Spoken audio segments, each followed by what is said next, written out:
Well, well, well, well, well. Hello. Today 81. Thank you guys for being here. As usual, I'm just scrambling to make things work. I still haven't figured out what's the best way to deal with this annoying shit thing, the cable. I always it gets in the way of this mic, and I have no other way to place the mic. I don't know. Listen, guys. I'm acting like I'm complaining. I'm not. I'm just trying to figure out how to be more organized. Welcome, guys, to day 81. I am your host, Yobel, aka Yobel Prize. It's like Nobel Prize, but with a Y. What is on the docket for today? Well, firstly, let me make sure not to speak too close to the mic. I feel like sometimes it makes that S sound a bit too annoying, so I apologize in advance. What is on for tonight? Well, firstly, let me say hello to Nico. Nick, thank you very much for being the first one. Is that right? Yes, you're the first one to say hello. And then also, we had someone subscribe on the YouTube side right as I started the stream. But before, obviously, you see my beautiful face. So thank you, Ricky Galende. Thank you very much for subscribing on YouTube. We are continuing to grow. We are now officially over 9,000 subscribers. So unless a few dozen of you decide, you know what, we're just gonna troll this guy, let's unsubscribe. Thank you guys. I don't think we're gonna drop below 9,000. Or if we do something really controversial, which I can't imagine what that would be. I'm sure there's a few things from my past, but yeah. Until then, we're on our way towards 10,000 subscribers on YouTube. What does that actually mean if we hit that number? I am actually curious myself, because I have a bit of a assumption, but I think it's a safe assumption, that most people, if they see a video, especially like an education video, or actually any type of video from a YouTube channel that has less than 10,000 subscribers, I think there's a level of bias that's probably placed on such, channels like myself, where you either don't take it seriously or there's just a little bit of credibility that needs to be built up first. And by the way, that's one of the big reasons I appreciate all of you guys who have subscribed, whether it's on YouTube, Twitch, or Kick, or Instagram, or anywhere, really. Anywhere you guys are showing support to me. I realize that it took a lot more of you guys to take a chance on me, being like, let's check out this guy's video, let's check out his live stream, see if it's worth it, even though this guy doesn't really have a big following. So I very much am aware of how valuable you guys are and how awesome you guys are for sticking through all this. But anyways, once we hit that 10,000, I am curious, would that make a difference significantly? I mean, I need to post more consistently to really gauge, but I hope so. I do hope so. Okay, anyways, let me just quickly catch up. We're listening to some music from Musicbed. Now, I've been getting copyright struck left and right from these guys. So it shouldn't be a big deal because they are trying to take care of it. And it's because I'm using some kind of a trial subscription through them. But it's just been slightly annoying having to deal with that. So I'm just starting off with some music that I believe I have already clicked the buttons to license them because I need to use it on my upcoming YouTube video. So we'll see if I get yelled at by YouTube. Ricky says... Wait, hold on one second. Nico says you will get the play button. When is the... Wait, the play button's at 10,000? Is it really? Whoa. Do I get Oh, wait, no. Okay, you're getting my hopes up. I don't know why, but to have a physical thing sounds cool. But is it really at 10,000? I feel like that's more attainable, no? Ricky, you said, do you advise me to buy the ZR? Ricky, I am not an official... what's that disclaimer that people give before they give financial advice? This is not financial advice, blah, blah, blah. So here's what I'll say, Ricky. Without knowing exactly what it is you're interested in shooting, without knowing what your budget is or, what's your financial situation, I will say personally, I think currently the ZR is probably the best bang for your buck if you're looking into either being a hybrid shooter between photo and video, or if you're prioritizing video. And if you're like me, right? If you're someone who wants to be more professional in the film world, you want to take it more seriously, you want to make a name for yourself in that space, but you don't have a professional background in film. that's kind of where I am, right? I'm very much a photographer first who has slowly shifted over towards video in the past 2 to 3 years. I started my YouTube channel a year ago, over a year ago at this point, but I haven't. Anyways, point is, it's been about a year that I've been publishing onto YouTube, and I've been trying to shift more towards long form content creation and storytelling. And the video that I made on my YouTube channel, which is a 5-minute short documentary film, it was all shot with the Nikon ZR, and that was my very first attempt at trying to be a bit more of a storyteller. So like, instead of just traveling somewhere and filming everything and figuring out a story later, can I actually figure out the story first and then pitch a project and then go travel somewhere to film the vision that you had. And so I did try to treat it a bit more seriously, and the Nikon ZR absolutely allowed me to, it kind of helps hide a lot of the blemishes as a, as like a developing filmmaker, we'll say. And also, if you're the type of shooter where you don't necessarily want to deal with all the gimbals and accessories that you have to attach onto like a professional cinema camera, the ZR did such a fantastic job for someone like me, where I tend to just handhold. I tend to have to be rushing between areas. I'm trying to film me walking, whether it's backwards in some of the shots that I show in my videos, or just in general. You have to shoot low, and then you got to shoot high, and then you got to switch lenses real quickly, not miss the moment. Having the 32-bit float audio, so you just always capture the ambient sounds around you. For those reasons, I feel like the ZR absolutely shines, but the bias is I am a Nikon shooter. I have a great relationship with Nikon in the region. I do workshops for them, so I have some affiliation with them, if you will, although I'm not like an ambassador or anything like that. And also, is there anything else I should give as a caveat? No, I think I gave all the main ones. The other thing is, it's $2,200, okay? So compared to like a lot of other cameras that has certain features that the ZR has, and it comes at like twice the price maybe, you can't beat that, right? Nico, he said it's either on 10 or 100. I am not sure. Oh, I don't even remember what we're talking about. Oh, for the play button. Okay, I gotta Google that, or we'll ask. Yo, Ryan Priest. Oh, wait, Ryan, I remember your name from a while ago, I believe. So thank you very much for hopping in here. And you said the ZR is on the way. Man, join the club. I don't have my ZR yet. I should be receiving mine, but I just don't know when. And then we have, I think, 2, maybe now at this point, we might have 3 people in the community who have already received their Nikon ZR. So very, very jelly, okay? I shouldn't be that jealous because, obviously I had a wonderful opportunity to be able to shoot with it prior. But, it's theirs, right? They loaned it to me. Nikon loaned me the camera to use for a few days. These guys actually now have their official Nikon ZR. So very, very jellies. Ryan, you said, oh wait, hold on, Nico, it's at 100K? Damn, sad face. So I have to have 100,000 subscribers to get like a physical plaque from YouTube. Okay, listen, I'm not actually that sad, because that's a good ambition, right? That's where we want to get. If it was so achievable, then it's like, is it worth it, right? So give us a year, okay? Here's what I will tell you guys. I set a goal for myself for 3 years. I said 2 to 3 years. As I'm not in corporate world anymore, I want to dedicate 2 to 3 years to be able to get my YouTube channel monetized. And ultimately, we ended up doing it in less than a year. So that was a cool, and I did it a bit unorthodoxically, if that's a word, but we did end up hitting it. So, sometimes you set these expectations, and then that way, if you break them, it's a great feeling. And if you don't, it's just still good to be ambitious. So let's see, can we hit 100,000 in 2 years? That's going to be the current goal. Ryan, you said that was your first time. Wow. Oh, for the documentary, I think that's what you're asking. That was your first time?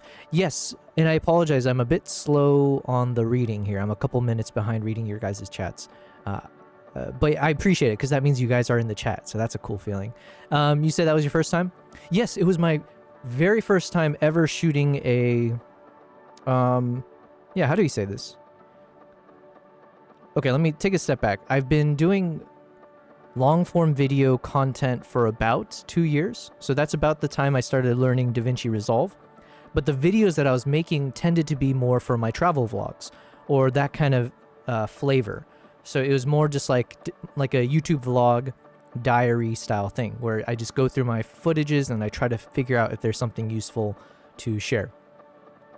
This is the very first time I ever shot something where like just having a game plan before and then putting it all together, and like trying to, I guess, create a story. I don't know how to say it otherwise, but in terms of like feeling like I did something professionally, that was the first time I ever did that. So it was a really cool feeling for sure. I do appreciate that for the compliments, and it does give me a bit of like excitement, and there's a huge confidence boost that's come from it.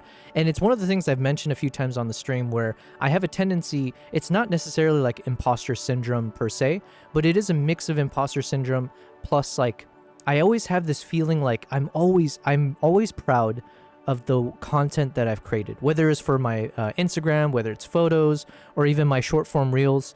Like, you know, I had so much fun making a lot of those quick Instagram reels, and some of them went super viral, right? Like my TikTok it blew up from one video, which I haven't touched my TikTok in a while, so I apologize. But I always have a feeling after I make a content that I'm proud of, I'm like, I don't know if I can do it again, because I wasn't necessarily following a formula. I don't have like a proper workflow. I don't understand the techniques fully in terms of how to be a proper video editor, filmmaker, etc., etc. So it always feels like I'm stumbling into a bit of good luck and then like having content that looks good, but not ever understanding how to make it replicable, I guess. So consistency is key, but then also like actually taking intentional time to learn. And so I've been doing that in the past, I would say 2 weeks of the live stream. We've been spending time watching some YouTube videos. I reworked my video editing node tree and like the workflow, and we watched so many good videos from YouTubers who are like master colorists. So I'm like hoping that we're constantly improving how I edit. And so then the goal is that I will not have that excuse anymore. I won't always have that feeling of like, oh, I can't replicate the magic again. It's like, no. We just follow the same formula and we'll be able to do this 10,000 times. So yeah, anyways, that's my bit of a ramble as we're getting started. But yeah, thank you very much, Ryan. You had to go through hoops to get it. Yeah, I'm sure. I know a bunch of people.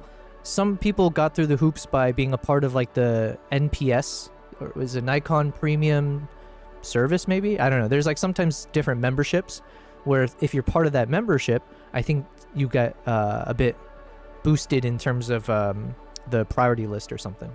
So there's that. Jump through hoops to get it. Gotcha. Ryan, you said you just described most editors. Did you edit the video? Yes, I did everything. I am also proud of that too. It's been really fun being like a one-man show, although that is something that I'm trying to change.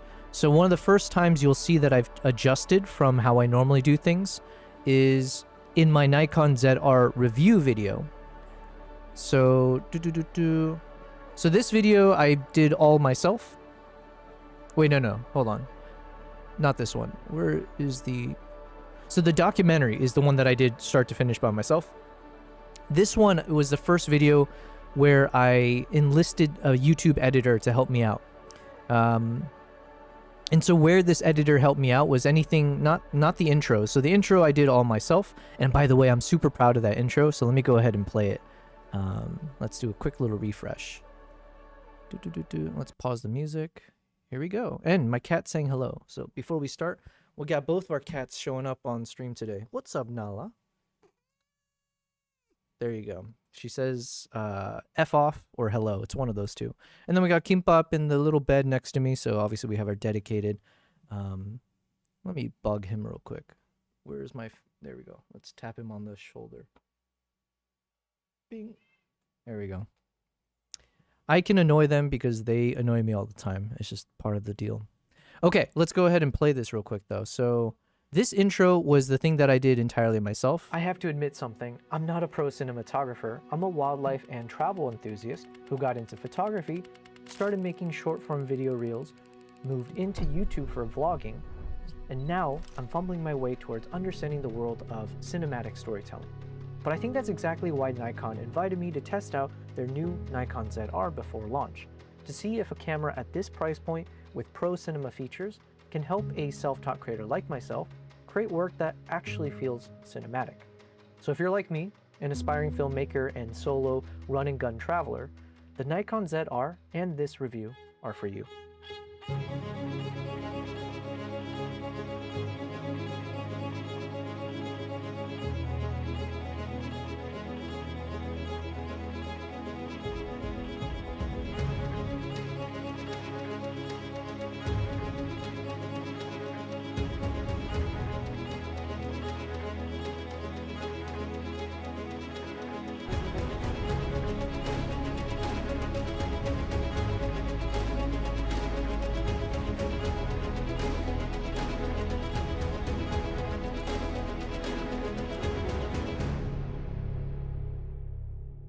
Everything you just watched was shot with a pre-production unit of the Nikon ZR. If you want to see the full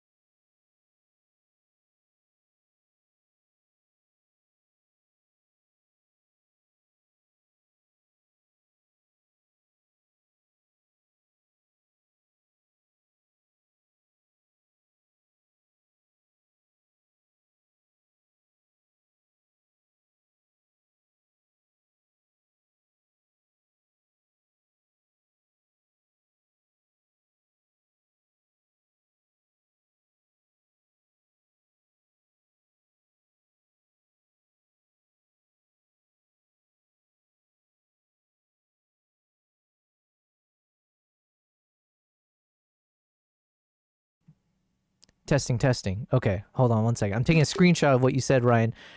Wait, hold on. Can you guys hear me? I muted myself because I was blowing my nose. Okay, I think you guys can hear me now. What did I say? Shoot, my bad, guys. I didn't mean to go. I was saying hi to Primal. So I was saying, what up, Primal, for being in the chat with your headbanging emotes. Always got the best emotes. And then I was saying thank you, Ryan, for saying the fumbling looks good. And I was saying that it's a main. That's what I was saying. Like, I need to make sure that I can do this consistently, right? Like, pump out good content.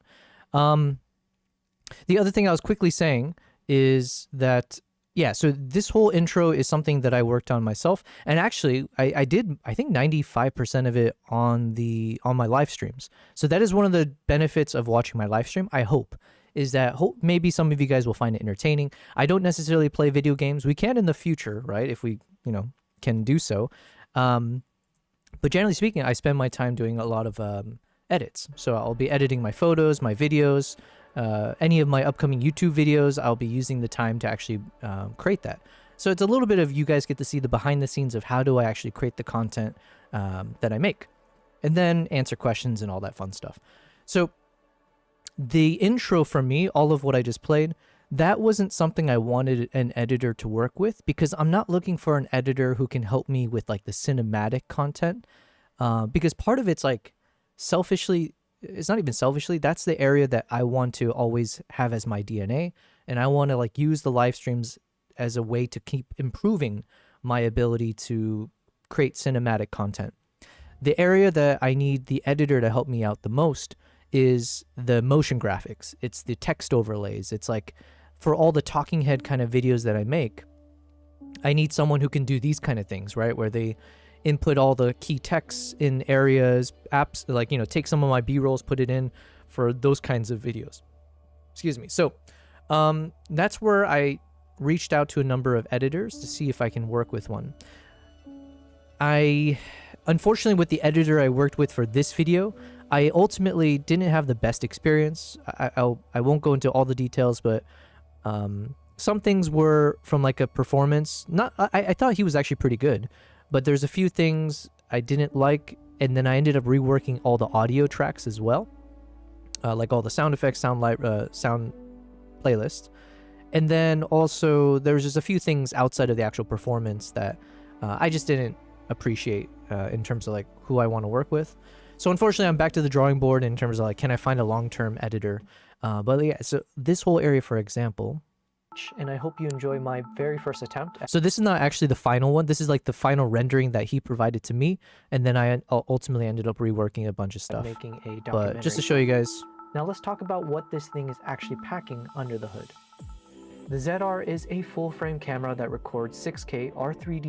So these kind of stuff, right? I just don't have the skill set right now to like focus on doing all the motion graphics and using like the, what do you call it, After Effects and things like that. So I figured one of the best learnings I've had is, especially if you want to get into like YouTube or content creation more seriously, you need to learn how to let go of things. You have to learn to outsource, and you have to be willing to commit money to build a team, right? So it's not that I'm not willing to spend money on a good editor. I have to be mindful of how much money I spend, but then separately, yeah, it's like, I have to realize it's not always the right thing to say that you do everything yourself. sure, you can pat yourself on the back being like, oh, I'm a one-man show, but ultimately you do end up failing in the long run if you continue with that approach.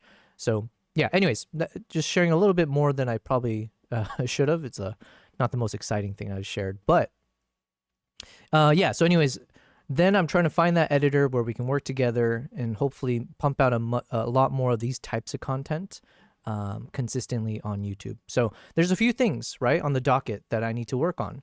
One is Dehancer. So Dehancer reached out to me and I've been able to test it for roughly a month now. So I want to make my review video where I kind of talk about my experience with Dehancer, the context, who it's for, what I've used it for, what I like about it. Here's my workflow. Here are the features I like the most. Here are some of the things that I found frustrating. And then here are some like free LUTs that I generated using Dehancer that I would provide. So I'm going to make that video. Then we have our video from Musicbed. So that's ongoing, right? But here we have Musicbed. They reached out to me and they, gave me this trial version and they want me to test out, what do I think of Musicbed? And so far I thoroughly enjoy it. Like the quality of music has been exactly what I need for both my streaming playlist as well as my upcoming YouTube videos. The only issue right now I have is the goddamn copyrights. I don't know why. I just get copyright struck so much, even though I should technically have the license. So anyways, there's a bit of that I'm dealing with, but that's not necessarily a mark on them per se. I think it's just because I'm on a trial period. I think maybe some things are falling through the cracks or user error. I'm not sure. So I need to make a video on Musicbed. And then, we had our first product, right? I put it away for now, but we got a backpack from Pidgeytech. So Pidgeytech reached out to potentially work with me and they wanted me to test out one of their latest backpacks. So that was a really cool experience. Pidgeytech. It's called the One Pro ST. And let me play some music in the background. All right, so this is the backpack. It just arrived in the mail a few days ago, so this is going to be really fun for me to also review. Now, shout out to, I apologize because I don't actually remember who gave me the recommendation. I'm sure anyone can pretend like they did once I explain it. But there was one person who gave a recommendation that, hey, instead of like waiting 30 days or however long it takes for me to properly test the backpack, you should make a video now. You should make a video now that's like the unboxing video where maybe I can do a semi-review where I just kind of show, here's the box, or here's the backpack in my studio.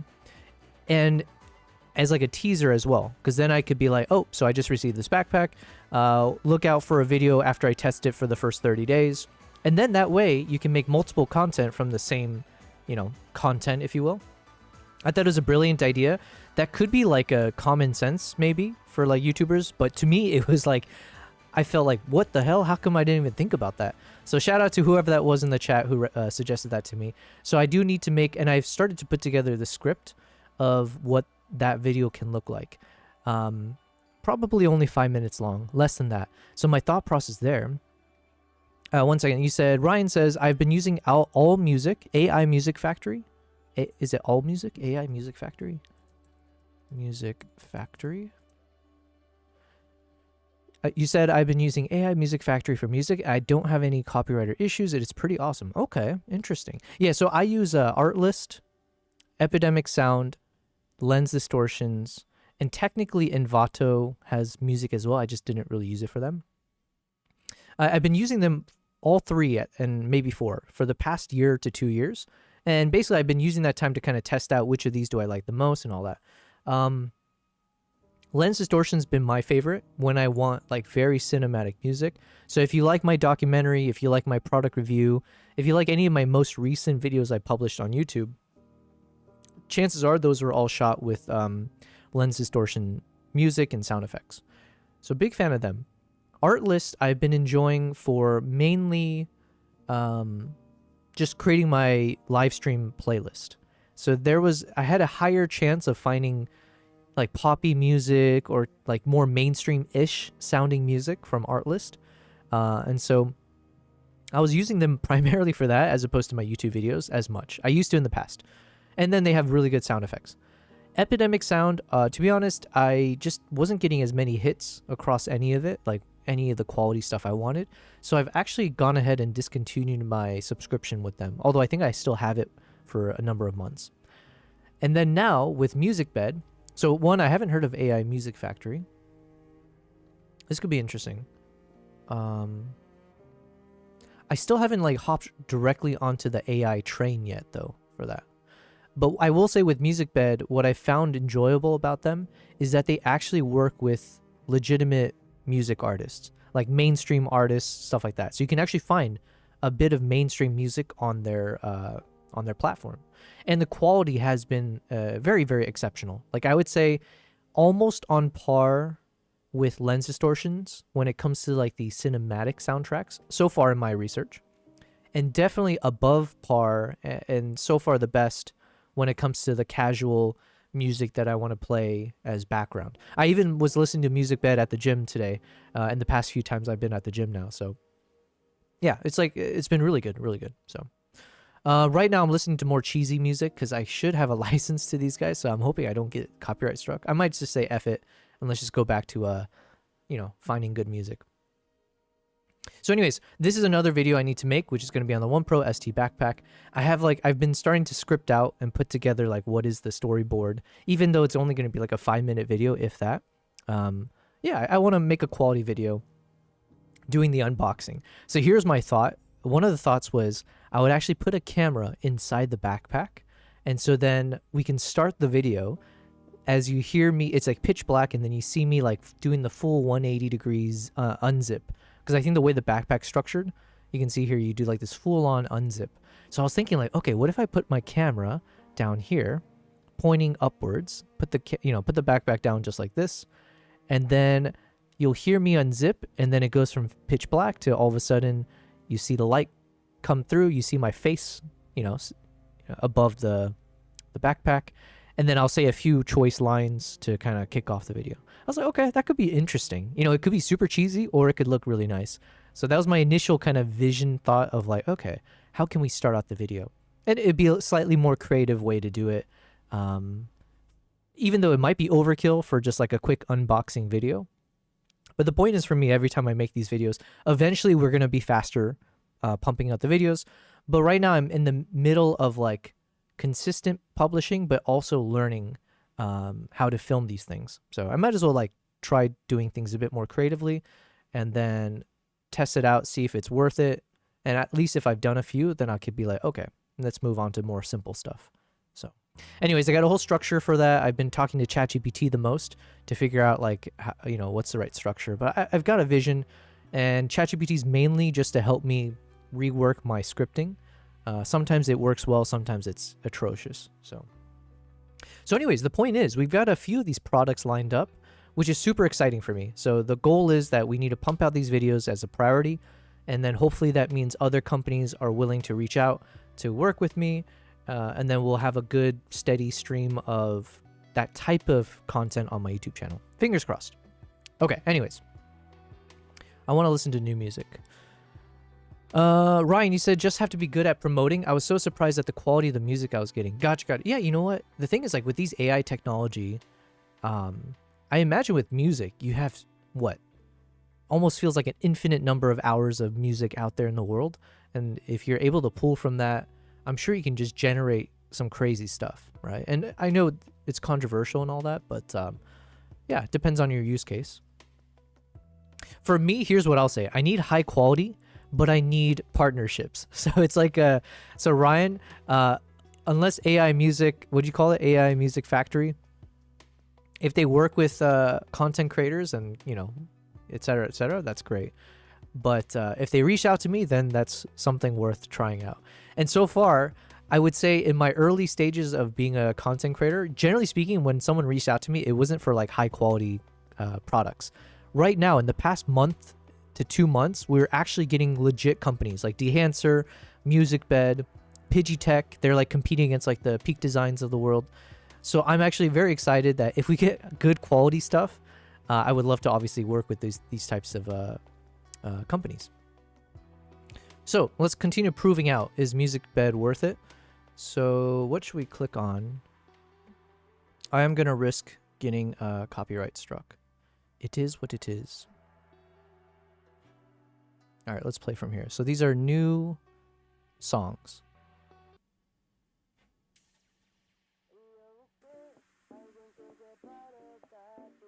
Okay. So basically, we're going to do 2 tasks going forward. Ryan, you said YouTube chat keeps changing my words. Uh-oh. Is the AI kicking in already? 2 things we're going to do on this stream right now as we start cracking through. Oh, also, happy Saturday, guys. Ooh, I like this already. I like Latin music, even though I never know what they're saying.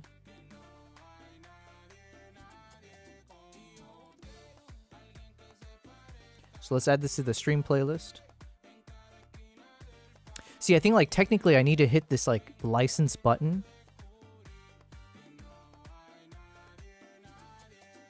Ugh, but then like there's all these steps you have to do, which is so annoying. Okay. Hopefully, yeah, we'll see. Oh yeah, so today I feel a bit bad.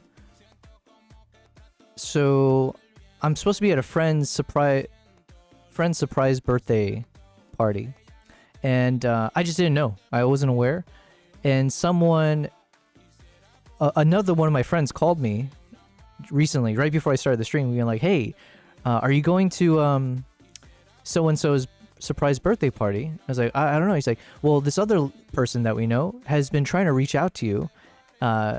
She's been trying to message you on Instagram and you just never responded, like for the past 2 weeks." I was like, "What?" And I checked, and Instagram has this super annoying feature where if you're not, well, maybe it's not annoying, but maybe it's for a purpose. But if you're not like friends with someone, the message gets sent to like the spam inbox, like a section called requests. And it's like, it's just not something that I consider even clicking on like automatically or actively, right? So apparently she has been messaging me there, and we weren't like Instagram friends. And so I missed it all. So unfortunately, and it's a good friend of mine, but it was just super last minute. So it's already too late for me to do anything. So anyways, so instead of doing that, I'm here with you guys. And I just got to hope that my friend will forgive me for ditching her birthday party. Anyway, so what are we going to do instead? Well, we're going to do very exciting stuff. We're going to listen to music, and we're going to edit our video. So if you recall what we've been doing in the past, I want to say 1 week, I've been going through all of these footages. And within these footages, what did we do? I was color grading, and I was also stabilizing the footage. We're not looking for perfection when it comes to the color grade. I just want like good enough that I feel like I can publish this as a YouTube video. What is this video? It's going to be part of my YouTube playlist where I usually have like 1 hour plus long videos that just plays a lot of my wildlife footages that I've captured in slow motion, and then I just have like relaxing music in the background. So it's just meant to be a chill playlist that people who want some background footages on their TV or just to have relaxing music on while they're working. It's like for those kind of people. I have a few friends who are like that, and so anyways, that's what this video is. Now in this case, I'm using all the footages from the Uganda trip, and it's all the chimpanzee footages, and it's going to be in 6K. So we've got about 5 hours worth of content here. So imagine it's going to be one video that's over 5 hours long, and it's just going to be a shit ton of slow motion shots of the chimps. Technically I can split this into 5 videos, but that feels like a bit overkill. Maybe I'll just do one because we have so much stuff we have to get through anyways. So and then this way it just becomes extra content that I post on my channel. It's the impetus of this when I was starting my YouTube channel was like, I feel there's so much content that I capture when I travel that never sees the light of day. Everyone always says this, right? It's like you have all these shots and it's like it's on your iPhone and nobody ever sees it. And so as a photographer, videographer, the same rule applies, just a bit more exacerbated. So the reason I went from Instagram to YouTube to begin with, one of the reasons was like, it felt like such a waste for me to go on a trip somewhere, spend 2 weeks traveling, exploring wildlife. And then the only thing people get to see is like maybe the 10-second Instagram reel that I publish, a few of those that I publish onto my Instagram. And it's like, it just doesn't, or the few photos that I end up editing and sharing. And it feels like it doesn't do justice to that country, to my trip, to share just tidbits of the best pieces. And so YouTube felt like a nice transition where I can actually share a bit longer content. I can add more context, share more about the country and my experiences, the good and the bad. But then even then, you might end up with like a 15-minute video, and that you might have shot like hours worth of footage. So you're still wasting, or you're not sharing all of that. So then I was like, okay, let's take one step further. I'll take all the wildlife footages, slow it down, put some nice music, and then that way, all of it sees the light of day, just for people who are interested. So anyways, that's a bit of the behind the scenes of why I do this. And we've got now our 5 hours worth of footage. I just want to start playing through it, seeing how it looks. And we technically, I downloaded a bunch of the soundtracks from Musicbed. So let's go ahead and just like play this out. And I need to double check how loud the music is and all that. Normalize it. That's like pretty loud, right? I forget what I'm supposed to set this at. Let me see here.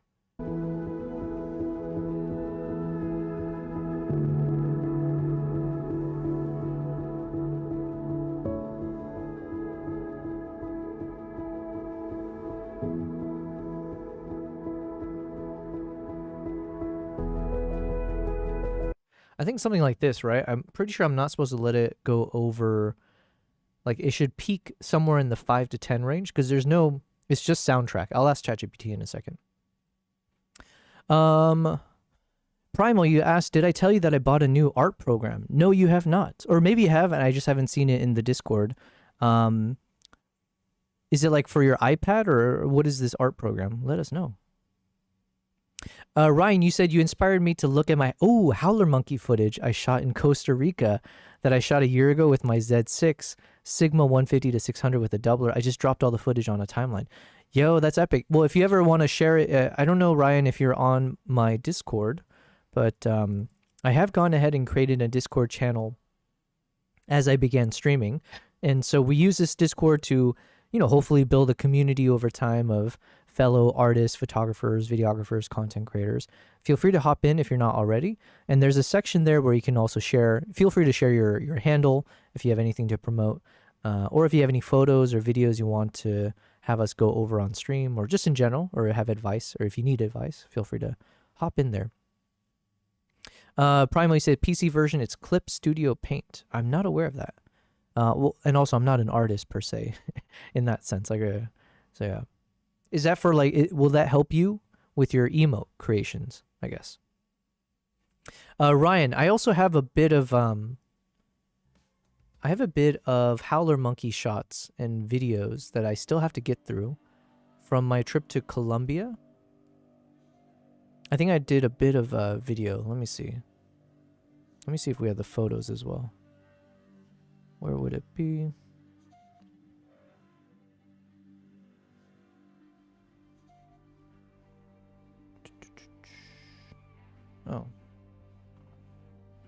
Oh, it's disconnected. Okay, we'll connect it later. Or should we connect it now? Why is it disconnected?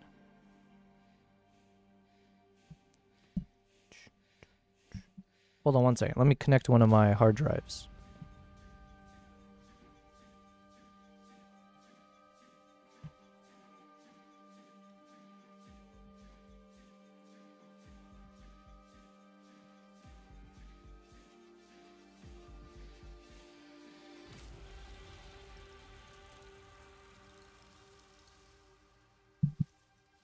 Also, I like this music. I feel like I can use it for something cinematic. It's called Memento. Brandon Black. So yeah, Musicbed just seems to hit all the time when it comes to like the types of music that I actually want to use.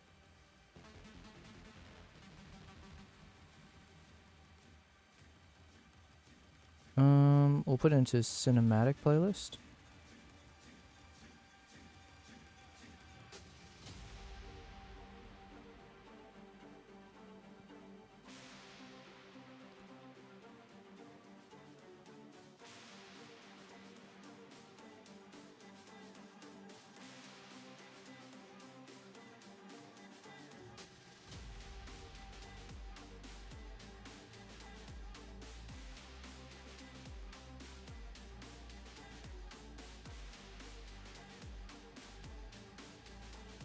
Okay.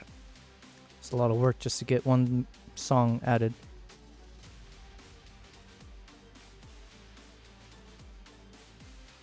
Let me see if I can find the Howler Monkeys. So it's from my time in Colombia.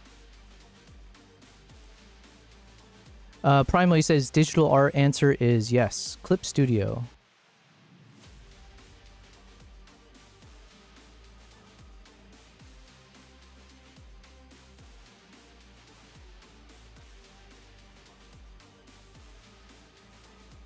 I'll take your word for it, because I could never do any of this. Or not now.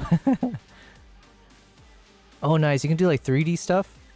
I need to find an industrial designer. If anyone knows an industrial designer who's willing to like work with me on some concept I have, that'd be great. Let me see if I can find the Howler Monkey. Ryan, you said, I guess you can share YouTube links in a chat. Although, I'm not sure. I think it might be not allowed on the stream for anyone to share links. Low Bass Guy, if he hops in the chat, he's told me how to fix that, or there's something. But I think I just have it on as the default.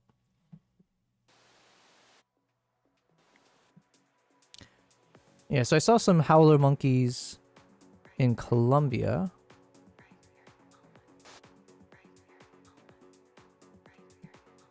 Let me see what I can find. There's like one particular one I thought could work for like an Instagram reel.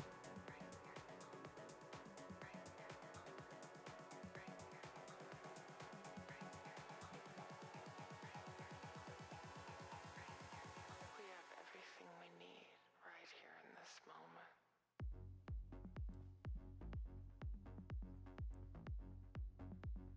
I like this song. This would be a stream playlist. It's like a hype song.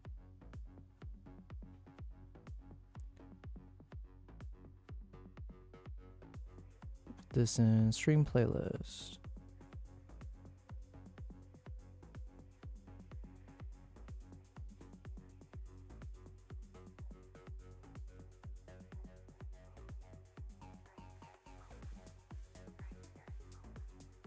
Stream playlist.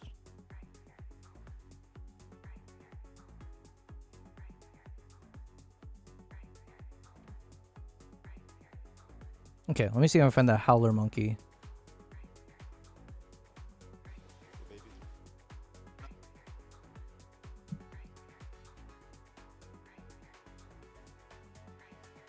That's not it.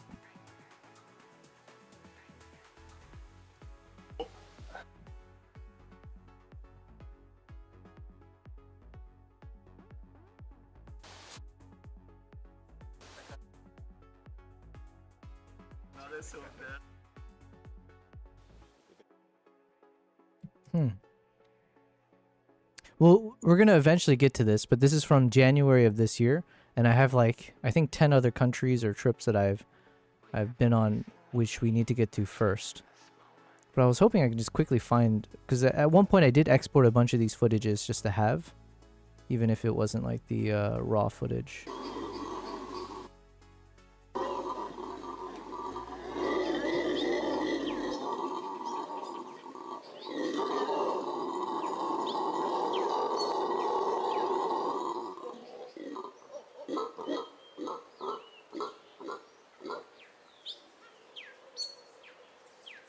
Such crazy sounding things.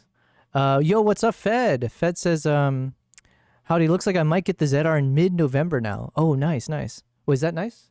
October? Yeah, that's nice. I think, Fed, if I remember, you said it might not show up for a few months or something. If I'm lucky, they're getting some cameras in then. Gotcha. Howler Monkey's cool. Yeah, we got Ryan Priest in the chat, who is also waiting on his ZR. And then, yeah, he was mentioning he had some shots of Howler Monkeys, which then reminded me I have a trip. We're going to get to eventually on the live stream, but I have travel vlogs that I need to make from my trip to Colombia earlier this year. You want to share the Howler links? You'll love it. If you send it in the Discord, I should be able to access it there and then play it.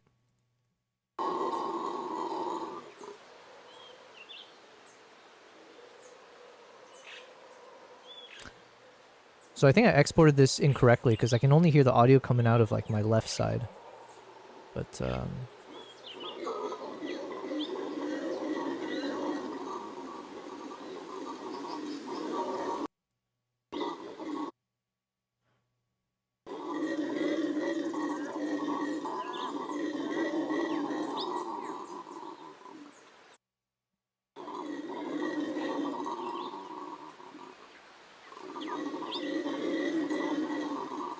less of a howl and more of a growl, I guess, or like a. It's not a. It's like whatever would be in between a growl and a howl, and I want to combine the two and just call it a growl, but that doesn't work either. But yeah, these guys are like very alien looking. Yeah, I'm excited to.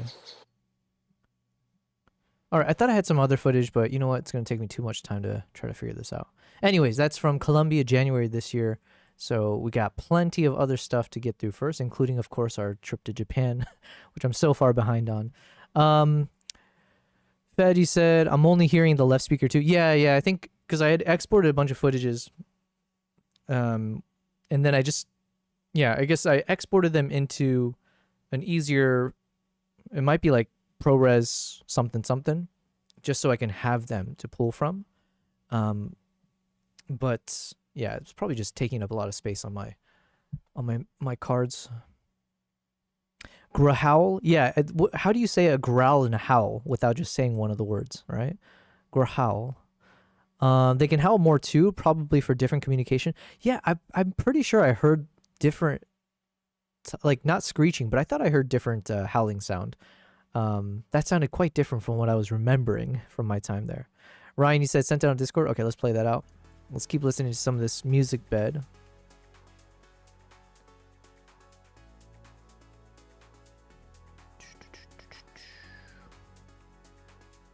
All right, let's open this guy up. Oh, this is Ryan Priest. This is your channel, yes? I'll make sure to sub, give a like button, and then turn on the alert bells, they say. Why is it disabled for me? Oh, you have it disabled. Interesting.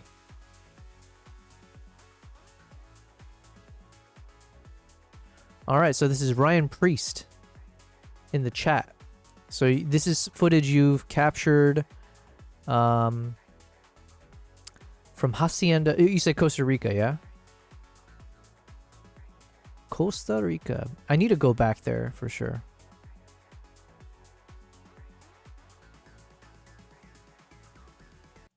Okay. Let's play this out. Oh shoot, am I gonna get dinged for something? I like this a lot. I like how you started this. It's so clean. I have to consider something like this then. Yeah, so just straight off the bat, I feel like the way you opened it,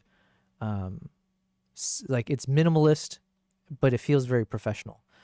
Primal says, so I was thinking, if people say they can't draw lines, then how do they come to a drawing conclusion?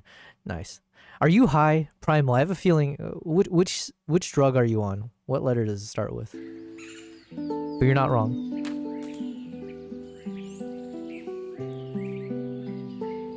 Yo, I love these shots. I'm gonna turn off the music unless there's some dialogue, just so I don't get in trouble. But let me go ahead and play. It might not fit the vibe. But let's just check this out. I like it. I like it slowed down. I love how close up you got here. Man, these are excellent shots. I like how you graded the footage too. Because I know it's not easy. I know it's not easy to capture these guys when they're high up in the trees. That's like one of the things I think is underrated about capturing monkeys in general. Is like, it's oftentimes super difficult to get good captures because either they're high up in the trees, which means you're pointing directly against the sun. You don't get like the best colors or quality. They're quite active, so then you might end up not being able to get them steadily. The color, right? Oftentimes they're like very dark fur, and so then it's even harder to like be able to, you know, expose for them properly. You're shooting through all this foliage, so it's like oftentimes like you have to deal with all of the obstructions involved. So yeah, I think it's just like a very underrated aspect of like capturing monkeys in general, I would say. Maybe just, yeah, primates in general. So yeah, well done, man. These are like excellent. And clearly you frame things really nice and like cinematically. Did you have this on a tripod? Or a monopod or something? Primal says yes, the MJ. Gotcha. I had a feeling those types of questions you ask, those pondering questions, they don't come out of nowhere. They oftentimes are influenced by a little bit of a stimulant. Yeah, Fed says lovely close-ups. Yeah, these are like very, very fantastic, man.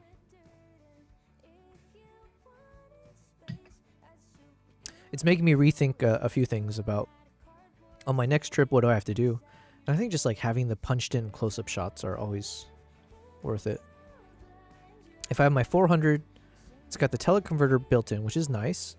But like to get to this level, I feel like depending on your distance, it might be like you need something even like a 600 or so. And then punch in. So maybe if I just shoot at 6K or 8K more often, it might be worth it.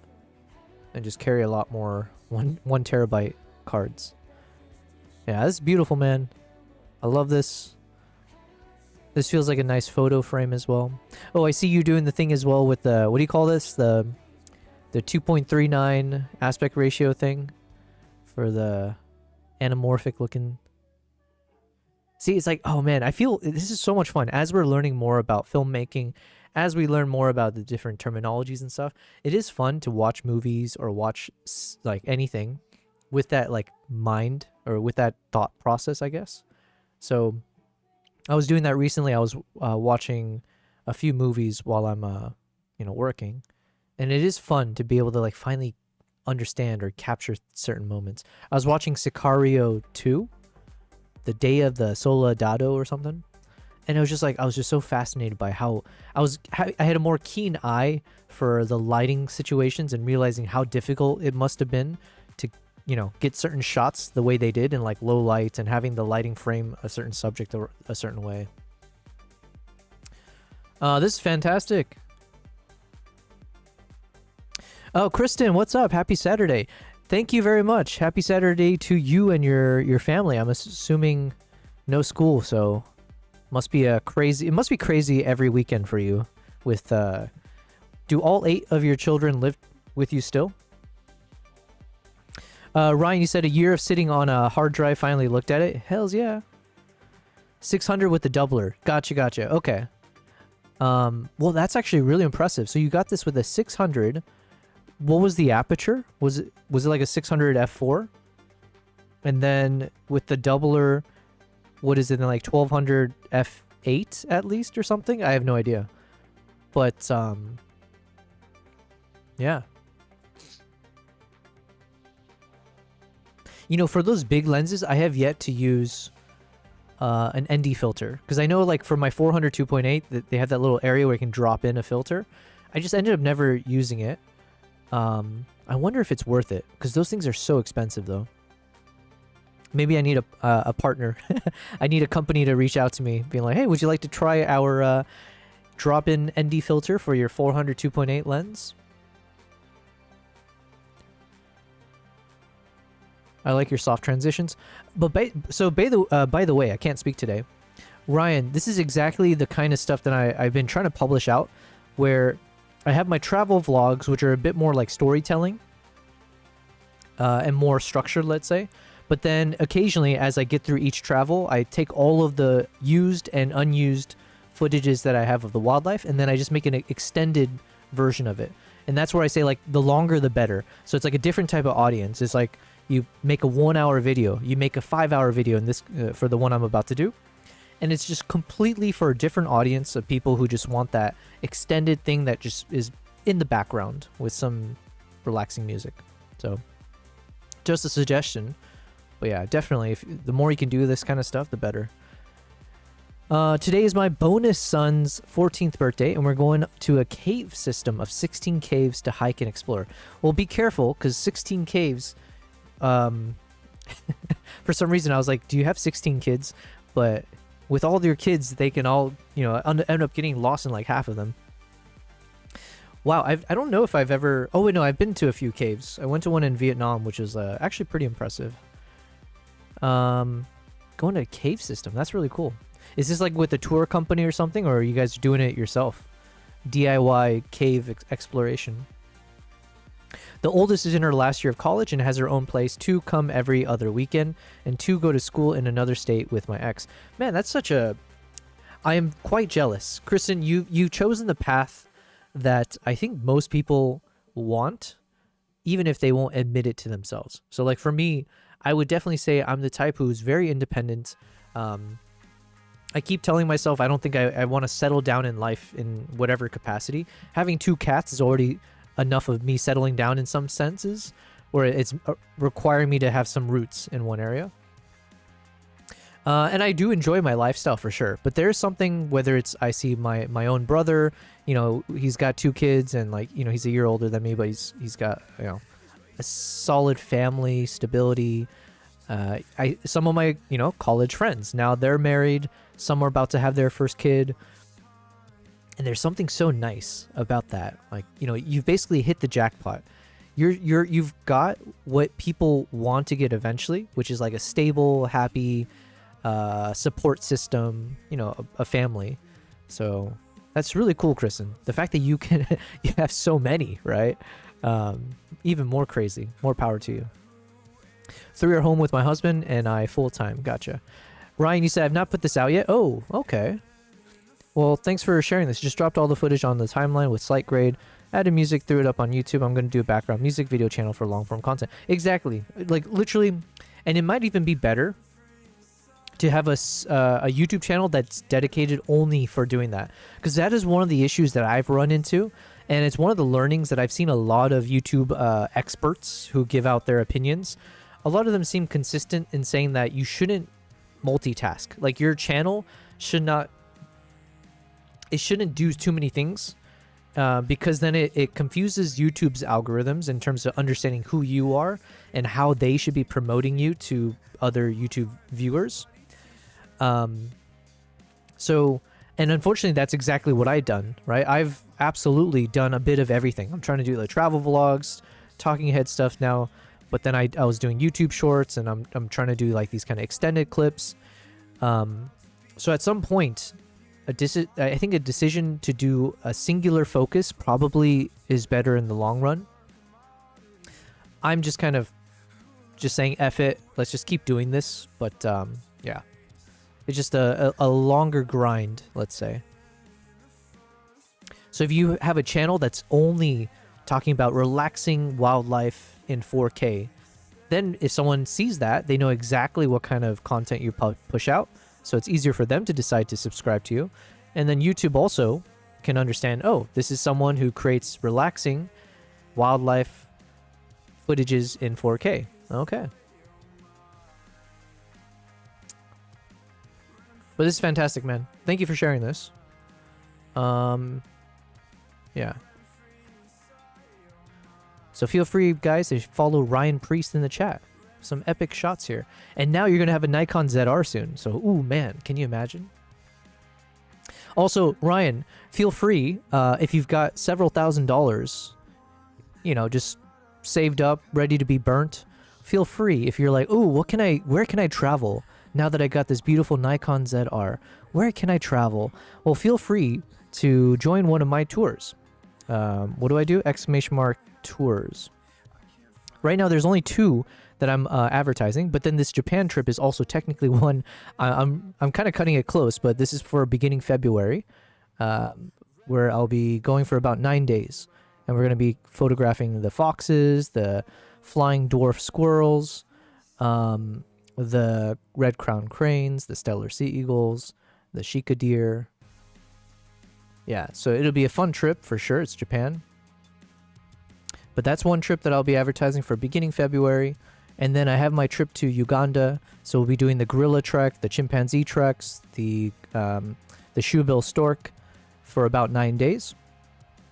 So that one I actually do have 2 people lined up already. So really, I could technically do the tour as is, but ideally I would find maybe 2 to 3 more people to join, because obviously that helps with the margins. It helps just add some buffer. And it's just, yeah, that's like the perfect size for me is about like 4 people, 4 to 5, let's say, for like a gorilla trek, things like that. Okay, anyways, where were we? We're supposed to be on this thing. Ryan, you said, hold on, Kristen says, your husband and you are celebrating 10 years together in a month. Wow. That is quite a number. Yeah. I feel like a lot of people, you're doing it the right way, I guess is what I'm saying. So congrats to you. 10 years. That is super impressive. Are you guys doing anything special for that? What would you do for the 10-year mark? Fed says, I subscribed to Ryan last time we were in chat here. Oh, nice, nice. Thanks for checking out. It was all shot on the Z6, 60 frames per second, 1080. Well, nice, nice. You know what? And then one thing I used to... What I do is I have my 1080 footage, and then I use something like Topaz to upscale it to 4K. And I'm curious if DaVinci Resolve, because they have an upscaling tool as well, I noticed. I'm curious how good of a job it does if you need to upscale it up. Because I'm technically going to be doing that for some of these footages, because these shots on track 2 were shot at 4K, but I'm just going to upscale it up to 6K just to match the rest of the footages that are at 6K. So hopefully it'll turn out okay.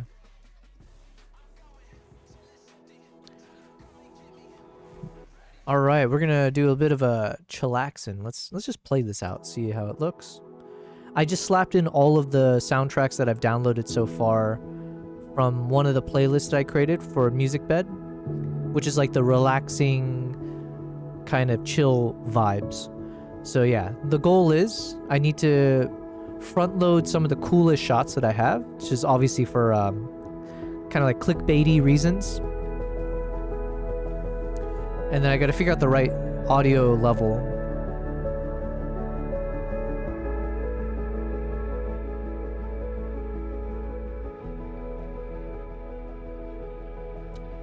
The upscaling is pretty good in DaVinci. Gotcha, gotcha.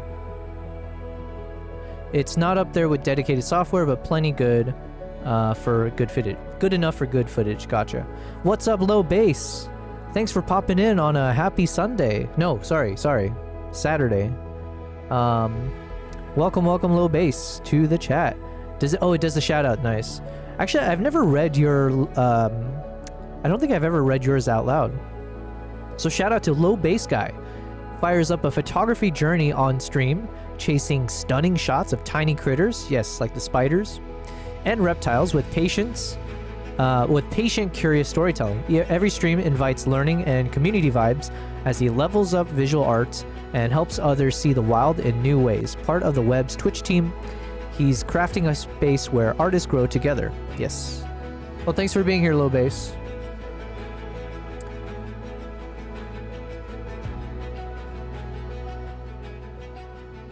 I gotta figure out the right volume. Okay, let's ask that, because I feel like I'm shouting into the mic, because it's pretty loud in my ear headphones. You're actually in the field right now shooting. Oh, nice, nice. Kristen, you say we're going to have all-you-can-eat sushi? Oh my god. No, I have too much leftovers. I bought way too much food, so I do miss me some all-you-can-eat Korean barbecue and all-you-can-eat sushi.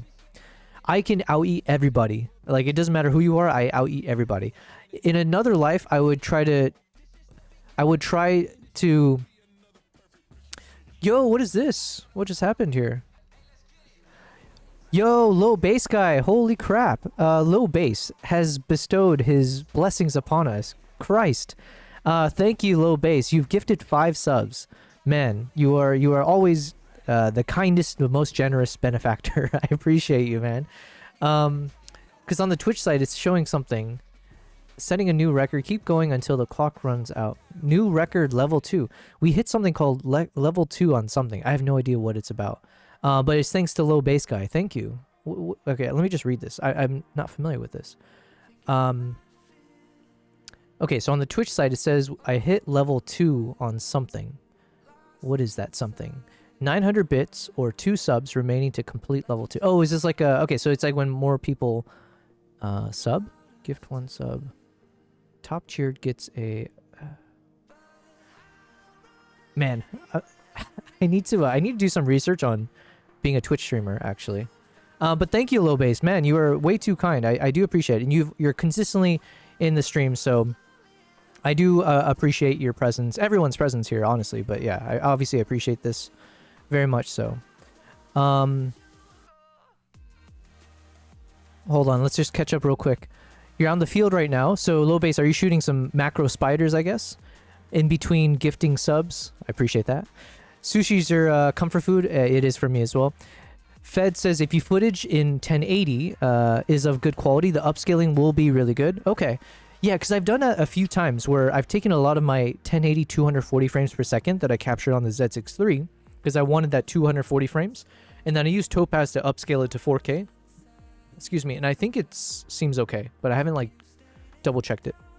Fed says make sure you don't add too much sharpening when upscaling. A little goes a long way. Gotcha. That's a good recommendation. Turn off the sharpening. Low base says I'm trying to get out in the garden as much as I can before it gets too cold. Yeah, that's right. We're at the end of October. Oh yeah, is that Halloween soon? We were doing really well this morning. All the bees are sleeping on the flowers. Yo, that's kind of adorable. I didn't realize you could check out bees passing out on flowers. What are they, drunk on pollen? That's usually what I do too. Nice. Sorry, Fed. I was reading that. Fed, I read your comment as if you were responding to Low Base about sleeping on flowers. There's nothing wrong with that. Don't be ashamed. Low Base says it's a hype train. The more subs, bits, etc. you get, the higher the level, and it unlocks emotes for people who participate in it. Oh, okay. Well, thanks, man. Thank you so much, Low Base. I don't think I deserve the hype train just yet because I feel like I need to do a bit more research, make sure that I understand exactly what it is and how do I make sure I have more incentives for when it gets unlocked. Which means I wonder, like, if I that might be incentive for me to create a lot more emotes, because then it sounds like if you unlock the emotes here, then you can break past the limitation that Twitch puts on the number of emotes. Maybe? I don't know. But thank you for the explanation as well. Lobe says it's because of the cold. When it gets below 50 degrees, they can't fly. I see. It's too cold for them to generate lift, and their metabolism is slow, so they just pass out on the flowers. Well, part of that sounded like me for a second there, in a food coma. Late September through mid-November is the best time of year for my photography because all the bugs are cooperating. I see. So you basically get them drugged up with the cold. Ryan, you said I don't see Low Base on the YouTube chat. Oh, no. So Low Base is on the Twitch side. So right now I'm multi-streaming across YouTube, Twitch, and Kick. And so Low Base did a thing on the Twitch side where he gifted subs to a number of people. So again, I super appreciate that. That's real money coming into my pocket. Thank you very much. Now I can pay for my all-you-can-eat sushi, which maybe I'll do tomorrow then. Lobe says, no hype trains... he says, no. Hype trains unlock Twitch global emotes. Okay. But you also get more emote slots for yourself the more subs you get. Okay. Gotcha. Well, thanks for explaining that as well. Kristen says, gotta go. Have a great day. Thank you very much, Kristen. I appreciate it. Enjoy your Saturday caving and celebrate the birthday and coming up soon, your 10-year anniversary. Wow. A lot of fun things to celebrate soon for you. So thank you again, Kristen, for being here as always. I appreciate it. Yes, and Fed says as well, have fun caving. Is that what it's called? Caving? Spelunking. Caving. Priest says, I've never used Twitch. Listen, to each their own. You know what? Twitch is like interesting. I don't really spend as much time on Twitch because I have YouTube Premium. So then that way I don't deal with ads. And then what I like about YouTube Premium is that when I watch someone live streaming there, I can just rewind or I can speed it up.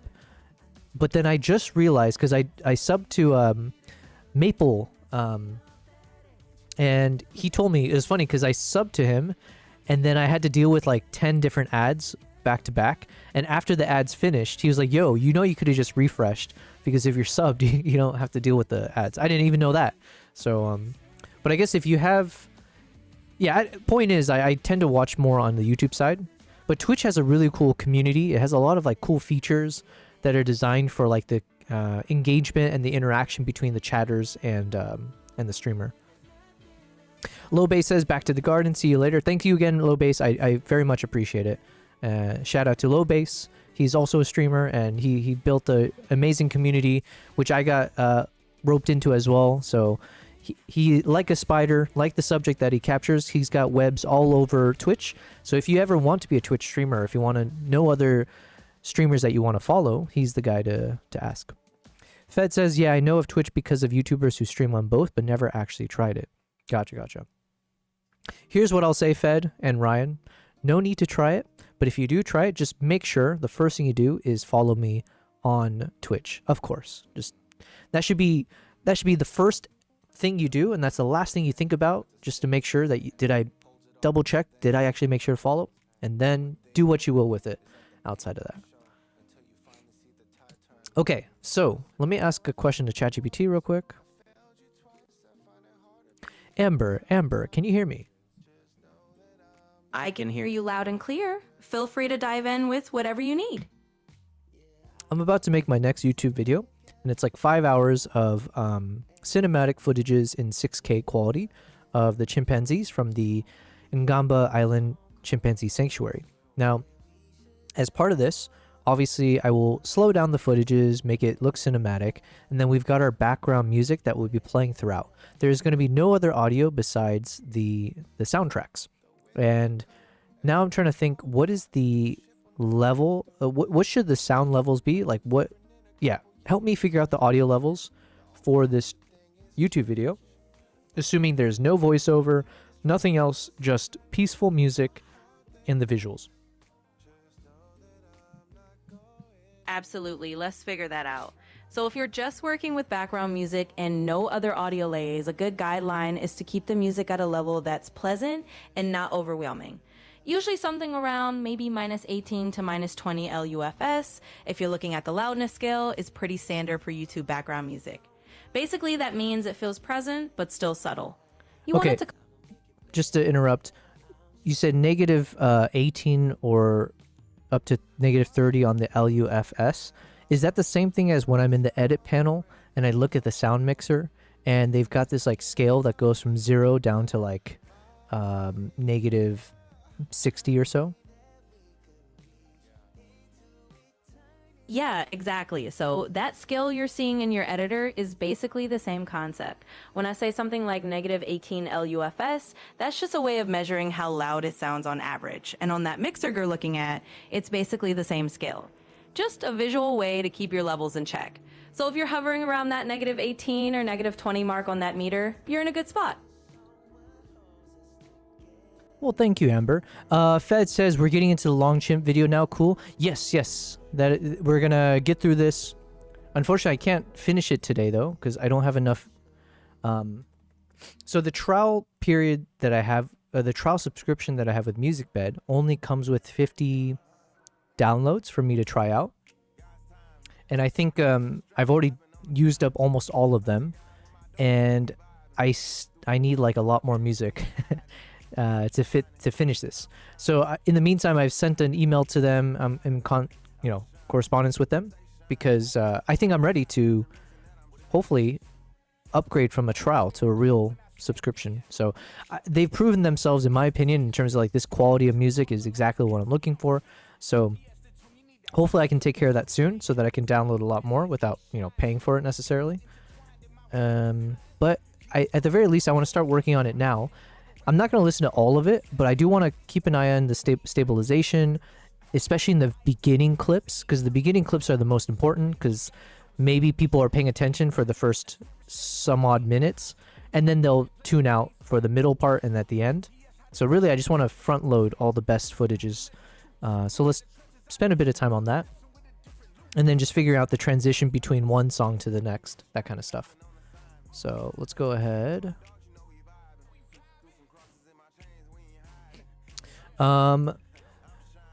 Fed says, oh right, not enough music for 5 hours. Yeah, so that's my own fault, right? That I have freaking 5 hours of footage here. Until you get more Musicbed. Exactly. But I do want to test out the the audio levels. So let's see, how loud does it get here? What did ChatGPT say? I need to hit around -18 to 30.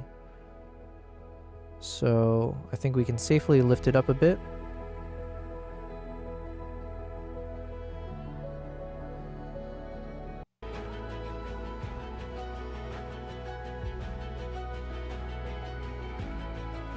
Okay, let's say something like this might be appropriate. So let's go ahead and start from the beginning.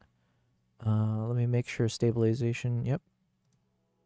So I'm thinking one of these kind of shots will be the first one, whether it's this one or some of the others that I have. The point is, I think one of the most cinematic shots I took and the most compelling shots from this trip were these ones, right? Where you see a mama chimp with the baby on her back walking through a dense jungle. This is the most like representative of like a wildlife looking feel while still being like super intriguing. The most crazy dramatic shot I have is the one from the chimp tunnel.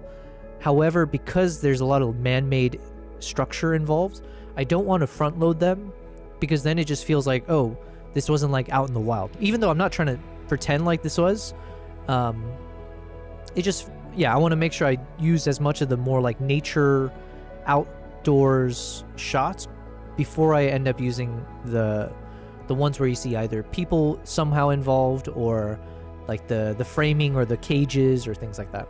So just sharing a little bit of the behind the scenes, my thought process.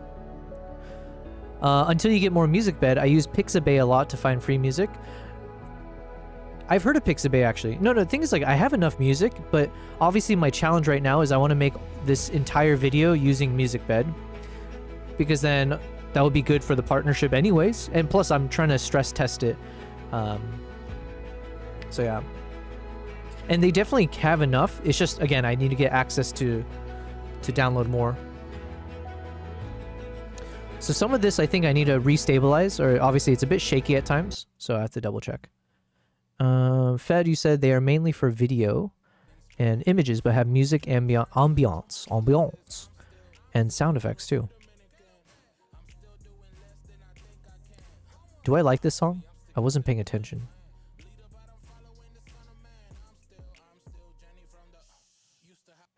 Hold on, let's play this from the beginning.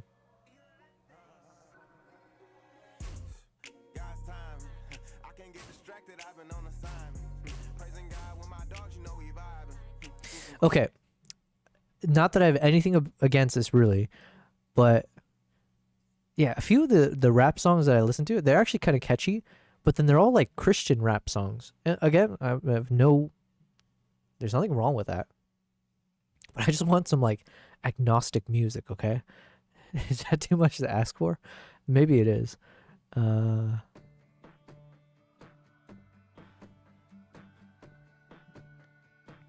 I get it now. Makes sense. What lens is that? Oh, Ryan.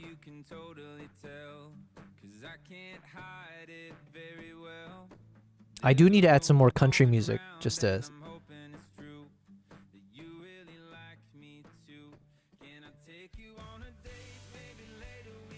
It's a bit too straightforward for me though. Ryan, you asked what lens is that? So this was all shot with the 35. All of the footages where you see the chimp walking forward in the forest, those are all shot with the 35mm f1.2 lens, and I had it set to aperture 2. And then 6K 60 frames per second. I feel like these shots were a bit shaky though. Let's just play this out. What's up, Dator? Guten Abend. Just, I keep forgetting how to say good evening in German, but hello, Dator. Thanks for being in the chat. Appreciate it. Welcome to day 81 of our live stream. I finished all of the footages for the most part, so now I'm trying to put some music in. I'm double checking, especially the first several footages to see if it looks good, if there's things that we need to change. Let me pause the music on this side. And then also I need to test the audio level here.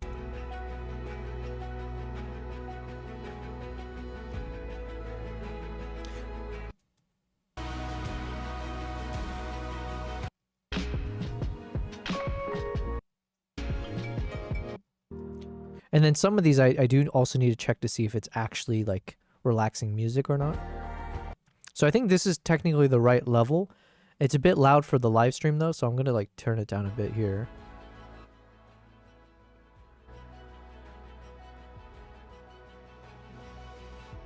Okay, and now let's just play this again. I might have to try to stabilize it a bit further. Perfect, says Dator. Oh, was it Guten Abend? Guten Abend.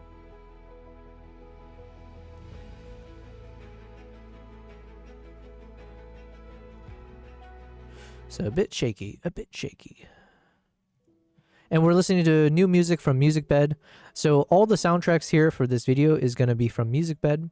And then also I'm listening to more music as well. I am trying to proceed with them, but it's the weekend. So we'll see how quickly I can get them to respond to me. But I am definitely looking to use Musicbed going forward. So as part of that, I believe this means that they will put me as part of like this program that they have, which should allow for a discount for anyone. Like, so I'll be able to get like a link that will that I'll share with you guys, and if anyone ends up using the link to become a utilizing Musicbed, I think that will support me. But then it allows me to download a lot more music, because right now I'm using a trial version, so I think I'm limited to like 50 songs I can download. Is that true?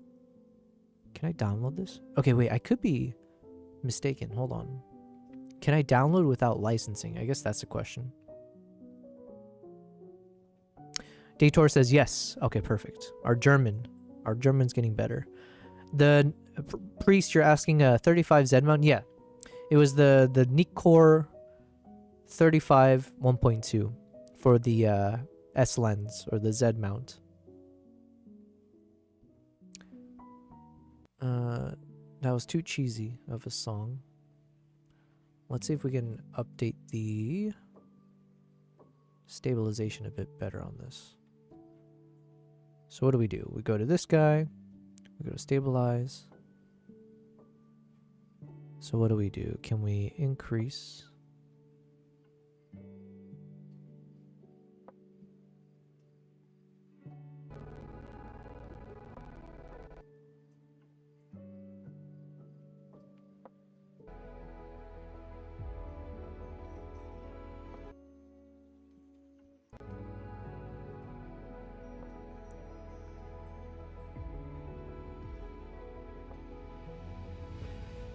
Okay, it's a bit better.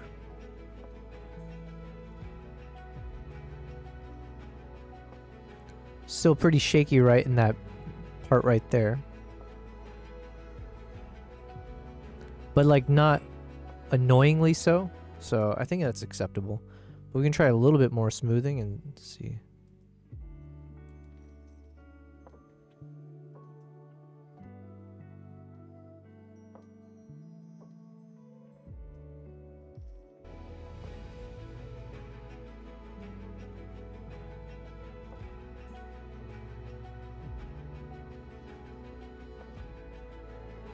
Okay.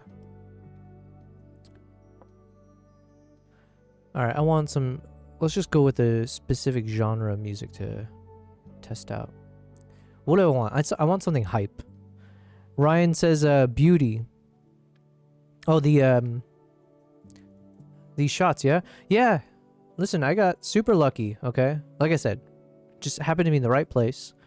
If there is anything that required a bit of skill, it was apparently. I am a master at walking backwards. So if there was ever a prize given out for that, I don't know if in like the film Hollywood world, they always have a prize for everybody, right?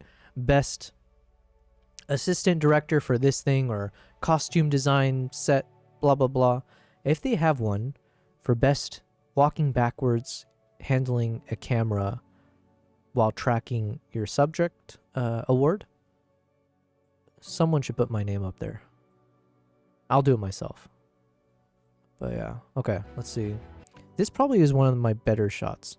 So either this one we're going to put up in the front, or the one that I used in the documentary. I'm not sure.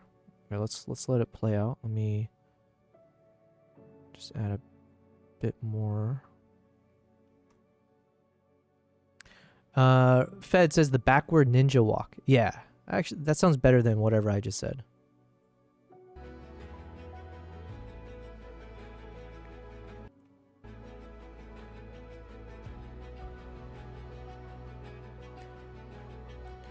Don't get it twisted. It's not easy to be a backwards ninja walker, okay?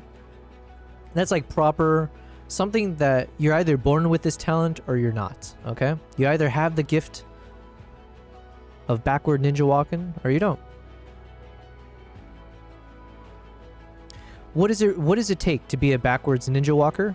A few things. One, abs of steel. You might not show it, you might not see it, right? It might be hidden within layers and layers of fat, which is unfortunately the case for me. We have about 20 pounds to lose, by the way. I went to the gym for the 3rd time in over a year. So I am committed, right? So I'm trying to hold myself accountable. Went to the gym this morning. I weighed myself, and I'm like 20 pounds more than I should be, in my opinion. 15 pounds, let's say. Anyways, I went on a tangent. What do you need to be a backwards ninja walker? 1, abs of steel. 2, light-footed. Although I think I'm flat-footed, so technically I don't think I can serve in the military, apparently. But you need a soft touch, and you need eyes in the back of your head. So you need to have that crazy spatial awareness to know when you're about to trip over that tree branch or the roots. So having a 3rd eye in the back of your head, that is necessary. You either have it or you don't. What can I say? I got it. What's up, Conan?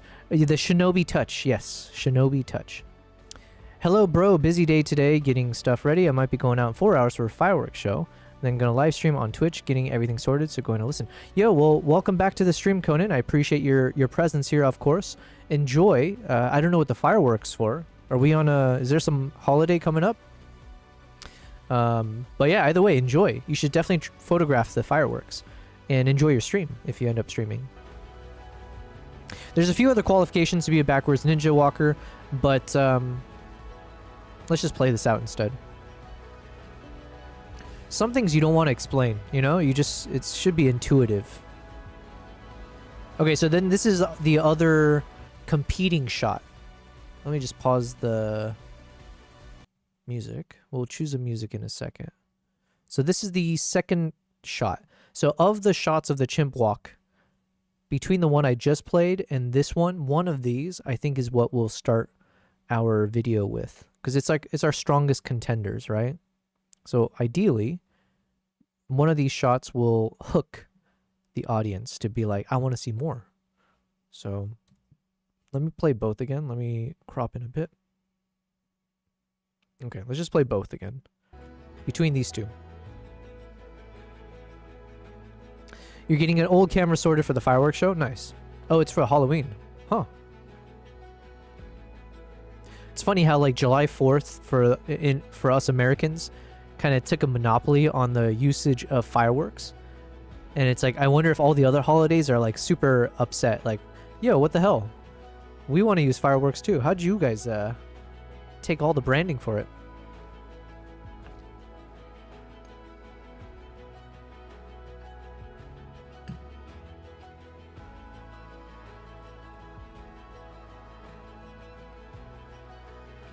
Okay, so one thought as I'm listening to the music is a little bit more upbeat. So it's less like a relaxing soundtrack. So I'll have to keep that in mind. I can still use it, but it might be a little bit like, maybe it's like the last soundtrack you use. Because generally speaking, I think I need soundtracks that kind of just stick to like a chill, I guess like lo-fi style vibe, where it doesn't end up having too much crescendos and build-ups and like, you know, that kind of thing. I think we're going to start with this footage. Because this one we get like the super close-ups.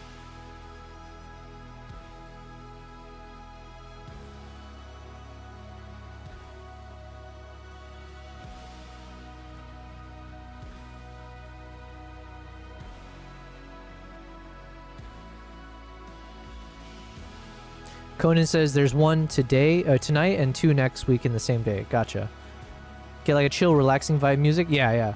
This one's a bit too like dramatic, almost. It's too emotional. It's good for like cinematic playlists. Maybe a bit too much for a relaxing stream style.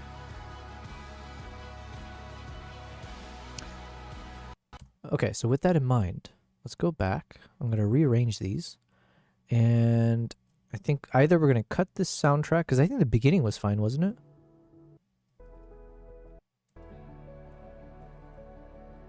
I think generally speaking, the beginning of the soundtrack's fine. It just gets a little too wild towards the end.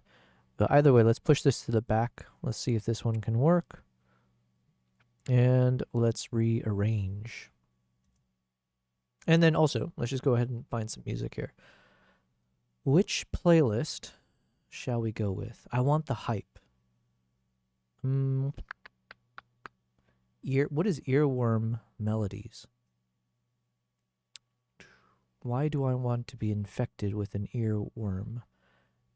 Press play on an exclusive playlist of authentic music with strong, infectious hooks. Oh, so they even use the word infectious. Okay.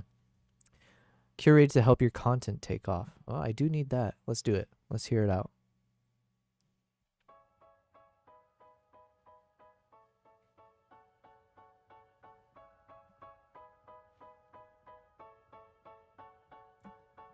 Information overdose. I like it so far. Cotton candy comatose. Fake happy until Okay, I like it. They can still ruin the song, obviously, but I like the opening. I like how this starts. Stream playlist. And let's license it.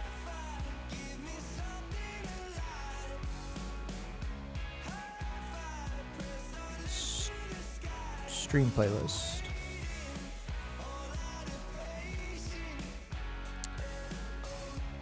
And Conan says, just realized I can't even listen because I keep doing videos of when I'm live and texting people and getting a friend. Gotcha. And holla at people on Kick and YouTube. Yes. Appreciate everyone here.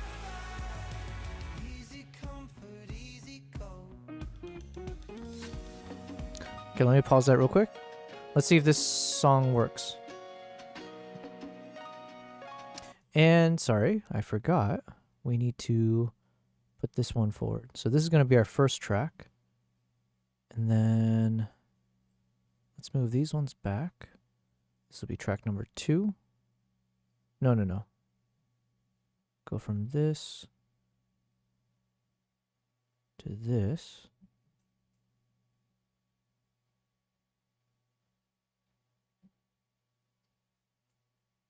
Technically, I guess this one comes first. We'll see. So it might have to go like this, and then we play this one. Okay, let's try. Oh, where's the audio? We gotta cut it from this part.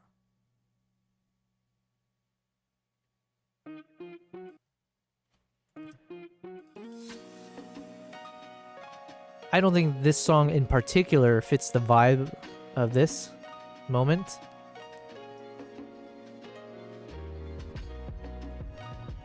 So let's try to put a different song in.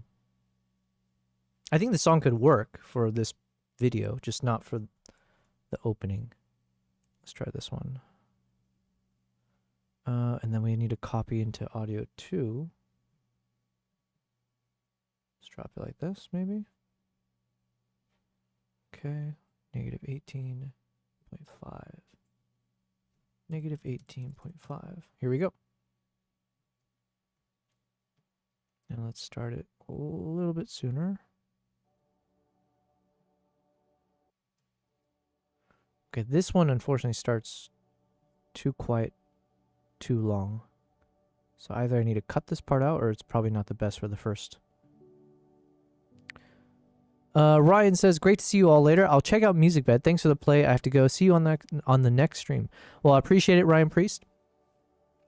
Make sure, if you end up checking out Musicbed and want to use it, do not, I repeat, do not subscribe just yet. Use my link, which hopefully I'll get soon.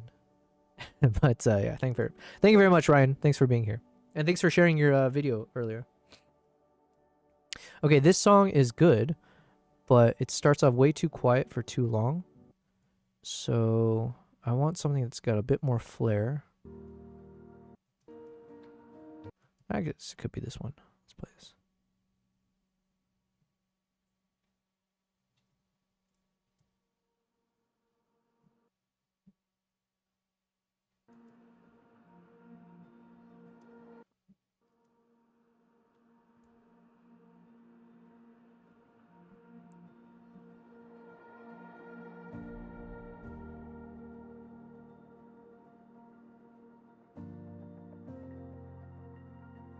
Okay, this is not bad. It's not as dramatic as the moment requires, maybe.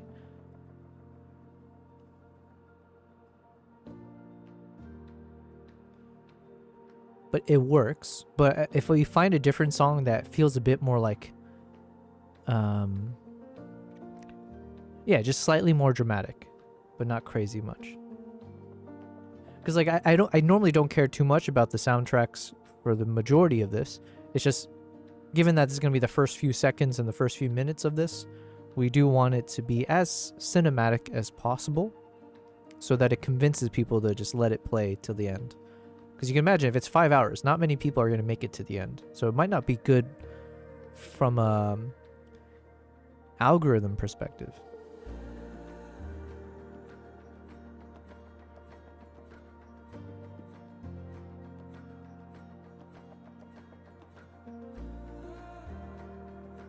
Okay, so this is option 1 for the soundtrack. Let me... How do I lift this guy up? Why is it not working with me? There we go. Let's shrink this guy. Let's try a different soundtrack.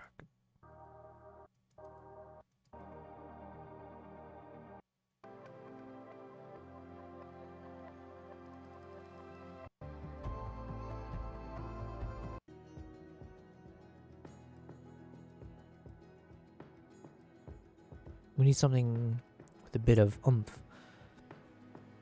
Ryan says, not sure if you saw my comment above about the ZR. Oh, I did not, or I might have missed it.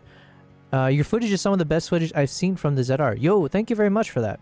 Your video is the reason I'm getting it, so good for you, and I hope Nikon knows how important your video is for the launch of their camera. Yo, thank you. I gotta take a screenshot of this.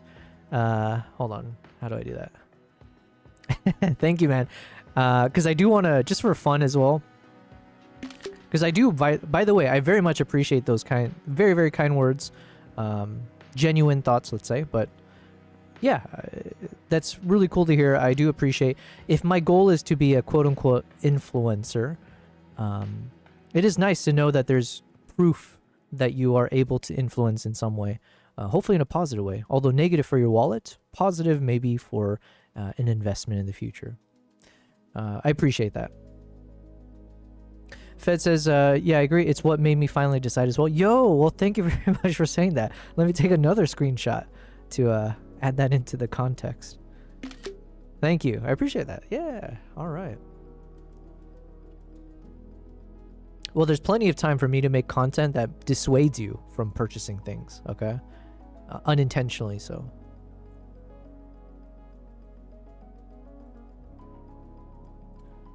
Okay, this song is decent. I want a bit more drama, though.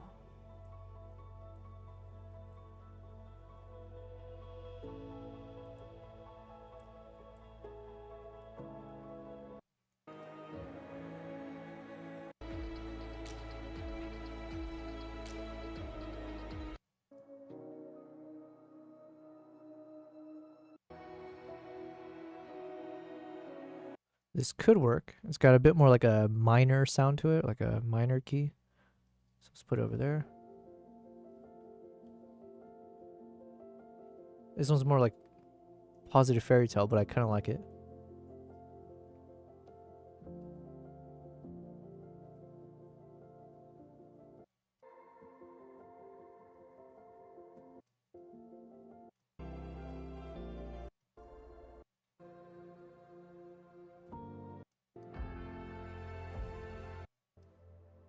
I like it, but I'm still leaning towards like if I can get a song that's got a bit more like a minor key to it and it's a bit dramatic.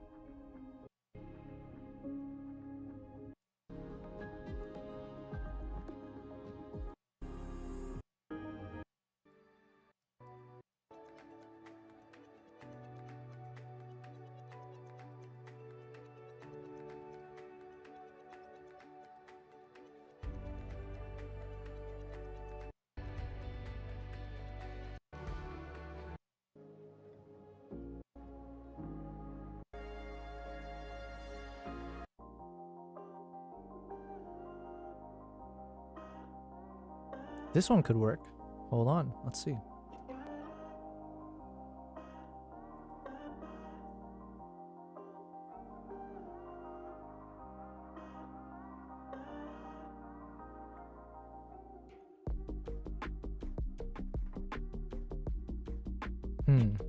This is definitely more like a human vibe.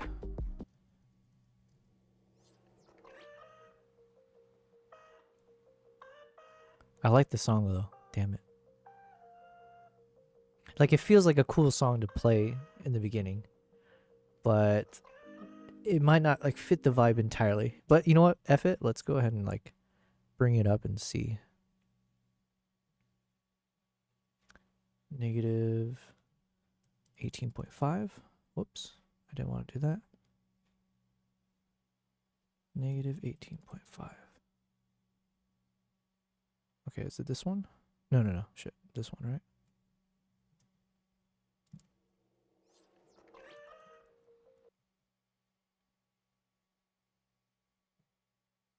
And then we'll add a bit of a fade in to the beginning.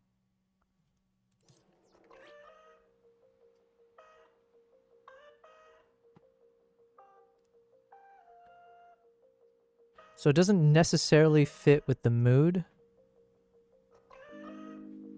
but I like the song, so I'm kind of like overriding it maybe. We'll see.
Definitely is not nature vibes.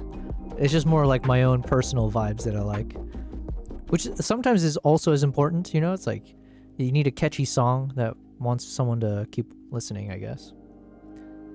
But realistically, I know I should probably use like a more nature sounding thing maybe. Oh, there's a little bird whistling though. I'm looking for any excuse to keep this song in the beginning.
Okay.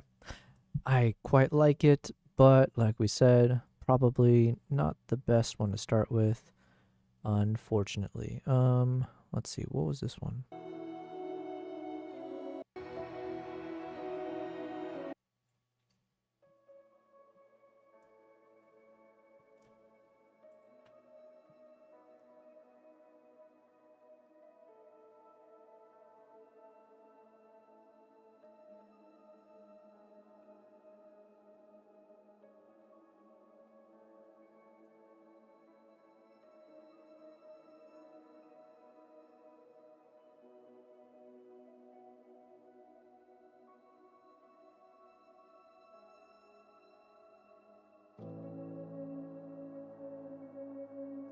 This fits more of the kind of like the,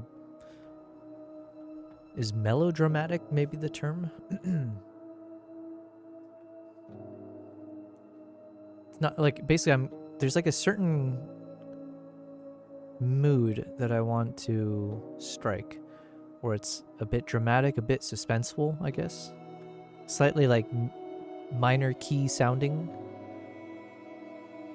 Mostly stringed instruments, because I feel like the stringed instruments tends to do a better job of like fitting with nature shots.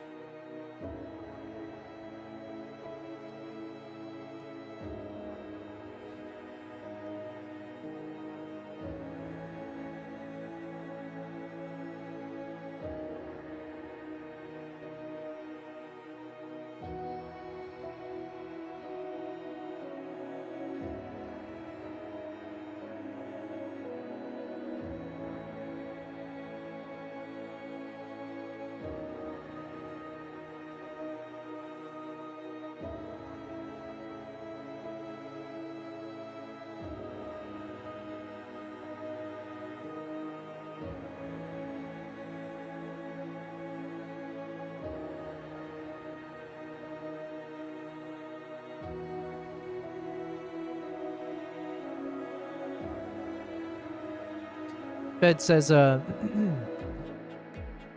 strings can add a lot of emotion and grace to it all. That's a good word.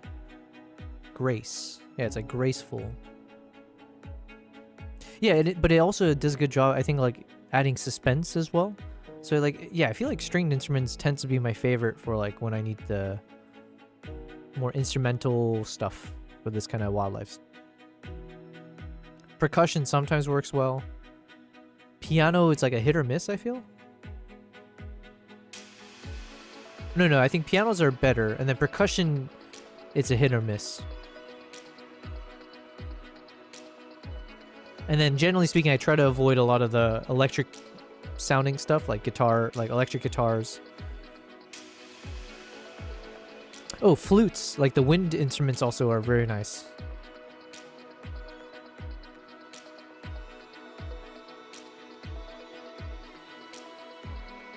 So for example, in this one, where you hear like that bass in the background, that doesn't fit as well, but it at least adds a bit of a beat as the chimp is walking, so it kind of fits.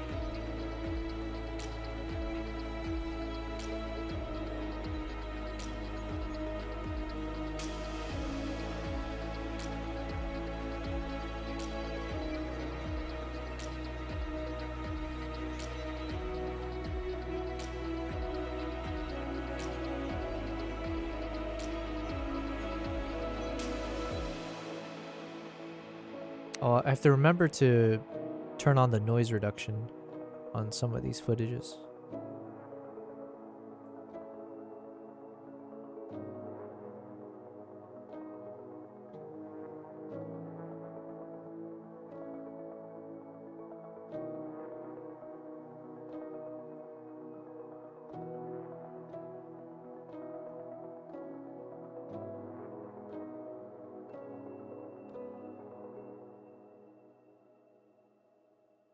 Okay, it's like a decent song. Decent. So it's in the running. Let me change the color for this. And then let's keep listening. Fed says percussion can be great for certain scenes, maybe adding a bombastic touch. Oh, I like that word.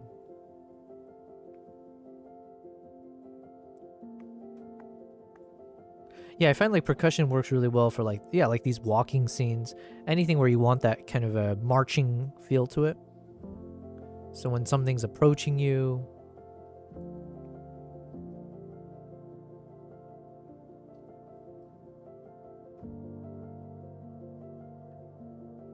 this one actually could work. It doesn't fit that thing I was describing, but I like the softness of it. Let's try. What is the harm in trying? Bring this over.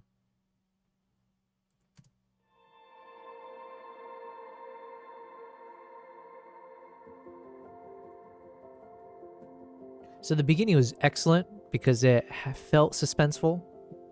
And then here it changed the mood into more positive fairy tale vibes, which in my opinion doesn't work as well. But it's like nice and soft, which, I don't know. It's nice. It's a baby as after all, so. Yeah, it's too feel good for the beginning. That beginning part was great though.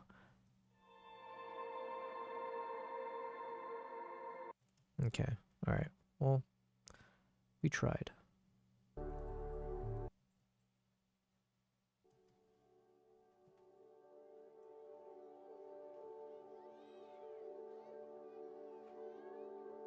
Problem here is you can hear the sound of children in the background and the sound effects of the song.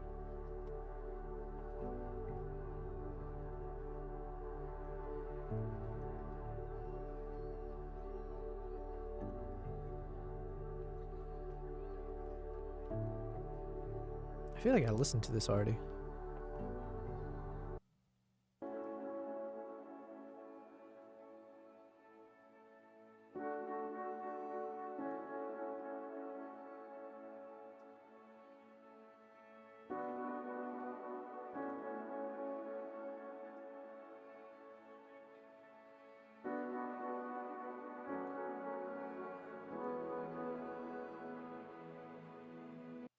Should probably cut out that part. It's too blurry for too long. And then like I think what do you call this? When the focus was coming in, I feel like it was a bit too abrupt. So I think we'll just stick to this.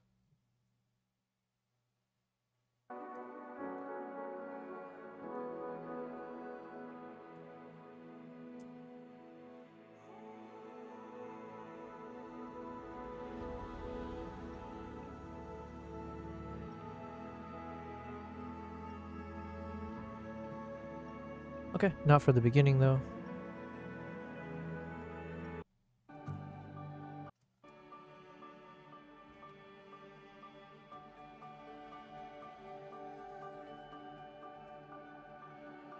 Too positive, I think.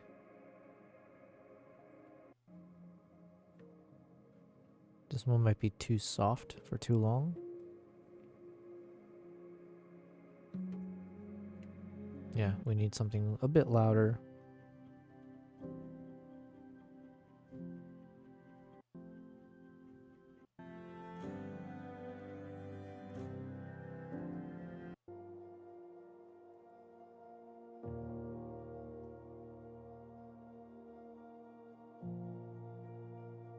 Maybe this one?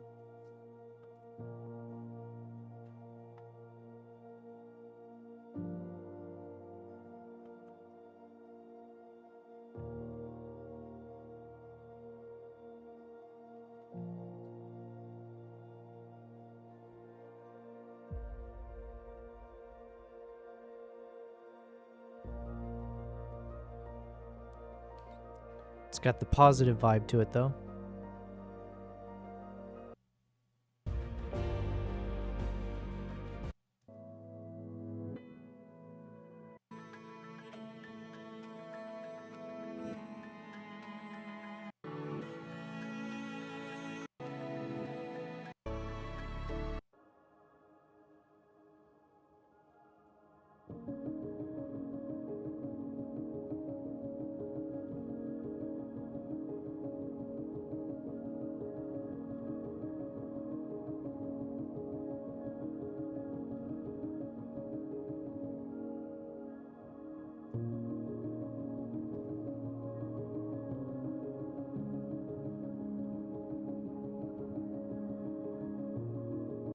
Okay, maybe this one could work.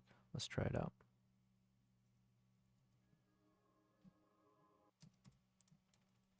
Let's cut out the beginning.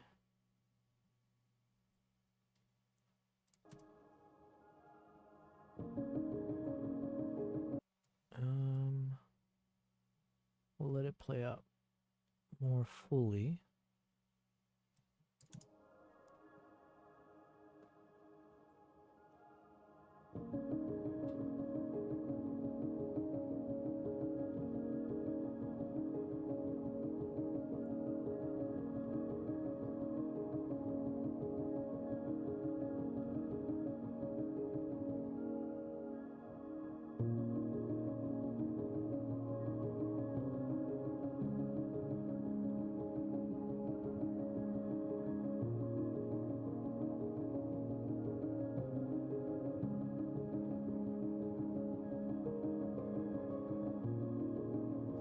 Okay, so far it's mapping to the song pretty decently.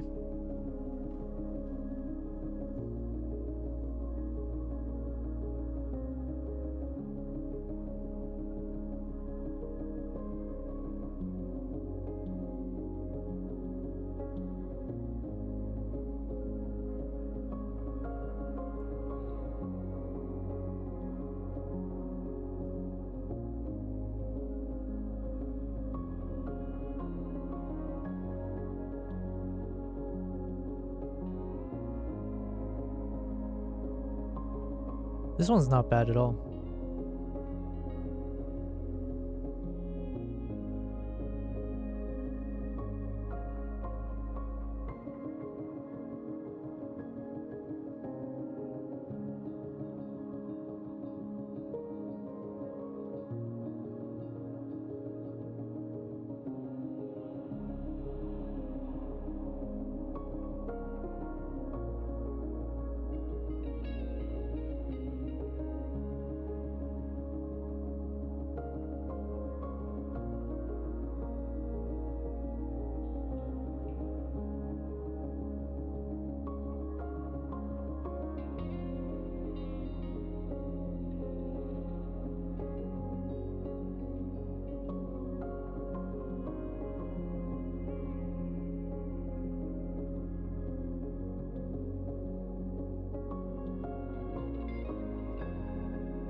So it's got that electric guitar, which is what I mentioned I usually don't like, because it kind of breaks from the more like the nature vibes. Because like, I guess the most obvious example then, mentioning like the wind instruments, because then it can mimic like the sound of nature a bit better. The stringed instruments like don't necessarily mimic real nature sounds often, but it's just like usually a bit more soft and airy. And then like the electric guitar, just off the bat, because it's like an electric sound, it feels a lot more like modern. Yeah.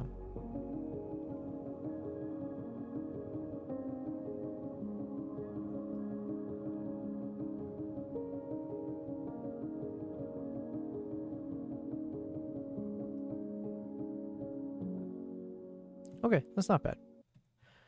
That one's probably the top contender right now.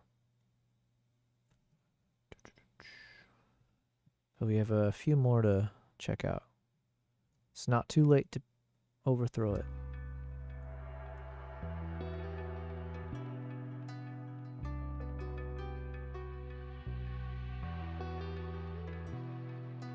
Same thing, that electric guitar kind of kills the mood a bit. Even that bass line.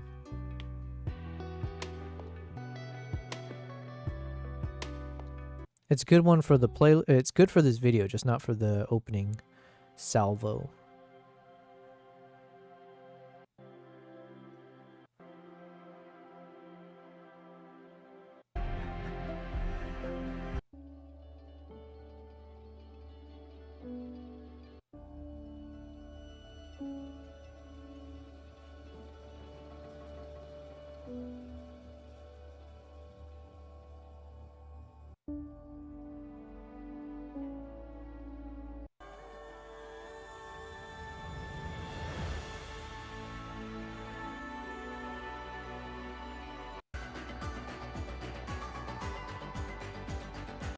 That one's a bit too crazy, too much change. I might not use that one for this. Or just put it in the middle.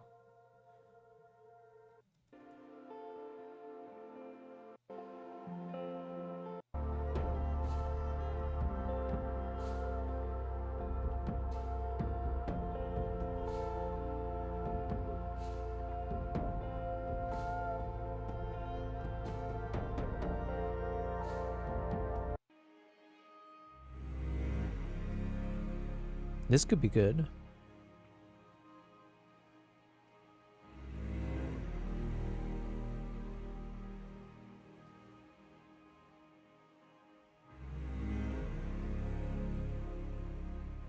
Okay, this is nice and dramatic.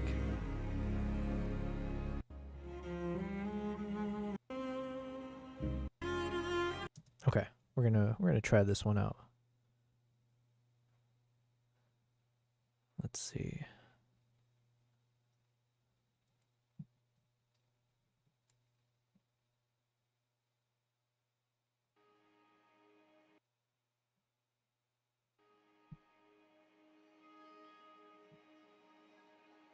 Yo, what's up, Photo Elite? Who do you think you are, telling my chatbot no? Good to see you, man. I'm just testing out different soundtracks for our upcoming video. So this is gonna be like a chill YouTube video. It's not like in... I don't know if people have been on my stream long enough to have seen some of the videos I've published in this vein. But yeah, this is meant to be like... This is gonna be 5 hours long. It's cinematic chimpanzees in 6K resolution with relaxing background music. So I've downloaded a bunch from Musicbed, and I'm not going to be super like picky with the, you know, ordering of the music, except for the very first few shots, or at least the first song, maybe 2 or 3 tracks, because, you know, assuming people are just watching, I need to make sure that I put my best foot forward. So we're putting in some of our best cinematic footages here in the beginning as well. And I'm trying to test out which of these soundtracks that I've downloaded from Musicbed would be the best fitting. So we're trying option number 3, I think. I'm looking for a slightly dramatic vibe, slightly suspenseful, slightly minor key if possible.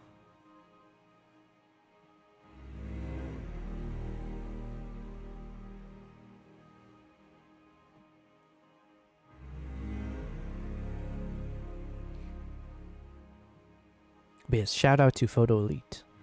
Big shout out to Photo Elite.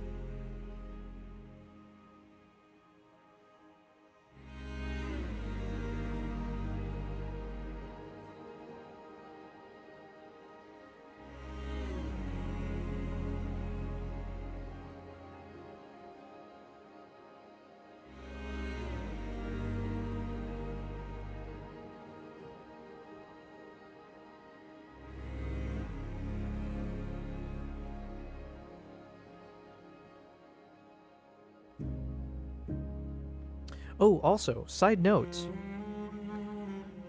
I made some changes in the back end to try to see if I can fix my network issue. And as of today, you know, for what it's worth, it seems like my Twitch has been pretty stable. I don't think I've seen it dropping in terms of the bitrate and stuff. And I've even lifted the bitrate up. So I actually shot it back up to like, I think 4,500. But I made a few changes on the OBS side, so... Seems like could just be a coincidence, but it looks like, don't jinx it. Yeah, maybe that's exactly what I'm doing now. So knock on wood.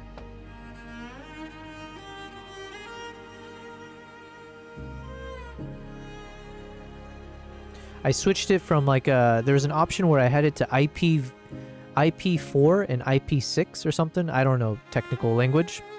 So I switched it just IP4. I changed the connection to only connect to my Ethernet cable connection instead of like hopping around to my Wi-Fi or to other options. So maybe things like that could end up disrupting. I'm not sure.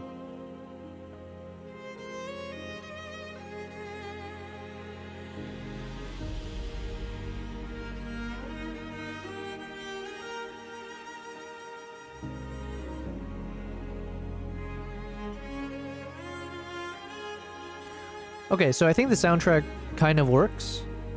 It's not my favorite of the ones, at least in terms of like general music choice, but it does have a bit of like that dramatic flair, I guess.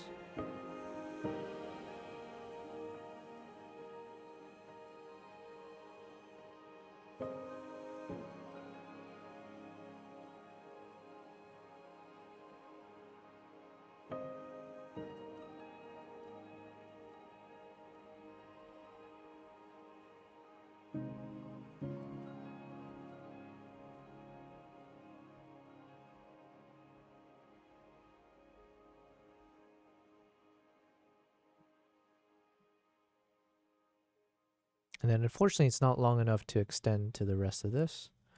So just keeping that in mind. It almost does, but it did not. Okay, so let me put that in maybe like a second place.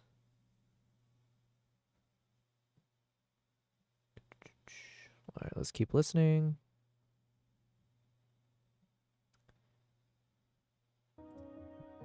Photo says IPv4. Thank you. That's what it was. IPv4 and IPv6. You're missing the V letter saying those things. Yeah. I don't know what that means. IP versus 4 is how I read that. But yes, I switched it from, I think before it was switching between the two, or it selects between the two or something. So I adjusted it to just choose from the IPv4.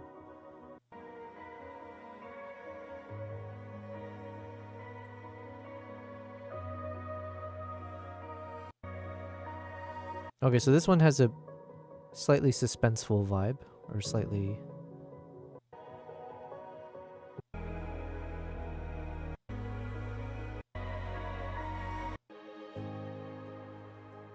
But I want something that's catchy. I want to, like, personally, I want one of them that feels more catchy. So, but the first option I had was my favorite, but it doesn't really fit the vibe too much.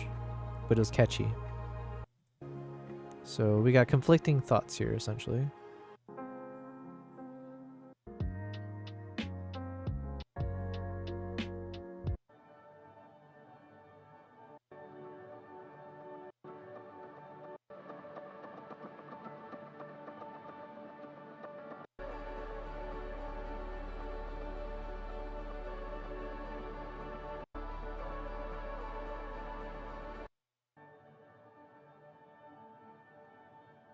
I mean, this one's kind of a neutral one. It works probably for most shots. Because it's like fairly ambient. Slowly builds up.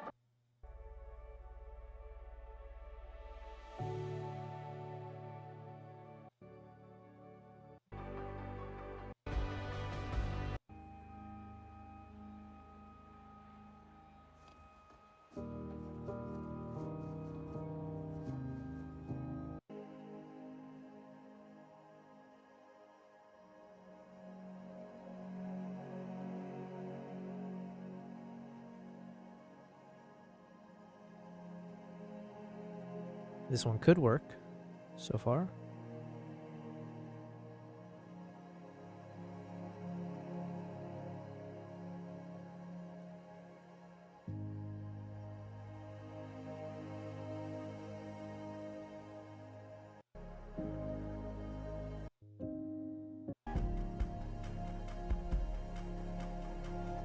Okay. I think it's the last one we have.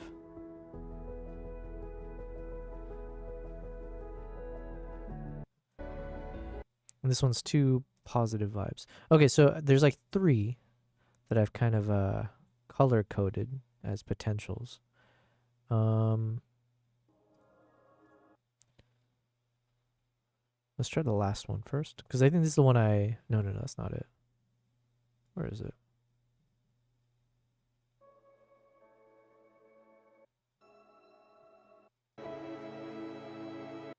Wait, where's the one I liked? I didn't even color... Oh, here it is. Okay. This is the one I liked just because the song I like, but it's more like... It's not really naturey.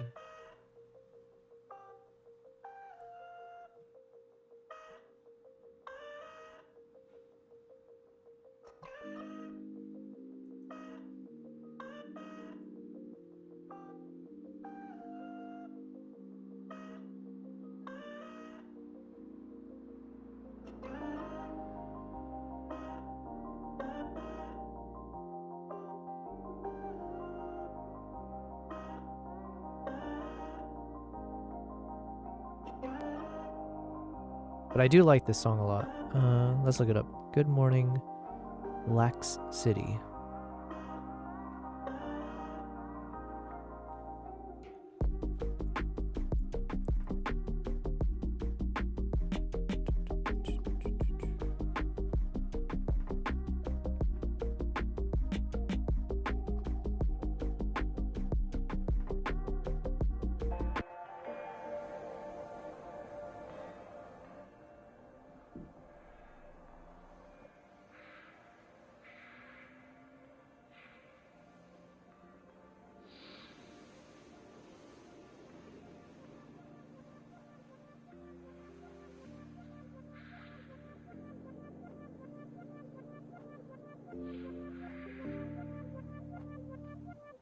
Okay, in the meantime, let me start.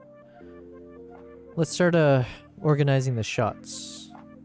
Again, like I said, I'm not gonna be too nitpicky, especially in the middle part, but the first few and the ending, maybe. And let's just be consistent. So most of the chimp walking shots in the beginning.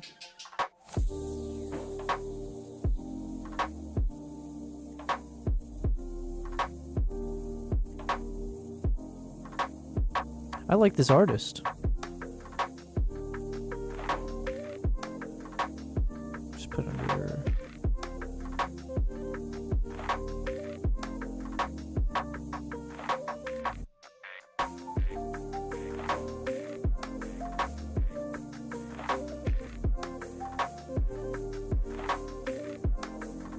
Thank you, Mustafo, for the follow on Kick. Time will tell.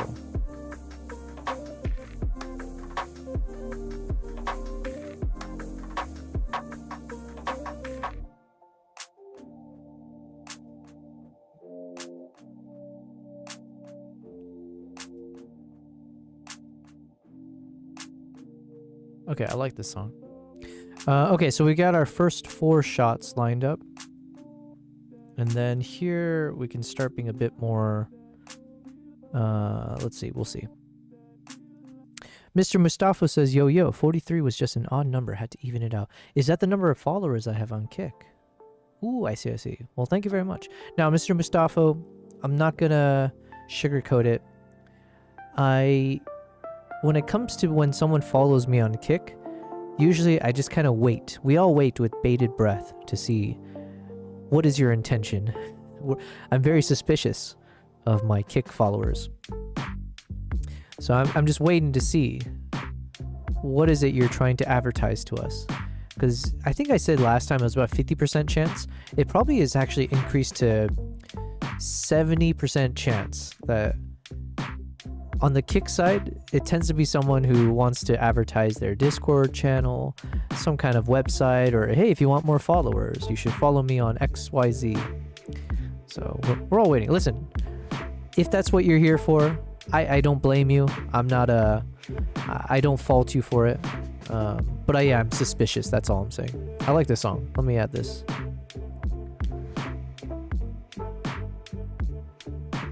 Add to project. What did it say? Stream playlist? Yeah.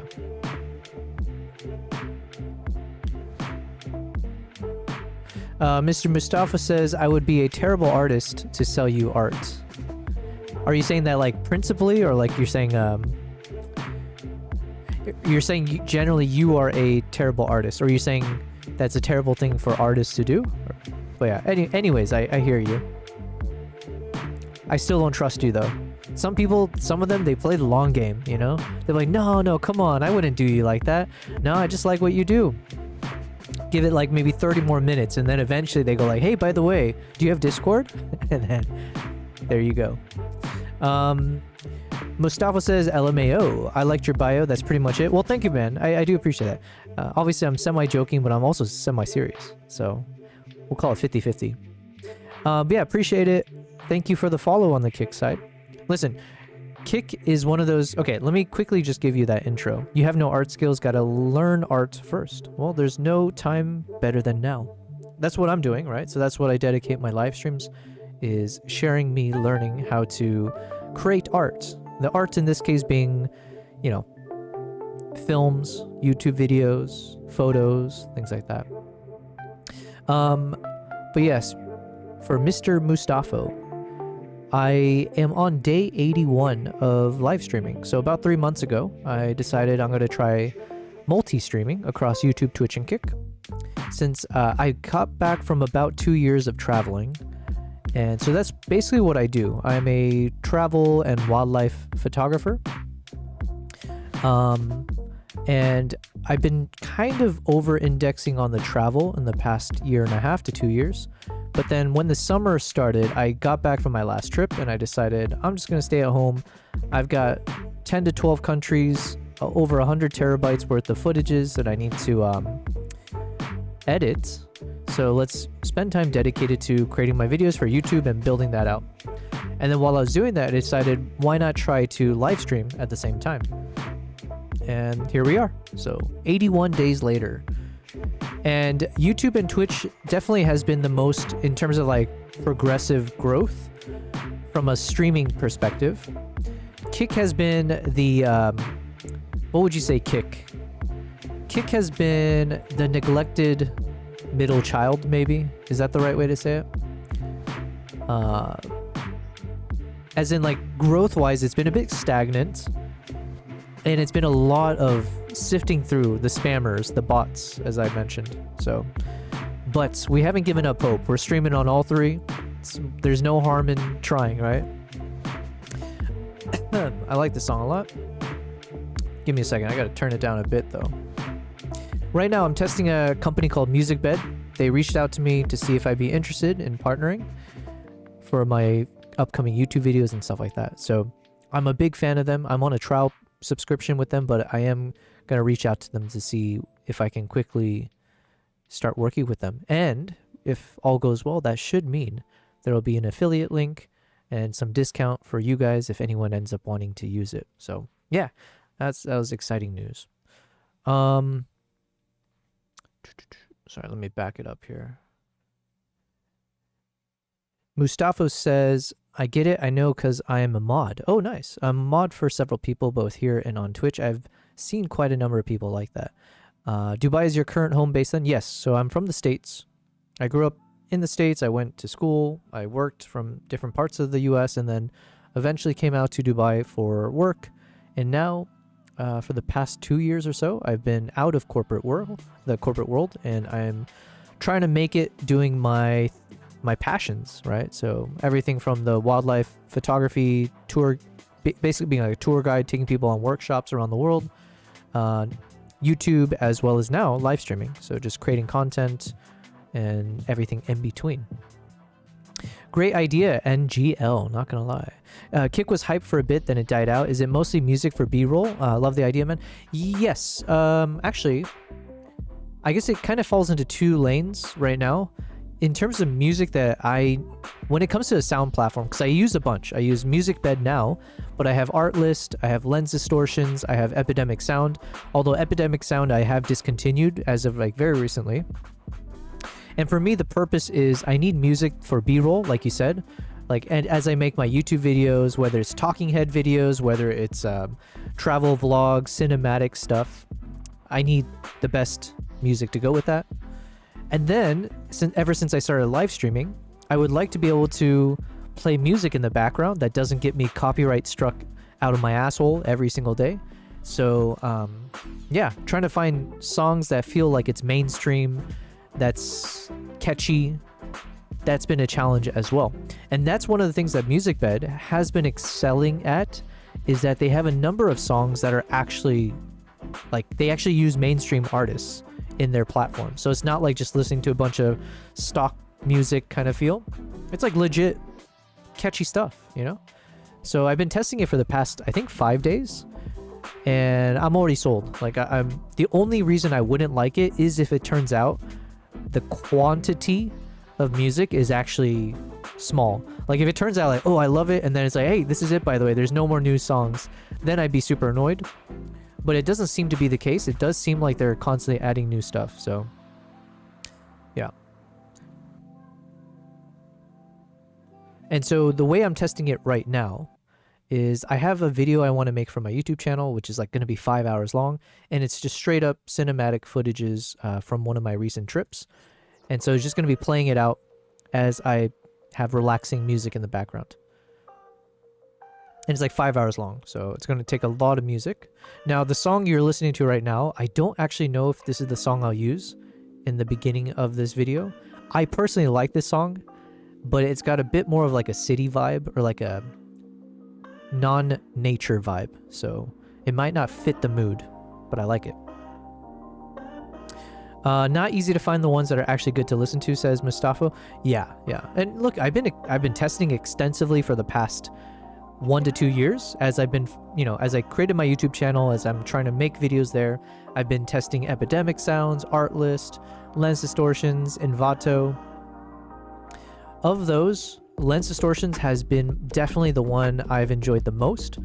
So as an example, because I have it open, I can show it now. So this is one of my latest videos that I made on YouTube. It's a product review of the Nikon ZR, and all of this was used with lens distortions. But I think that's exactly why Nikon invited me to test out their... So let me just play the cinematic trailer part. An aspiring filmmaker and solo run-and-gun traveler. So I need this kind of music, generally speaking, are for you. Cinematic stuff.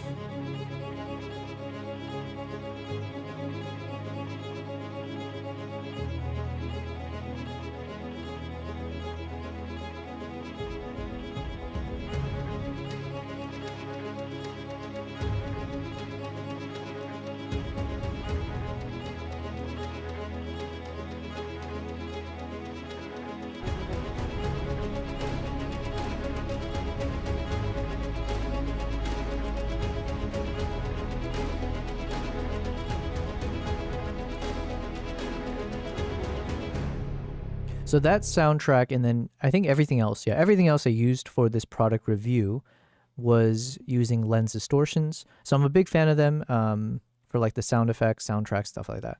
So that's a kind of quality of, I guess, music that I'm looking for from the sound platforms that I use. And then Mustafa says 5 hours. I'm assuming it will be like a documentation type of kind, right? And released in several parts. Nope. That what you're saying would be smart as a YouTuber to split it up and all that. But I have such a backlog of things I need to get to anyways that it's not the worst thing. This is like a separate playlist that I have on my YouTube channel, just literally to take all the footages that I capture of wildlife that never makes the cut. Some of them do, but a lot of these don't end up actually seeing the light of day. So then I just combine all of it. I slow motion the footage. I intentionally make it super long, and then I just put some relaxing music. And it's meant for the type of YouTubers, like the viewers who want the 1 hour or 2 hours of relaxing music, right? Imagine like the lo-fi, chill kind of channels, right? The popular ones. And the only difference here is that instead of having like an animated, like a background that just stays there, I'm just filling it in with wildlife footage. So it's kind of like matching a Nat Geo vibe with relaxing music. But yeah, it's just meant to be like for people who need something in the background while they're working, while they're running chores or whatever it is they're doing. It's a different audience. But yeah, at the very least, it's like visually you'll have something stimulating, hopefully feeling like very naturey or just very like, out there in the world. But then in terms of the audio, you're just listening to hopefully kind of like massage music or like spa music, right? Just like very chill, mindless almost. So Mustafa says, I'm getting the chills. Well, thank you. It's like the type for not sleeping stream for backgrounds, although it could maybe for study streams. Yeah, exactly. I don't know. I haven't like given it that much thought. I've given it enough thought to say I do want to make this as a playlist, because I have so many hours worth of footages that it is a waste to not share it at all. But then to create something creative with hours of footages all the time is a bit tough. So like the ways I do it creatively is through the travel vlogs that I ultimately make on my YouTube channel. But then those things tend to be like 10 minutes, 15 minutes, 20 minutes long. So you're still cutting out a lot. So then this becomes the filler, or it's like the catch-all net that allows me to take all the footages, put it all together, and it still serves a purpose. Hopefully it still feels of high quality. But it's a bit more mindless for me as well, because it really, I'm spending a bit of time here just to get the first few shots correct and trying to choose the right first soundtrack to use, because that's the one that people are going to hear initially, and it'll convince them whether to continue watching, up to 5 freaking hours, or if they should just shut it off. So I'm leading with the most cinematic shots that I have, as well as trying to find the soundtrack that fits that vibe the most. So outside of that, then the rest of this should be fairly mindless and somewhat fast for me to just then say, as long as I know all of these are relaxing music, there's nothing crazy inside the songs, then I can just, space them out, make sure it extends all the way to 5 hours. And then we export, publish it, boom, boom, move on to the next thing. So that's one thing I need to learn how to be better at, is just operating faster and just pumping out more content. So yeah. But yeah, it'll be one video. It's a niche audience, interesting idea. Yeah, it's a niche audience, and it's an audience where like you'll find a number of these on YouTube, and they have a bunch of people, right? Like you can find like wildlife 4K or whatever footages with relaxing music, and some of them get millions of views. You've got that lo-fi artist, or the little girl studying with the cat, the viral, like the really popular one. It's just like they don't even see anything change visually. It's literally just the static image or slight motion, and it's just chill music always going on in the background, and that thing always gets so many views. So that was kind of the inspiration, where it's like, oh, could I try to do the same thing? The problem is, I was saying this earlier in today's stream, I kind of have too many features on my YouTube channel where I do too many different styles of content. So if I really want to be successful in that world, I probably need to create a separate YouTube channel that is dedicated only to just and even the title of the channel and everything is just obviously about cinematic wildlife, footage with relaxing music vibes, right? So then people follow for only that kind of stuff. You have a more tailored audience. YouTube knows how to promote you better to those types of niche audience members as well. So, but the thing is that my channel is not big enough for me to, or I don't know. I guess maybe I have to give it a bit more thought. I just assume that my channel is not big enough for me to even consider a second channel. So I'm just kind of creating all of the content within my only channel because I want it to obviously grow. So I'm a bit less focused on hyper specific types of content and more just trying to make sure I, broadly speaking, am creating content that will keep getting me in the spotlight in some way. I don't know. It's all, who knows? Someone who's smarter than me will be able to tell me what I should do. But it's also just like, I don't want to be too strategic with everything I do. It's like, this is fun for me, right? I want to maintain the fact that I'm enjoying creating content and sharing it, and hopefully, even if it's slow, attracting an audience of people who enjoy the method or enjoy the final products. So yeah. Anyways, that was a long thing I just spoke through. Let's play this out a little bit. Fed says, I usually have something on like that on one of my screens when just editing videos and color grading. Nice. Well, then hopefully, Fed, you'll start watching my playlist. Oh, I should make this one of my commands. How do I find it? Well, first thing I'll do is let me make sure to promote my YouTube channel. Obviously, you're there, but for anyone else, feel free to follow my YouTube channel, and let me see if I can find the exact link to the playlist that I'm talking about. Mustafa says that idea came up because I'm planning on making a study stream, and having something like this would be interesting to have in a section of the screen so people won't be bored of whatever I'm doing. Well, hells yeah, feel free to do it. Just make sure to promote the shit out of me and get people to follow me. But yeah, I appreciate it. Consider doing the short forms as well for, I don't know, TikTok or YouTube shorts maybe, just like the wildlife footage. Yeah, but the thing is I'm stretched too thin. So if I spend too much time trying to do the shorts as well as the long form content, it's just I don't have enough bandwidth. So part of what I'm trying to do is hire a video editor, hopefully soon, that can excel at a few things. But I just gotta, it's like I'll need to hire someone who can help me with my product reviews, talking head videos, but that's like long form stuff. So then to hire someone to do the short form content who can pump out a bunch of viral clips of my wildlife footage, that's like a different type of editing style, and also takes a lot of hours to sift through things. So I don't know if I want to spend that kind of money to have someone do both. So it's just all a challenge. Fed says just listening to the music, and if I take a little break, I can watch it. I see. Yeah, let me find this playlist.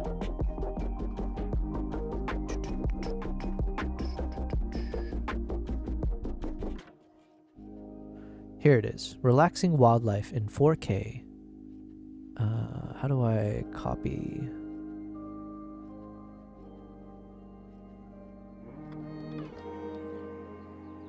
Why can't I copy this?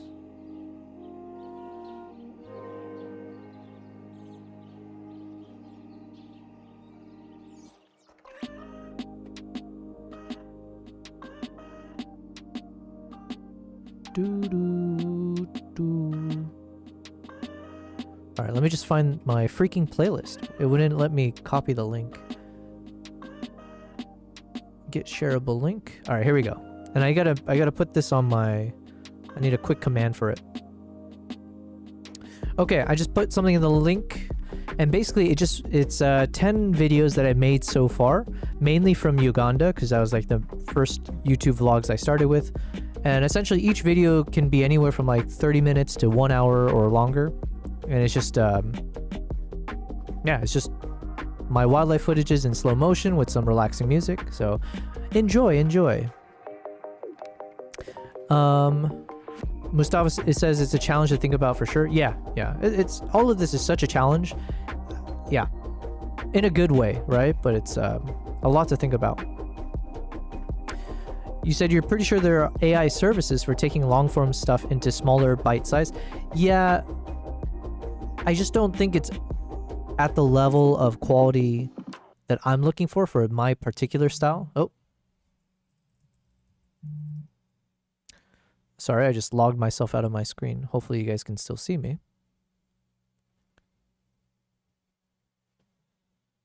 Mustafa says, wow, cool, thank you. Saved and subbed. Oh, thank you. Well, thank you very much. Thank you for following me on YouTube. I very much appreciate that. We're on our goal. I just hit 9,000 subs a couple days ago, I think.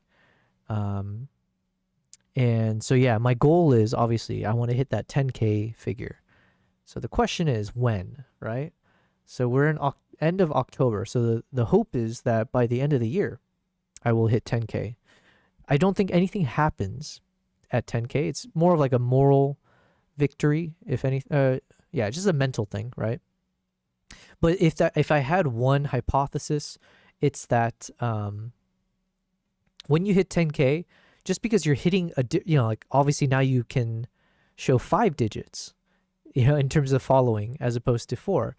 I do wonder if psychologically, does that make an impact on the number of potential viewers who are willing to click on your video based on them first checking to see if you have enough followers, right? It's unfortunately the game that we play, but everyone kind of falls into this, and it's not necessarily for bad reasons, right? So it could be for Instagram, any social media. If you see someone saying like, hey, you should spend 10 minutes of your time to watch this video about this topic. Or if it's like, hey, you should trust me as I am about to share some knowledge on YouTube. If you see that the YouTube has 1 subscriber, or if it was just opened a few days ago, right? There's just a lot of red flags, I guess. And one of the red flags would be how many viewers or how many subscribers do you have? And then also how many views does the video have based on the number of days that it's been out there. And so it's one of those like what do you call it? Chicken and egg type situation maybe, or like you don't know which one impacts the other more. But either way, I do hope that if they see like, oh, this person has 10,000 followers, maybe there's some psychological like, okay, let's give this video a chance. Algorithmically, I have no idea. I doubt that YouTube treats someone with 10,000 followers any differently from someone with 9,900 followers. But yeah, I don't know. Mustafa says for 10K, I think there would be an effect. I feel like there would be psychologically, for sure. There's got to be some amount, because I assume I would be the same way, right? I assume at some level I would be like, oh, this guy's got 10K followers. Okay, interesting. Maybe. I don't know. I don't know. But also YouTube is kind of different from the other platforms. So one thing I was mentioning is that, you know, it's been very fortunate. Hopefully it continues, but we've had, what, 3 or 4 different brands reach out to us in the past month or so. Like reputable brands reach out. And this is when I had, I think, like 7,000 to 8,000 subscribers. So I think YouTube, maybe the subscriber count isn't as important, at least when it comes to real business related stuff, monetary stuff, like potential partnerships and things. I have no idea. I don't know.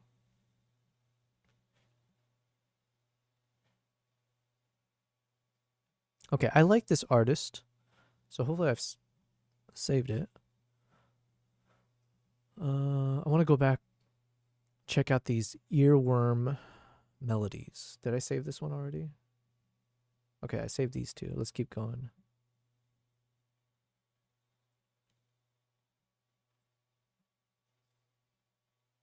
Oh wait, we listened to this, right?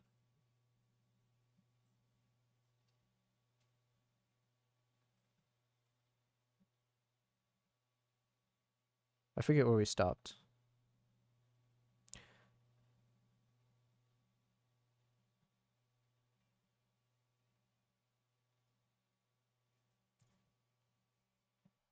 Okay, I like these kind of songs.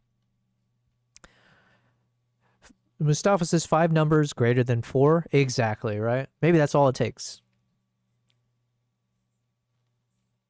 But it's, you know, it's kind of like when people price things, instead of saying, let's say, $100, if they price it $99.99. But it's not necessarily always the digits either, right? Because you could be like $60, but it's like $59.99. I don't know. I feel like I should take some psychology classes. I'm sure it could help.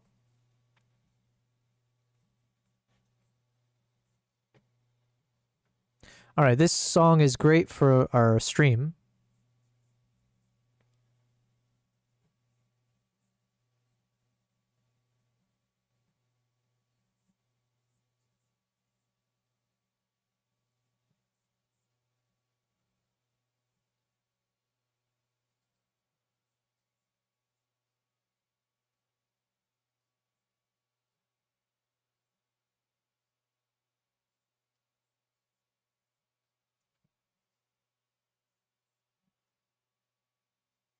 All right, here we go. Let's keep working. Actually, this might be a good time. Let me switch over to editing photos. I need to get through these Japan photos, so. Where do we end?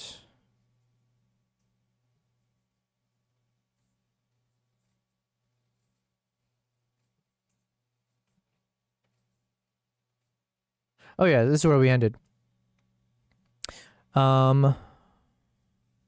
Mustafa, you said, just to confirm, could I use the YouTube playlist you shared as a background or a side view kind of thing for my future streams to be determined when? Yeah, no reason for that. Just make sure to, yeah, obviously plug me or whatever, but also just share it with me when you start doing that, just so I have a general sense what you're talking about. And then one thing I don't know is, because I'm using music from different sound platforms, so if you're streaming on YouTube, you might get copyright struck unless you also have licenses to those. Otherwise, I think if you're on Twitch and Kick, there's no issues.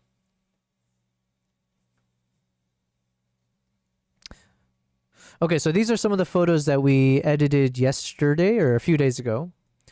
So these are part of my recent trip to Hokkaido. And I need to get through these as soon as possible because I need to advertise that trip.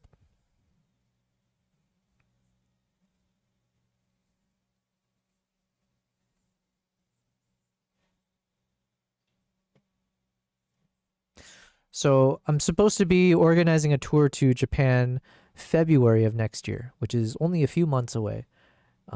So I need to get through as many of these photos as quickly as possible because I need to start publishing this on my website to let people know to join, because these are not cheap trips. So it usually requires a bit of a time to advertise and find people willing to spend $5,000 or whatever to join.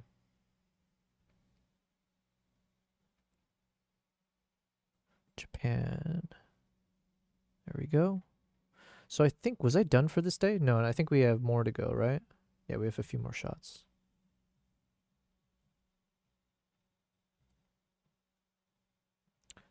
I don't think I need too many Whooper Swan shots.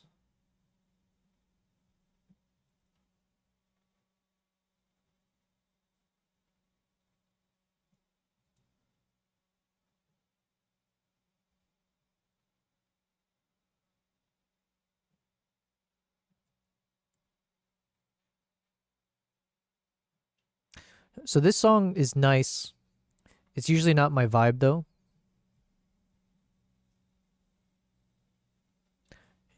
Usually I don't listen to a lot of like songs that feel like you're about to cry, you know?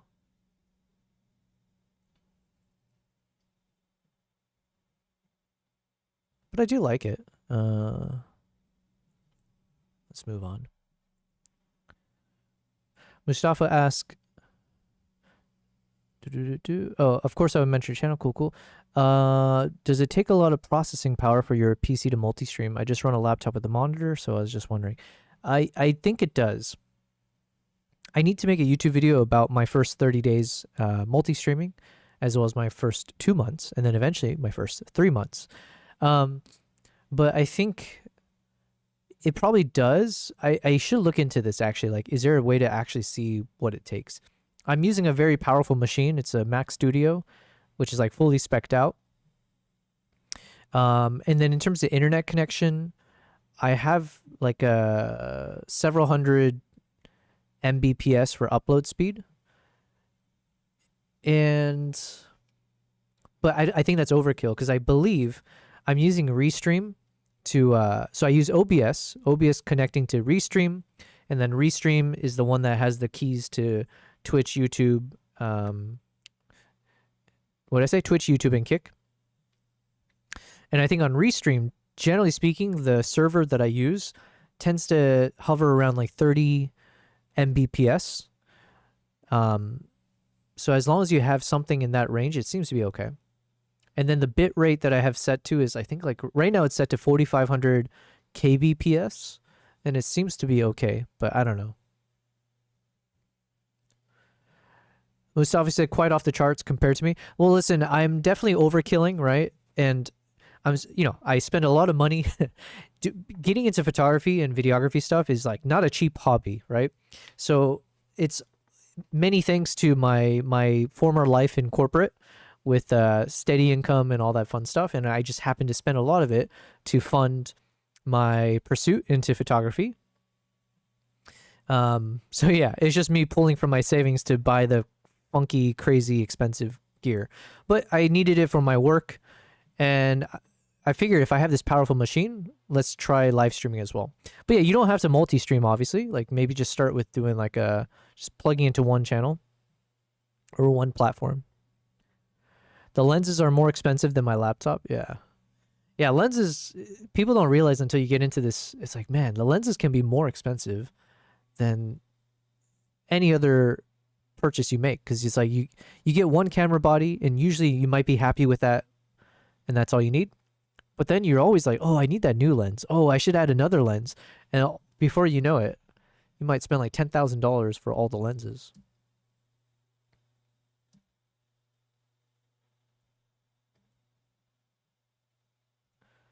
All right, let's just pick one of these shots.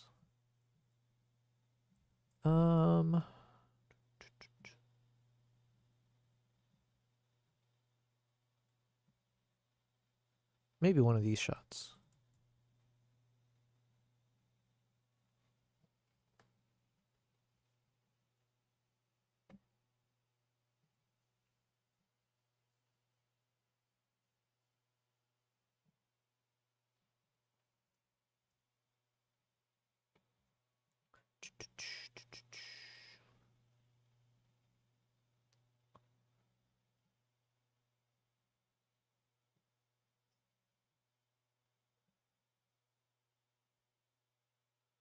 Okay, I like the red on this, on the eye. Mustafa, you said I'm thinking either Kick or Twitch. Kick is like untapped space with not many competitors in some sense, but Twitch has its huge community, and I don't know which way I should go. Well,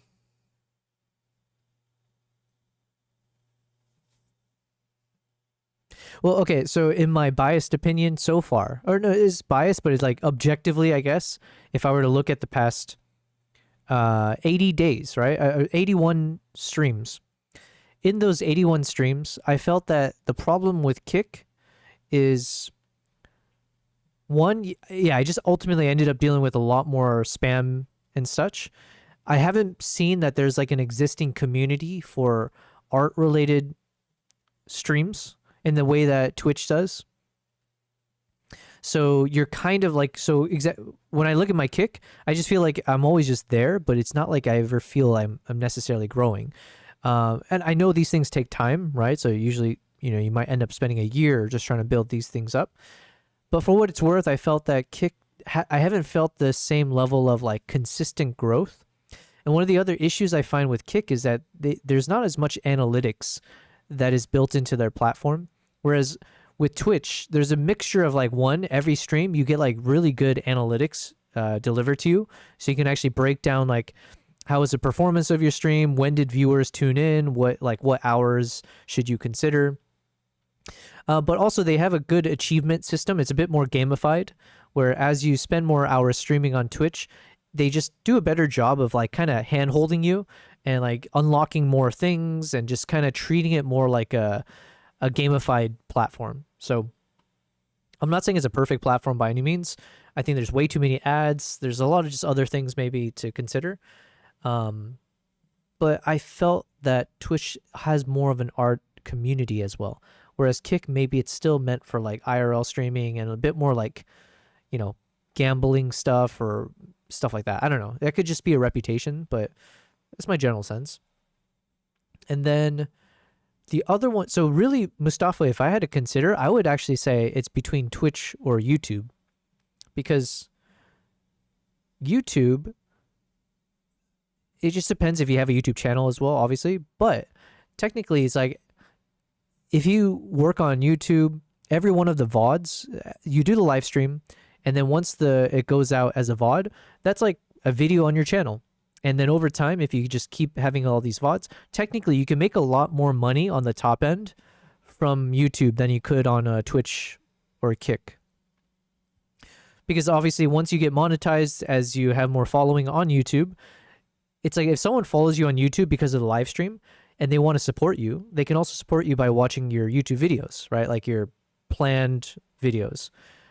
If you're a Twitch viewer and you want to support a Twitch streamer, you support by viewing, which you're already doing, and then following them. YouTube just gives you a bit more of like, depending on the artist that you are, they might want to see your other content. Whereas I don't know if it's possible on Twitch, or it's not really a thing to be a Twitch streamer, but then also publishing videos on Twitch regularly, right? So, I don't know. I would say YouTube and Twitch would be the ones that feels a bit more for like an artist, the route to take. I was really hopeful about Kick when I started because there's so much hype around it. It's gotten such a lot more market share is my understanding. So I think it's got like 25% of the market share. I don't know how much that's changed because I know there's a lot of bots and stuff. So I was very hopeful that Kick could be an area that I could hopefully grow a channel. And also I think Kick has better monetization in the sense that they give you more revenue share. But given how limited my growth has been on Kick, it doesn't matter if it's 60% or 100% revenue share. 100% of zero is still zero, right? Whereas with Twitch, I was within that first month able to become a Twitch affiliate, right? So it's a bit more achievable to hit that affiliate status. And with that affiliate status comes monetization with your ads and other things, or having the tiered subscriptions. So yeah. Anyway, sorry, this is a lot that I'm throwing out here, but I'm glad you asked a question, because these are all things it's in my backlog, right? I need to make this video about my experience multi-streaming and my honest thoughts about things, my suggestions. So I do appreciate the question. I appreciate the patience on my long answer. Mustafa said, interesting take. I like this song. Slightly melancholic though. So if it continues to be sad, I'm not going to download this one, but Mustafi said you can't really do that, although there's a feature called collections, but I haven't seen it used much on Twitch. Collections. Yeah, it's just not a thing, right? People don't use Twitch for like yeah, that's what YouTube's for. If you want like high production videos that you've thought through and you're publishing, Twitch is very much a one trick pony. It's like a live stream platform. So yeah. Mustafa, you said, I can't hear the music here on Kick. Oh, interesting. Huh. Like, as in, like, you can't hear it at all? It's, like, super quiet? Or, like, you're only hearing my voice on Kick?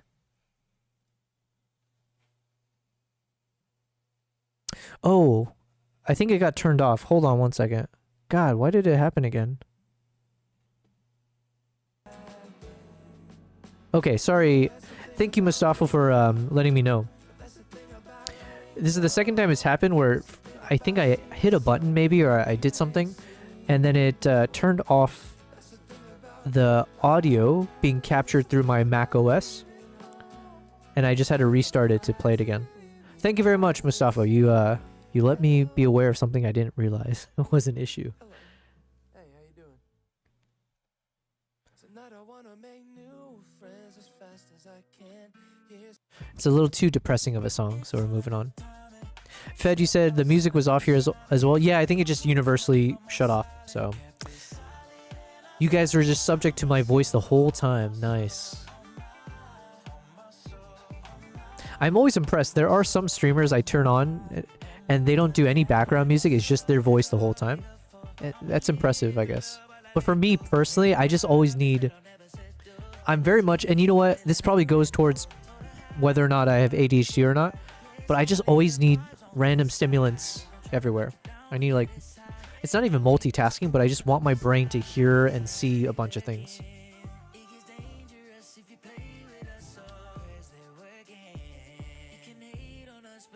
Okay, this one's probably good. I just don't know if this shot adds much to my collection. It's a cool close-up, I guess, but...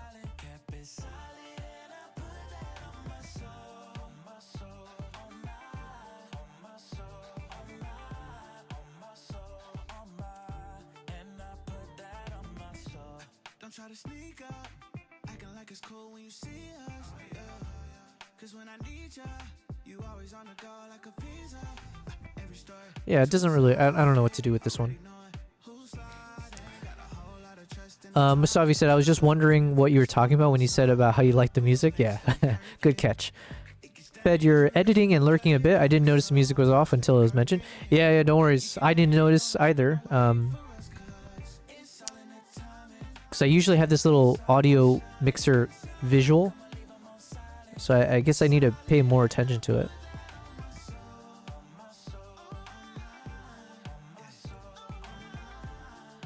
Alright, yeah, I'm just not feeling this shot. So let's move on. I don't want to waste too much time.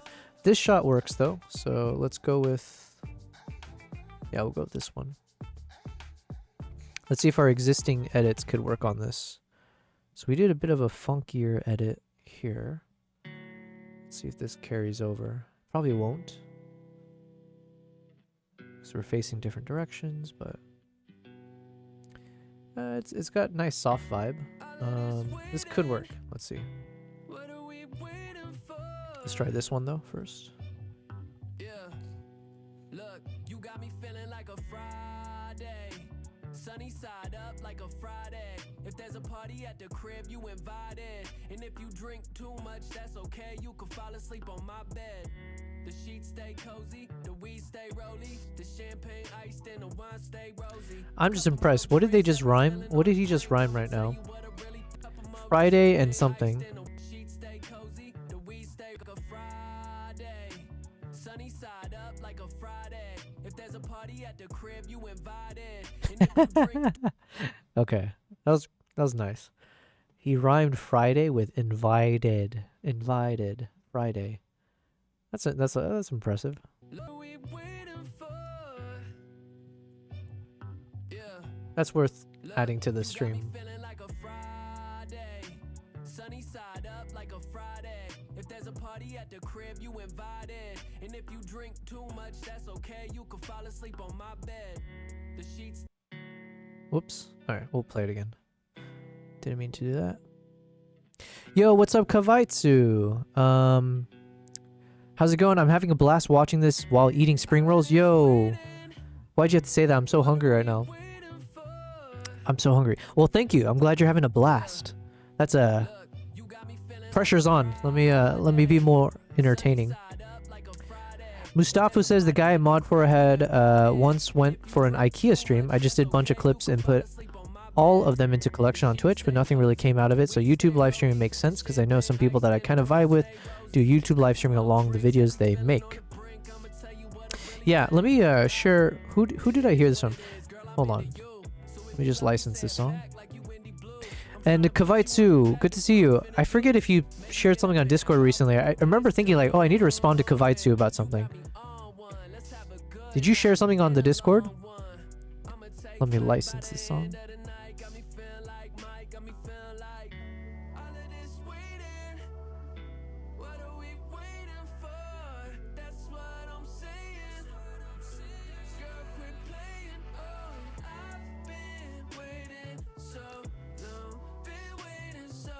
Okay, I like this song a lot.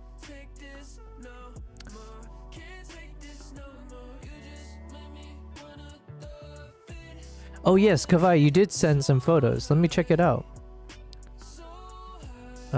These are some nighttime shots, yeah?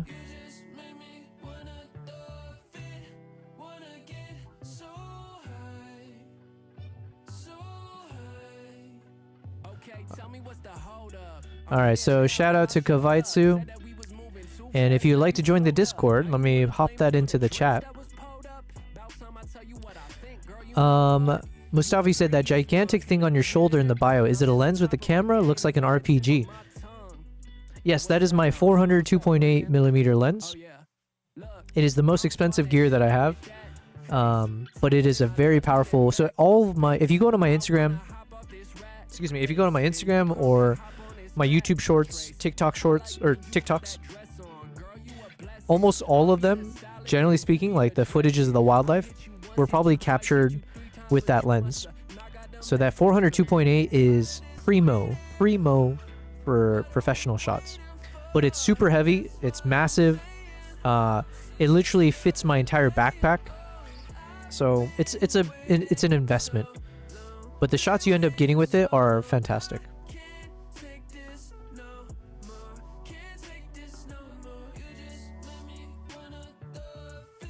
Alright, so I'm just opening up some shots that Kavaitsu had sent into the Discord. But yeah, oh yeah, so Mustafa, I was going to say, there's that big YouTuber, he goes by a bunch of names, right? It's like Charlie / Moist Critical / Penguin Zero? Something with penguin in it. My point is there's like a really big YouTuber who does live streams and all that fun stuff. Hold on. Did you start the overall content creation 3 months ago? For live streaming, yes. Roughly 3 months ago. This is my 81st stream. And generally speaking, I stream every day. So maybe I'll take 1 or 2 days off in between or if there's a project. But yeah, and then I had to take like 2 weeks off for a project with this new camera that launched. So that was fun, which is all the chimpanzee stuff, right? But for YouTube, I started the YouTube channel about 1.5 years ago, but I haven't been posting consistently on there until yeah, roughly the start of the summer because I've been traveling so much. Ludwig, no. Yeah, so Moist Critical. Anyways, so this dude Moist Critical, Mustafi said, I see, I thought the numbers on Insta were quite well for 3 months. Yeah, no, Instagram is where I started, mostly sharing my photos, then I got into Reels, and then I wanted to shift into long-form content. Instagram, I've been the least engaging, or I've kind of taken a step away from that as I've been traveling a lot, and I'm trying to put more of my energy into YouTube. But I do need to get back into consistently publishing everywhere. What's up, King Crook? King saying Joe Bell. Joe Bell, indeed. Oh yeah, what was I saying?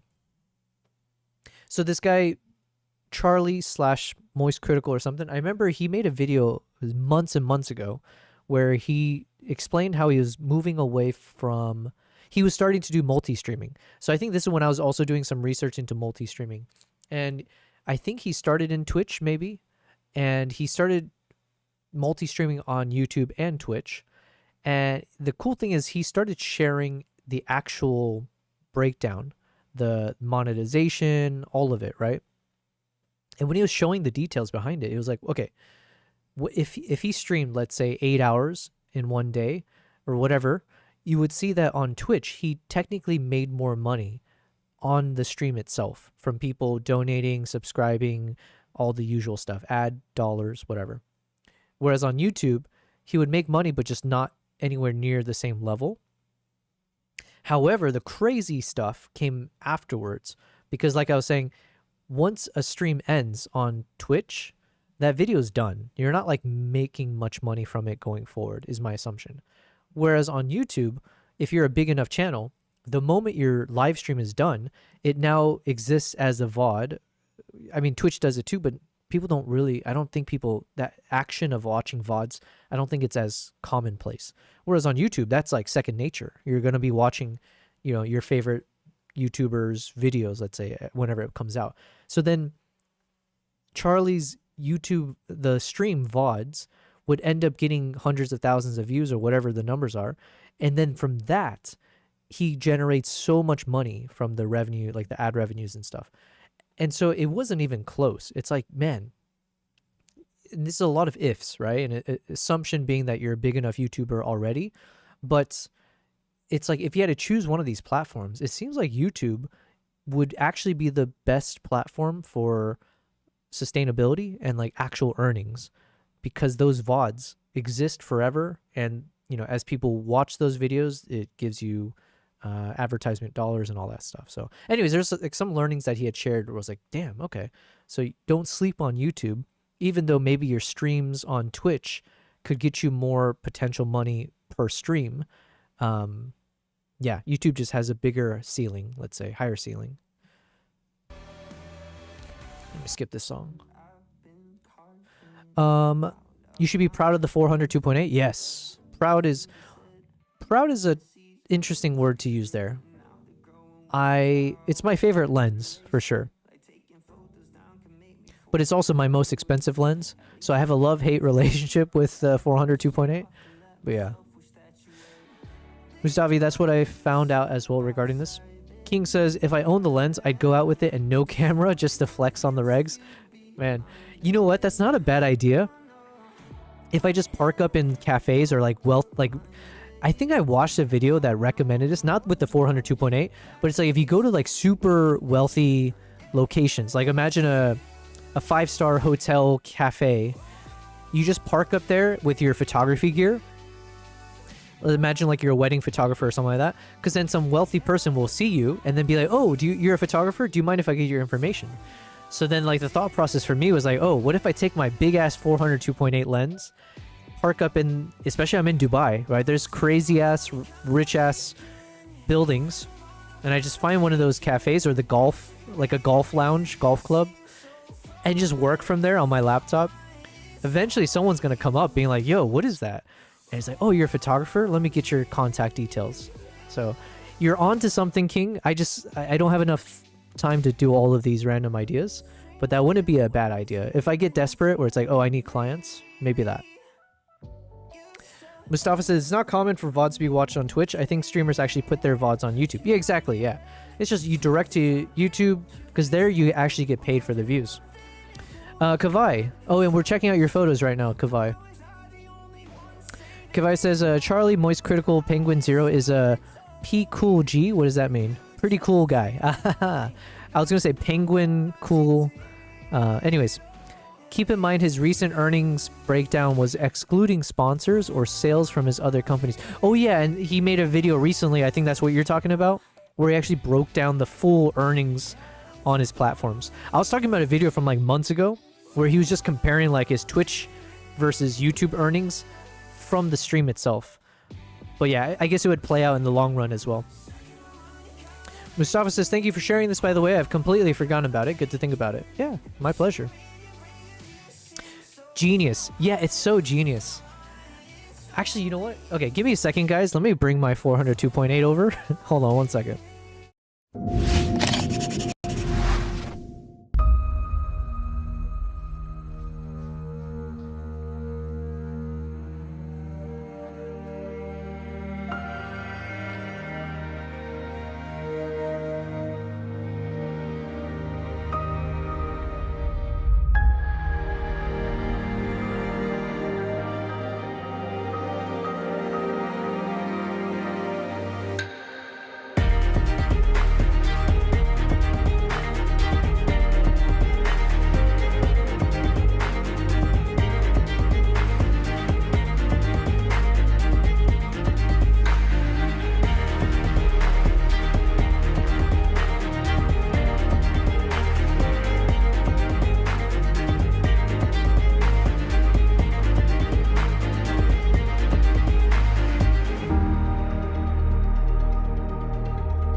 Okay.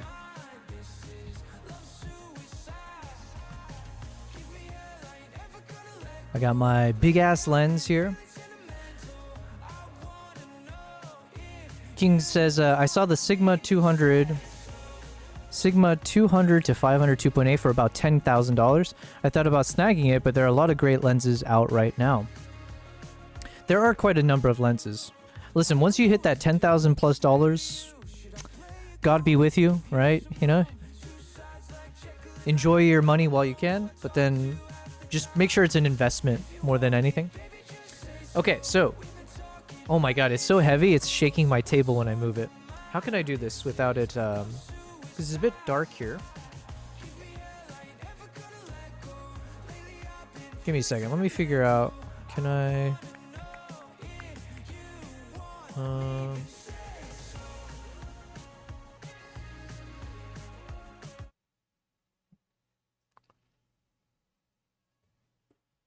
okay.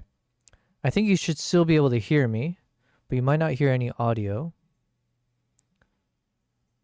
Or like you might not hear the music.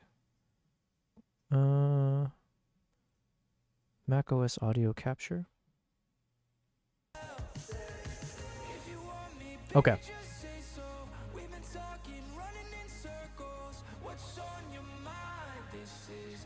So this is the big boy, right?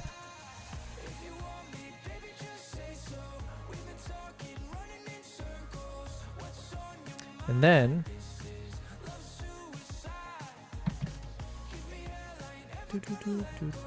hold on. I'm trying to figure out a way to do this, but I can't see anything otherwise.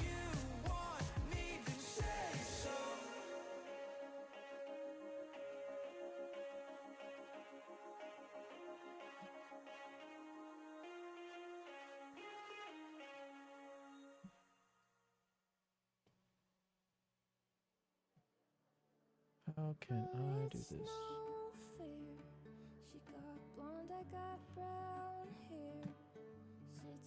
Give me a second. I adjusted a few things here and it did not, my computer did not like what I just did.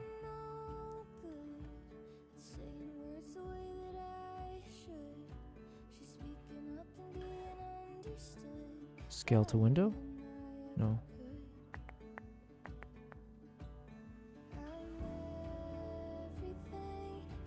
King says, yo, Joe Beezy got that muscle shirt on. Yo, I'm hitting the gym again, okay? 3 days in 3 days this week. First time in over a year. But okay, here we go. So hopefully you guys can see this. Although it's a bit dark.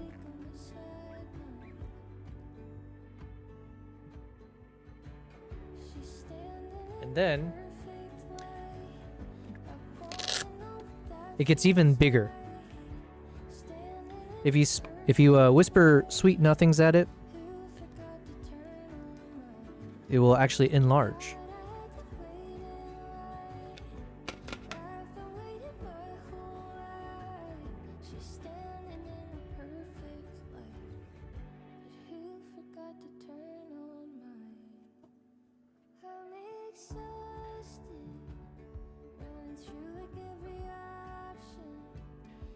Big ass lens.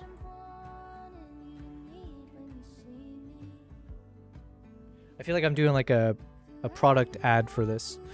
Listen guys, if you ever want to buy this lens, make sure to use my affiliate link, because then I can get rich off of that. Because these lenses are like, I think $16,000. Yeah. And then once you attach the camera on top, it just gets crazy. So this is my Z9. So this is usually what I shoot with the I'm trying to see if I can get in the light. There you go.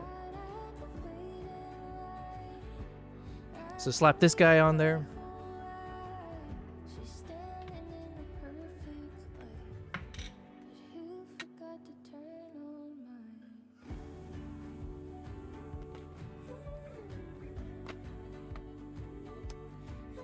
There we go.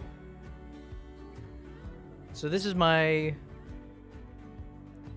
children, the Z9 with the 400 2.8, and this is usually what I travel with, and so this has to fit my backpack essentially. Usually you can't fit it in with the bag that I use. You can't fit it with the lens hood detached or like attached like this, so you have to flip it around so it's a bit shorter, but then it just fits. Yeah, this is a beautiful camera lens combination. And the beauty about this 400, it's got a built-in 1.4x teleconverter. So then over here,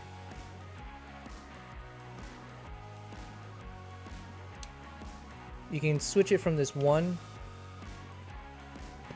and drop it to a 1.4x, which I think you can see here. Yeah. So you get a built-in teleconverter, which is really nice. Oh, it's such a workout. Oh my god, that was like my shoulder workout for the day.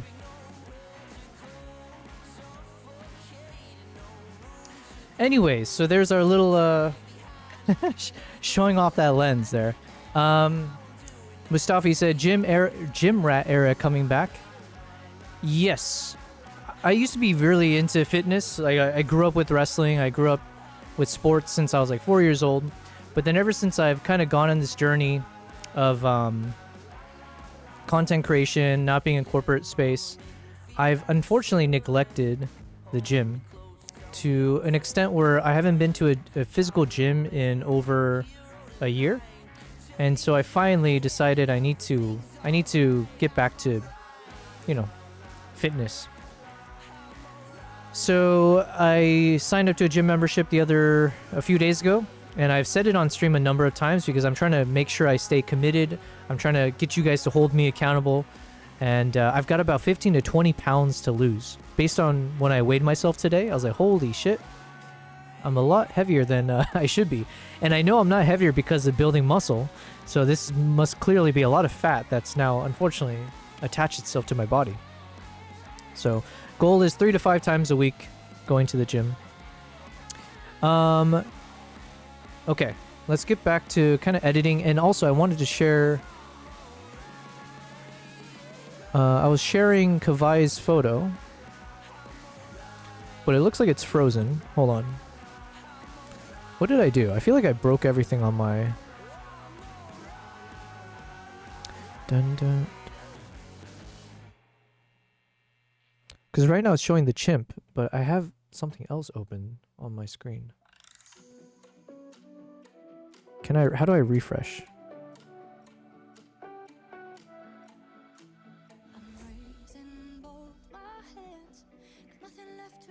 Hold on, let me go back to full cam. Okay, full cam is okay. And then here, it's showing some old information.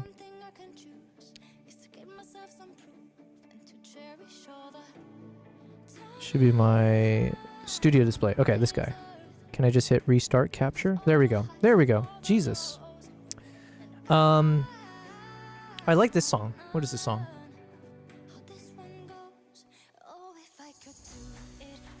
Ooh.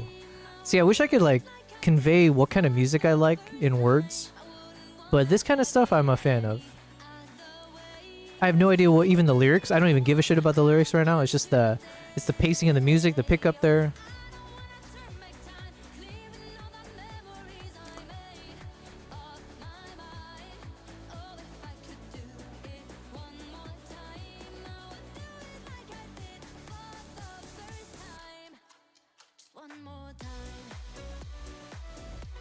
Definitely got a bit of hype to it. Okay, sorry. Let's just see what you guys wrote here. Mustafa said, no need for a dumbbell when you have this. Yeah, exactly. This thing, imagine hand-holding this to shoot. There's one video I posted on my Instagram and TikTok before. I was very proud of it. But I did like a hand-holding as I captured some East African cranes that took off.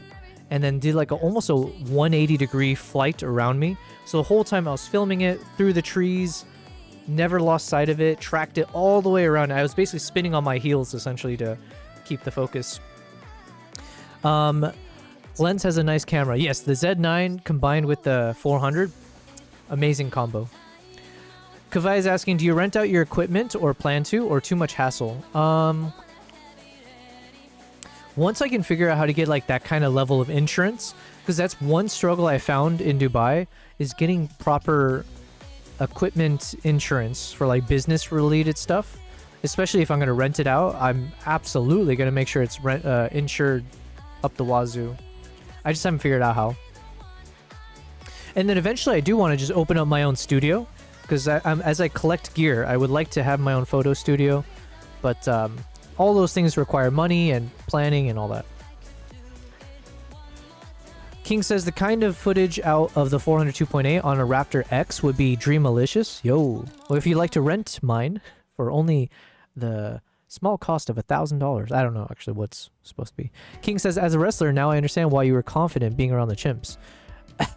Let's just say that's called overconfident. That's like the people who think they can take on a gorilla. What is it? The 100 men versus a gorilla?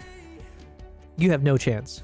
Or if you try to take it on, you're gonna die. Those chimps, not only do they have canines that would like rip your arm out, they're just so strong. I have so many footages when you see the chimp just grabbing trees nearby and just manhandling the trees, like as if it's like a straw, right? They're unbelievably strong. King's asking Fed if he managed to get his ZR. I believe Fed said he's maybe going to be able to get it by November timeframe. Kavai, thanks for these photos, by the way. Yo, I'm so jealous. I would love to be in this kind of environment. And this is a crazy photo to see like the layers of the mountains. That's pretty epic. I would love to film in this kind of environment.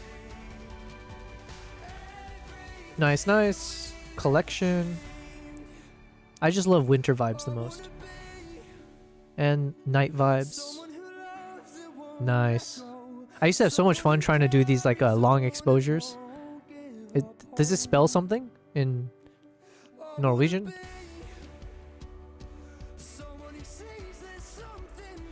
Like the colors. Super dramatic. I like this a lot. Who would have thought seeing a church at night is actually better?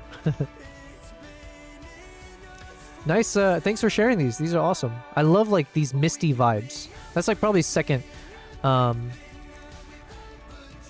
It's near the top for me in terms of the types of shooting I like. I like shooting in the rain and snow. But if it's like a foggy morning or a foggy evening, that's like epic. Okay, this song is way too cheesy.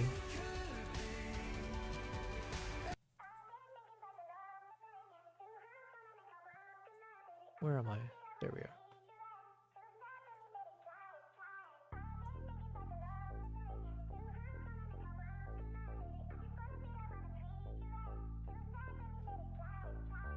Where the light at, remind me. If you looking for it, you know where to find me. You ain't paying for me, so you can't decline me. Can't go till the devil get behind me. Pray, throw it up. Can't throw enough. Break bread with my people, we gon' pour it up. I like this. You ain't been low enough. If you ain't had a ooh wee, then you can't run with us. What's the word? Look alive, what's the business? Ooh wee. Can't believe God did it. Ooh wee.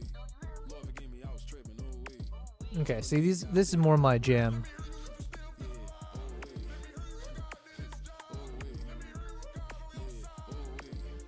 But it's another Christian song? Don't tell me. Oh, come on, why?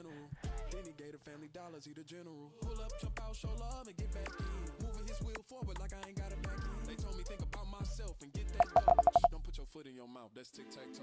Fishing for souls on the gram, I throw the real out. Try to get rid of God and you gon' take the real out. How you put in so much work and leave the skill out. Demon got you in a sunken place, tell him get out. Looking at my sin like when the waiters bring the bill out. Can't tap dance around the truth cause it's a slow dance. Trying to get the point in your head, it ain't a so end. We let go and let God, but when we pray we I don't know why I'm so against Christian rap. can't believe God did it, ooh wee. Lord forgive me, I was tripping, ooh wee. Can't believe God did it, ooh wee. Damn it, this song's so catchy too. Ooh, I like the switch up. Fed says might get in mid-November now. Sorry, I'm lurking and editing, so I just looking on chat once in a while. No worries, Fed. Was that real? I can't say that word out loud, Fed. In Trondheim. Thanks for looking through them. Alien Dance. Well, thank you very much. Thanks for sharing them. Jake, yo, what's up, Jake? Not from State Farm. Yo, welcome back. You said, I've noticed there's a lot of Christian music on Musicbed. Yeah, I noticed that too. You feel Artlist is better? This is where I would respectfully disagree, but this is just from my own, obviously, take one man's word for it, right? I will say, I actually like Artlist quite a bit. Like, I still have my subscription with Artlist, right? And when it came to like creating my playlist that I play during my live streams, it's generally pulling from Artlist. However, that was after so much time spent having to go through Artlist and try to find songs that felt a bit more mainstream and such. And yeah, generally speaking, I like the ones that I ended up choosing, but me personally, I've just had a lot of struggles when it comes to like consistently finding the soundtracks that I want from Artlist. There's a few cinematic kind of music I would find, but it just felt like I had to search through so much to get the ones that I want. So I found it a bit more frustrating. And it could just be that Artlist has a bigger platform. It's got a bigger library, so you do have to sift through more shit essentially to get to the good stuff. Maybe. But yeah, like I just feel that I have to struggle to find the stuff that I want from Artlist. Epidemic Sound was the worst one. Not to say worst in such a bad way, but like I stopped using Epidemic Sound for all of my recent projects. It just never ended up being the one that could pull the types of music that I needed. Artlist seemed to do a good job of that for like sound effects and like, you know, just casual stuff. And then for this, the really cinematic stuff, it tends to be lens distortions is what I use for all of my most recent footages. And then since Musicbed has reached out to me, so we're only on early days, right? So this is maybe the 5th or 6th stream that I've been testing out Musicbed. I will say, in the short time that I've had with Musicbed, the hits have been like way higher in terms of the quality of music based on what I'm looking for. Whether it's more cinematic music, so stuff that I could use for my future YouTube, like, you know, short film, stuff like that. Whether it's for the stream playlist, so just kind of casual, catchy songs that I want to play in the background while I'm live streaming, as well as like other things in between. Musicbed, like honestly, I've just been a big fan. And I think one of the key differences I can tell is that they do seem to work with actual mainstream artists. I don't know to what extent. There's probably a cap, right? It's not like you're getting Kanye, or I don't know why I said Kanye, but like whatever big artist out there. But it just feels like, and sometimes rap is the way I can tell, like the rap and hip hop songs, because it's like hard to find a good rap artist or hip hop artist who is not mainstream but is still trying to pump out content for like stock music. And so like Artlist, you just never seem to find good stuff. Here, I actually do end up finding a decent number of really good music across all the different genres.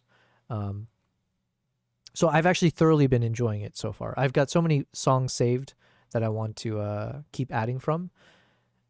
But also, to your point earlier, it's got a lot of Christian music on there. So clearly they do have there's like some audience that they're trying to adhere to. I guess I'm not that audience. I'm not a big fan of like Christian music, let's say, or like the vibe, kind of like the feel good vibes and stuff.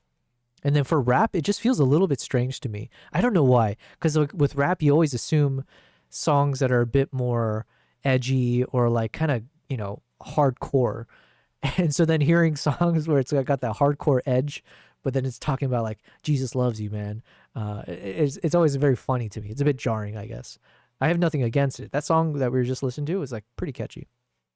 Anyways, Jake from not from State Farm says, I do have both. That's awesome. If I'd known, I would have definitely reached out to you for any advice. But yeah, this is my 5th or 6th day that I've been using Musicbed. So far, the way I said that I rank it is that lens distortion is my go-to for the cinematic stuff.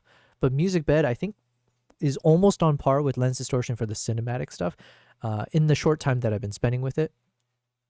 And then for the casual mainstream kind of music, like hands down for me, Musicbed just, it's been outperforming my expectations of like just trying to find catchy stuff. So even as I'm playing random things called earworm melodies, right, we're getting some good stuff here. Whereas like if I was to play a playlist on Artlist, I always felt like a few of them are catchy. And then what ended up happening is every time I would check on one of my live streams, it would not have enough new stuff that I found catchy, and it's like playing a bunch of the old stuff I've already downloaded. So I was already getting to a point where I wasn't finding new stuff. King says, Joe Bell, you should produce your own music. I would love to someday. I feel like, you know what? I feel like I have above average ear for music. I used to play different, I used to be decent at piano. I had a good ear for piano as well. So like if you give me a melody, I know how to play it on the piano. But I forgot everything with piano at the same time. I used to be good at violin for the most part, like, elementary school, middle school kind of good. And then guitar, I was pretty decent at like creating my own stuff and like finger picking and like combining melody with the bass and everything else. I was like above average, but never good enough to like say, oh, you can do this professionally. Just like above average, good enough to entertain your guests and stuff, not to make money. And then I thought at some point it'd be fun to learn how to make music, but ultimately I ended up going down the video editing route and like trying to learn how to do film stuff. So maybe in the future I would like to. I just don't know if I have the time to take up a new thing. But I do feel a bit, and this could be a bit of hubris, but I do feel like I have a good ear for music, and I think I would be decent at it. But there's a lot of like music theory that I don't know that I think would be fun to learn. It's just I know it would take like a couple years to get there. Who is still rocking Epidemic Sound? That's what I'm saying. Unfortunately for me, it's not me. No, no ill will to them. I used them a decent amount in the beginning.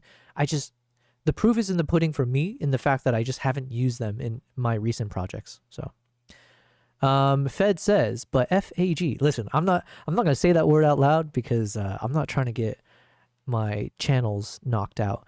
In Norwegian, it's pronounced very different from the bad English word, so you would never mix the two up. The A is different. Listen, I believe you. I trust you.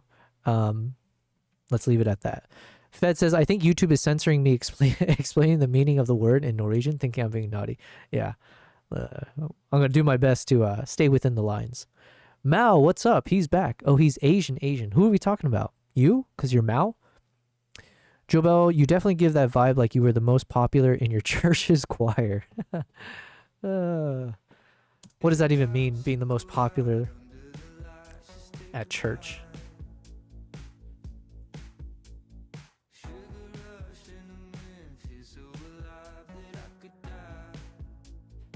Okay, let's keep editing photos.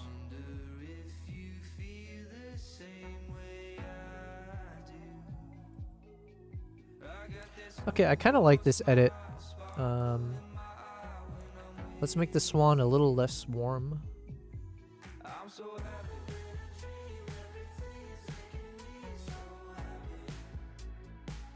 I kind of like this song. It's usually not my vibe, so usually of the songs I end up downloading or I want to play in the background, I feel like pop music is maybe the least, besides like maybe cowboy music, what do you call that? Southern music.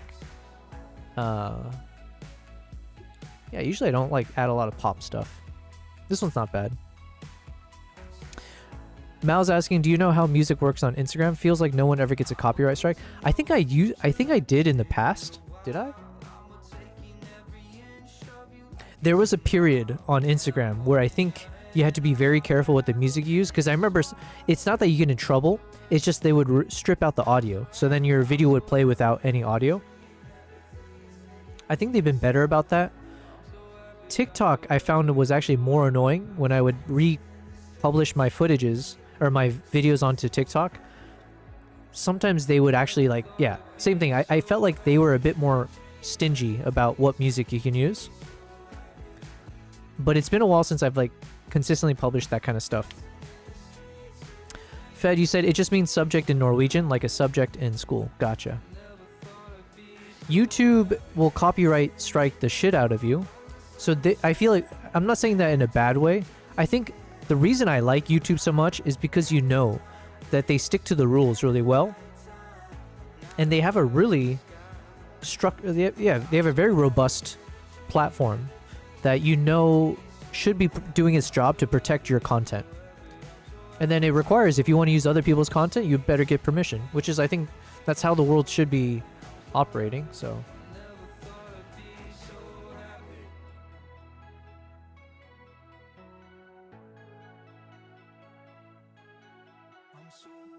Okay, this is good enough. We're not going to go crazy with the edits. Just remove some of the dust spots.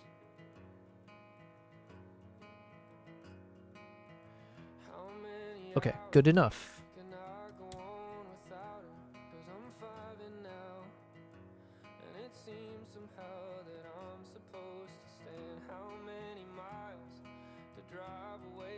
King's asking, how do Instagram posts get away with putting full-on music tracks? Sometimes I think maybe it's based on the duration. Like if it's under 30 seconds, maybe. I feel like that's generally some kind of rule maybe that lives out there. You've been planning to get an account on the gram for the last 5 years? Well, listen, if you've survived this long without it, more power to you. You probably should try to stay away from it. As much as I'm embroiled, or I guess I'm infused into the social media world based on what I do, I wouldn't necessarily recommend it for most people. If you can escape social media, that's great. But I also, at the flip side, I think especially for the new generation and stuff, or even in general, I feel like if you want to succeed in life these days, you have to think of social media almost like a resume. Because that's I think if you treat social media like a resume, it can potentially take you far. Because that is like the new litmus. That's like the new standard, right? It's like, you know, what is your brand? You are the brand, right?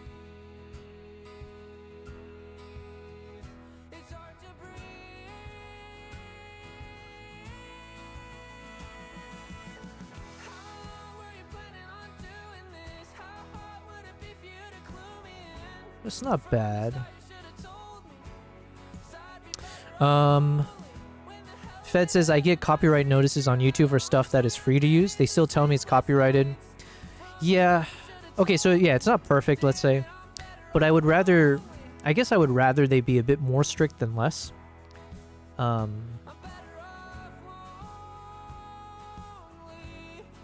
don't know. I guess I would prefer... Because then you at least know it's working, right? Or kind of know it's when it works.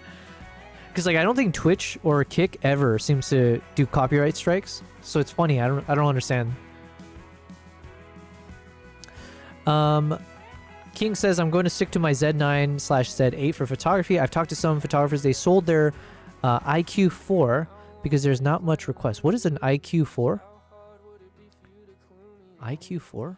I don't know this lingo.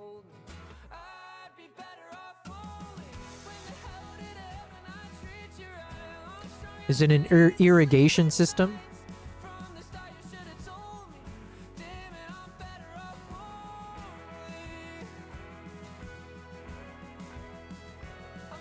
Oh, I've never heard of this.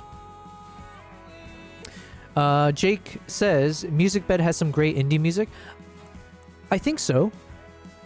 Like I said, I kind of haven't been listening to too much of the... Actually, no, I agree. I definitely agree with you. Because I was listening to some like very, very quirky playlist earlier. One of the first days. And I quite enjoyed it. So I like the quirky vibes, apparently. King says, Fuji and Hasselblad are... Hasselback. Is that the name of the celebrity? Fuji and Hassie are baby medium formats. So until a bigger sensor closer to medium format comes out, I will rock the Z9. Nice. Gonna suck when you blow up in streaming. My comment's gonna get washed away in the tide. Yo, Mao, I appreciate the confidence that we're gonna blow up. Keep in mind, all of you guys, what did I say? Let me pause that real quick. It's blasting in my ears. The way I view it is like until what? Let's say until we have like, because we're still in the measly, what? Maybe sometimes I'll have like anywhere from 10 to 20 people viewing my stream at one time. The day we can have 100 people on one platform, that'll be cool. I hope I can reach it, right? That's the goal. But either way, all you guys are the OGs, right? You guys are the committed ones, the ones who enjoyed my content before it's really content. So I appreciate everyone here because obviously it means you find something entertaining or you find some potential that's worth, investing in your time and all that. So much appreciated. So obviously you guys will get the special treatment, right? Whatever that means, I'll make sure you guys are smooth sailings with me. So yeah, of course I wouldn't forget you guys. I don't like the song. Fed says, I guess, especially with a name like yours, the Mao Wow, how could you forget that, you know? Fed says, I guess with current day processors, actual digital medium format is not something we're gonna see just yet. I've never shot with the medium format, so I'm curious myself. Might work in a camera body the size of an RE Alexa Classic. How big is a... I don't know what that is. Let's see. Phase 1. So this one, yeah? Phase 1 IQ4. Medium format camera. Okay. So these are the big boys. Let me read your comments from earlier just so I understand that again. You said you're going to stick to your Z9 and 8. You talked to photographers. They've sold their IQ4 because there's not much request. So this guy. So is it a camera or is it a platform or is it both? IQ4 camera.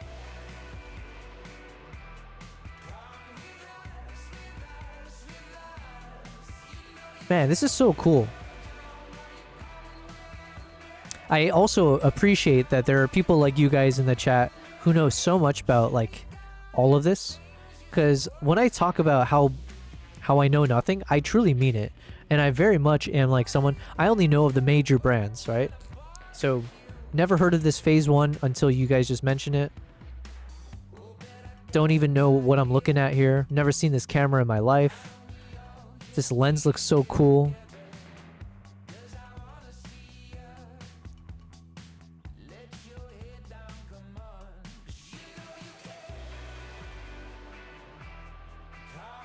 The XF.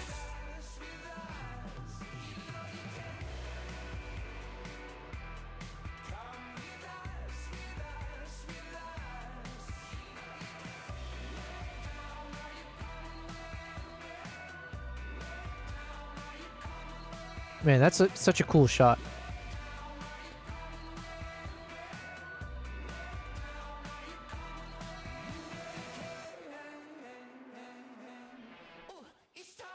$150 megapixel camera system.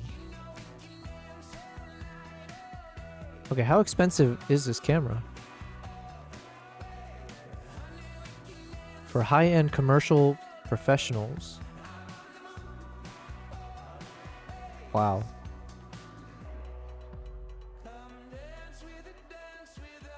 Okay, let's see. How expensive is this? Cost. Phase 1 IQ4 medium format camera. That's like 645, isn't it? I have no idea. It took part of my soul to purchase the A6700, whilst these guys here are talking about quantum level camera. Yo, can you imagine Mao Wow? There was someone in my chat, Beatty, and she's, I think it's a she. She's like a pro filmmaker, something in that world, right? And she actually mentioned she uses this one display monitor that legit has the word quantum in it. So it's not even, you're not even exaggerating. There are gear out there for these people where quantum is part of their lexicon. So it's like something, you know, PCI, blah, blah, blah, quantum energy powered thing. Phase 1 is 645. I don't know what that means, but holy Christ. Am I reading this right? The manufacturer suggested retail price for the XF IQ4 system, including the XF camera body and prism, I don't know what that is, a blue ring prime lens of your choice, 5-year warranty and 5-year uptime guarantee, is around 51,000. You might as well just say 52,000. Why even put the 3 digits there? It's about $52,000. Wow. Wow. I'm speechless. That's crazy. The Phase 1 returns with $93,000. Well, it's coming from Australian Photography Magazine. How much can we trust the Australians, you know? Phase 1 returns with $93,000 150 megapixel camera. Yo, this camera is so expensive that its lens has its own bling attached to it. Can you imagine that? The lens has its own necklace accessory. It's wearing its own jewelry. That's insane. Phase 1, a new travel-friendly... I don't know why I'm laughing. Travel-friendly, sure. But budget-friendly? Wallet-friendly? All-in-one medium format camera that can take one of two 150 megapixel IQ4 digital backs. I don't know what that is. So is it like modular, so you can stack, or you can like attach the thing to the back of this lens? Features a fixed focal length 23mm 5.6 lens. Yo, how do I get into the world of testing out gear like this? Holy Christ. Oh, 93,000 Australian dollars. I knew. See, this is why you can't trust the Australians, you know? I knew something was off. They even put that little... They stole the US dollar symbol. Such trickery. So it's actually $62,500 USD.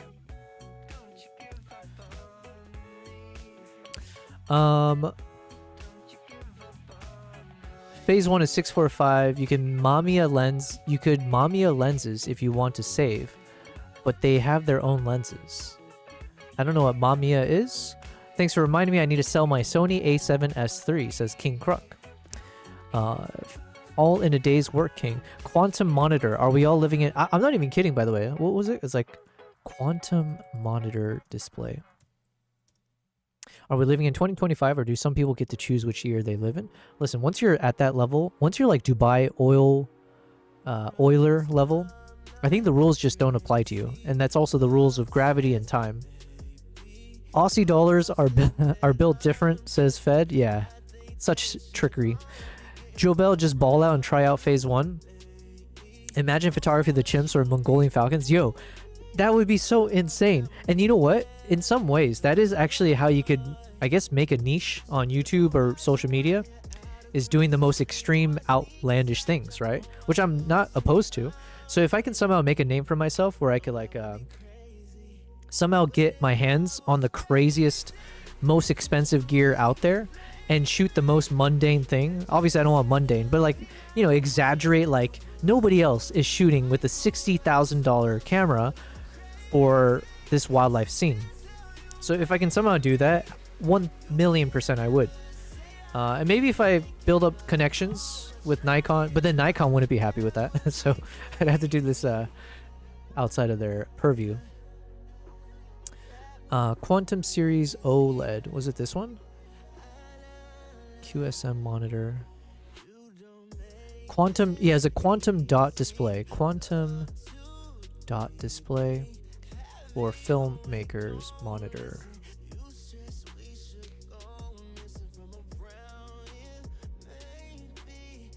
I'm not sure if I'm gonna remember what it is. Point is, there is such thing as quantum levels of monitors. Fedgy said Mamiya made lenses and cameras for medium format so you can use their classic lenses. Actually, you know what? This is a good question for ChatGPT.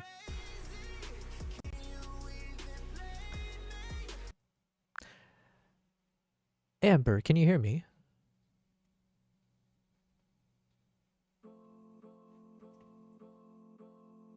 Yep, I can hear you just fine. And to answer your question, yes, No question. it's basically the No same question. idea. Let's just proceed to the next thing here. Yes. Okay. I got a new question for you. Or not really a question. I have some ponderings. There's been some people in the chat who've made me aware that I am absolutely very new to the game of filmmaking and photography. Here I am playing with my several $1,000 camera bodies and lenses when there exists a world of cameras that cost tens of thousands, almost 100,000 if you include Aussie dollars, which we don't. So as I'm learning about these different brands like Phase 1 and whatever else, I've honestly forgotten all the other stuff. I'm curious, could I use a Phase 1 camera for wildlife photography and filmmaking? And how much overkill is that?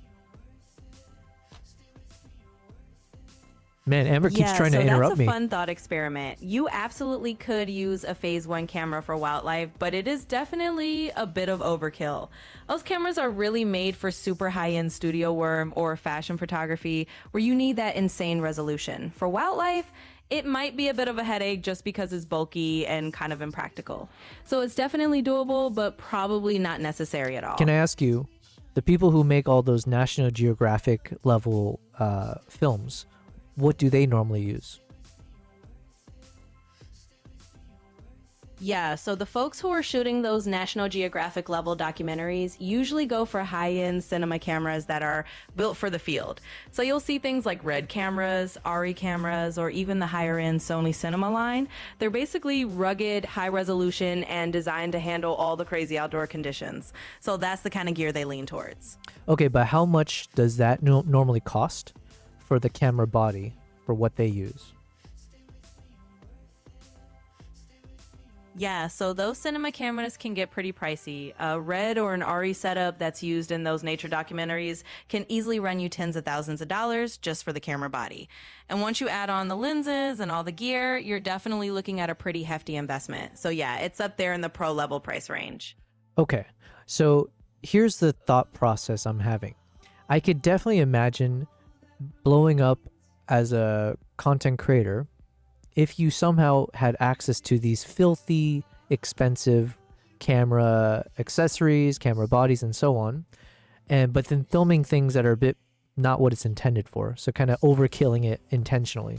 So let's say, using that $60,000 camera body or the phase 1 gears to shoot something absurd, or taking it out on travels. However, that's way outside of my budget. So what does it take to actually somehow get your hands on them without paying for it? Like, how much does it cost to rent something like that? Yeah, that's a really fun idea. I mean, doing something kind of over the top with that kind of gear would definitely catch some attention. And yeah, actually renting is a pretty good way to do it if you just want to try it out. It's still not cheap, but it's way cheaper than buying. You might be looking at a few hundred to maybe a couple $1,000s for a short-term rental, depending on the camera. So it's definitely a way to get your hands on that crazy gear without, breaking the bank entirely. How much is a Leica 1600mm f5.6? Yeah, so the Leica 1600mm is kind of one of those legendary lenses, and it's definitely in that extreme price category. It's rumored to be in the ballpark of a couple $1,000,000 because it was a special custom piece. So it's definitely one of those outrageous, almost mythical pieces of gear that just costs an absolute fortune. Did you say couple million US dollars? We're not talking that filthy Australian dollars, right? Yeah, that's right. We're talking a couple million in good old US dollars, not even counting the Aussie conversion. It's definitely one of those just completely over the top price tags, so it's in a league of its own. Okay, I actually remember this one, King Crook. I do remember the viral... There was something about this lens. I just didn't realize. Okay. That's insane. Christ.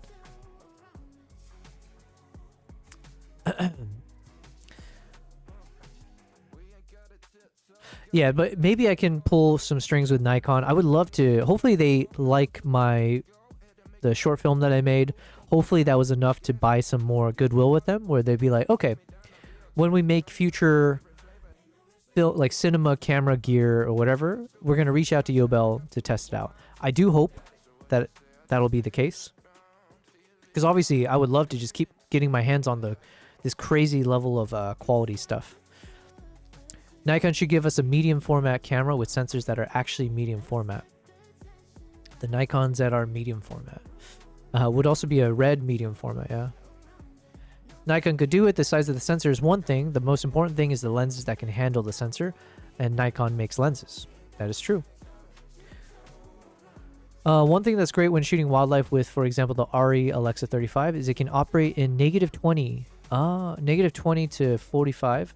Yeah, listen, I shot with my Nikon Z9 in -40 degrees, right? Celsius and Fahrenheit. But it was like struggling a lot. Like I had to bundle up my camera when it was on a tripod, and I would just huddle with it and just like hopefully hope that it wouldn't freeze over. But it did technically survive, just not forever. That would be a real flex. Yeah, I want to do some real flexes. So how could I pitch this, and to which company would I pitch this to be able to say like, hey, would you be willing to lend me your $60,000 valued camera for me to shoot on my next travel? What would it take to convince these companies to do that with me? Actually, Yeah, so hold on one second before you fully respond. It's almost like taking the Mr. Beast approach, is it not? Because my understanding of Mr. Beast, I haven't seen any of his videos in like however long, but my understanding is he would work with brands who would front the crazy amount of money required to either make the video or to give out the money directly. And in I guess the promise is that the video itself would get so much views that it would make up for the money it cost to that they gave away in the beginning or as part of the video itself.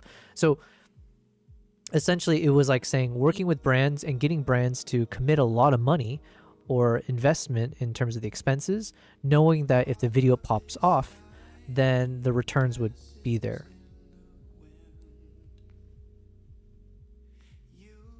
Exactly, you got it. It's very much like that Mr. Beast model where you're basically pitching a brand on the idea that, hey, if they give you this super high-end gear to do something kind of wild or unique, that content might blow up and then everyone's winning. So it's all about showing them that potential for views and the buzz it could create. It's definitely doable, and if you approach the right brand and really show them the value, they might be game. Okay, so which brand should I reach out to create this crazy shoot with highest quality camera gear? You've shot with cameras here in Norway in cold weather. The biggest issue is the batteries. So if you're going for that kind of crazy high-end shoot with top-tier camera gear, I'd say look at the big names in the cinema world. You could reach out to brands like Red or Ari directly, or even a high-end rental house like a well-known camera rental company. Sometimes they're up for these collaborations, and the key is just showing them that you're going to create something that could get a lot of eyeballs. So definitely worth a shot. So I have a relationship with Nikon, which technically means I should be able to get access to Red technology.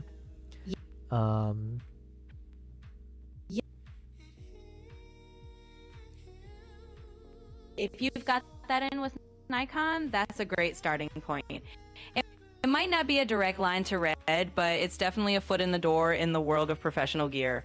You could always leverage that relationship and say, hey, I'm already working with Nikon. Maybe we can bridge over to some other brands and they might be able to help you out. So definitely worth exploring those connections and seeing where it goes. Okay, so let's say if I reach out to Red, aka Nikon and Red, and somehow get the, convince them to let me use like overkilled quality camera body and lenses and whatever else. And then I want to obviously travel and like create some film project with it. What would be the best idea and where should I travel to capture such a cool story while using that kind of level of gear? Yes. So if you're going to have that kind of over-the-top gear, you might as well pick a destination that's equally epic. Something like the savannas of Africa, maybe the Serengeti during the Great Migration, or even somewhere super remote like Antarctica, where you get these just stunning, unique visuals. Okay, let me pause you. Something that really shows off that level of quality. So Can I'd you hear say me? pick a place that's as dramatic as the gear you're using. Sure, go ahead. I was going to stop you there because I think a few of the things you said... I can hear you loud and clear. Just let me know what else you're thinking. Okay, so what I was saying is a few of the things you said... Yeah, no worries at all. If you want to shift gears... Absolutely, I'm all ears. If there's something you want to adjust or something specific that didn't quite fit, just let me know and we'll fine-tune it together. Okay, the reason I stopped you is I think a few of the things you suggested are a bit too mundane. Like doing the African savannas, I feel like that's way too tired. That's way too obvious. Too many wildlife photographers, videographers are spending their time there. So really, I'm trying to say I need a novel concept, right? To capture something that is a proper story, but is not necessarily a story that many people have even heard of or been aware of. So examples would be like, for instance, the reindeer tribe that we mentioned in the past. Although there are some big photographers and it is still kind of known, if not to everyone, but that could be interesting if we do a story with the reindeer tribes in Mongolia and Norway. But there's probably other... I want you to expand my horizon because I've already given that as a suggestion. What are some crazy... You have access to the entire internet. What are some of the craziest, barely known stories around the world that can be fun to document, that has some mixture of wildlife and civilization maybe embedded into it?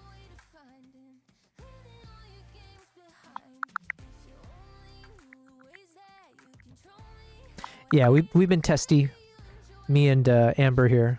Too much interrupting, you know? It's never good. So one really cool angle could be something like the story of Takaya, the lone wolf who lived on his own island in Canada. Or you could look into the hyena men of Harar in Ethiopia, where locals have this centuries-old tradition of feeding hyenas and living alongside them. And there are other hidden gems like the ancient forests of Tasmania that have really unique wildlife. So there's definitely a lot of off-the-beaten-path stories out there that could give you that fresh angle you're looking for. Okay, let's kind of dive into some of those ones you said. Let's go one at a time. You mentioned something about some lone wolf in Canada. Yeah, exactly. So there's this kind of legendary lone wolf called Takaya who lived on this little island off the coast of British Columbia. And he basically became the symbol of resilience and survival. It's a super unique story because it mixes wildlife with this almost mythical narrative. And it's not something everyone's heard of. Wait, hold on. So that could definitely be a cool angle. Are you saying that there's already a documentary made about this Takaya? Yeah, so there actually is a documentary about Takaya out there. It's been covered a bit, so it's not completely unknown, but it's still one of those stories that not everyone in the world knows. But we can definitely find something even more under the radar if that's what you're looking for. Yeah, we want super under the radar, because like the ideal is that if I make a documentary or even just capture stuff about it, the hope is that it's really actually novel, right? While still being something compelling. This might be impossible, but that's why I'm asking you for the impossible here, right? We might as well explore together. So let's say, what was the second option you said? Something about some Tasmanian thing, and then there's another one. Let me know what was the second thing you said. Yeah, absolutely. Let's go for the really unique stuff. So the second one I mentioned was the hyena man of Harar in Ethiopia, which is a really cool mix of human culture and wildlife interaction. It's a little known tradition where people feed hyenas on the outskirts of the city. And then there's the ancient forests of Tasmania, which have really unique wildlife that not a lot of people have seen. So those are a couple options. We can definitely dig even deeper for something super fresh. Tell me more about the hyena in Ethiopia. I've been meaning to go to Ethiopia. So explain to me, is it a single hyena that gets fed by some single man? Or are you saying there's a tradition where the village will feed the local hyenas? Yeah, so it's actually a tradition that involves multiple hyenas and people. In the city of Harar in Ethiopia, there are these hyena feeding traditions where certain locals go out at night and feed the wild hyenas. It's kind of a cultural practice that's been going on for generations. So it's not just one hyena and one guy, it's really this whole fascinating relationship between the community and the animals. It's definitely a unique story and would give you that kind of off the beaten path feel. Is there a documentary on this already? Yo, Mustafa, thank you very much for following. Now you've extended from Kick and Twitch. I appreciate that. Thanks, man. Oh, and then also on YouTube. I appreciate it. It goes from 32 to 104 degrees, so not recommended under freezing. So okay. yes, there actually is a documentary called The Hyenas of Harar that's out there, and even the BBC series Planet Earth 2 touched on it in one of its episodes, but it's still not super mainstream, so you could definitely add your own twist and dive deeper. It's still a pretty unique story. Okay, Amber, we need to be on the same wavelength here, okay? The goal is not to copy what's already out there. The goal is, how do we pitch a concept to tell a story that hasn't been told yet, right? This could be the thing that BBC wants to pay for because no one's done it yet. So you've got your vast World Wide Web. Give me one of these things that you've heard of. Maybe it's in writing somewhere, but no one's documented it properly in a film format.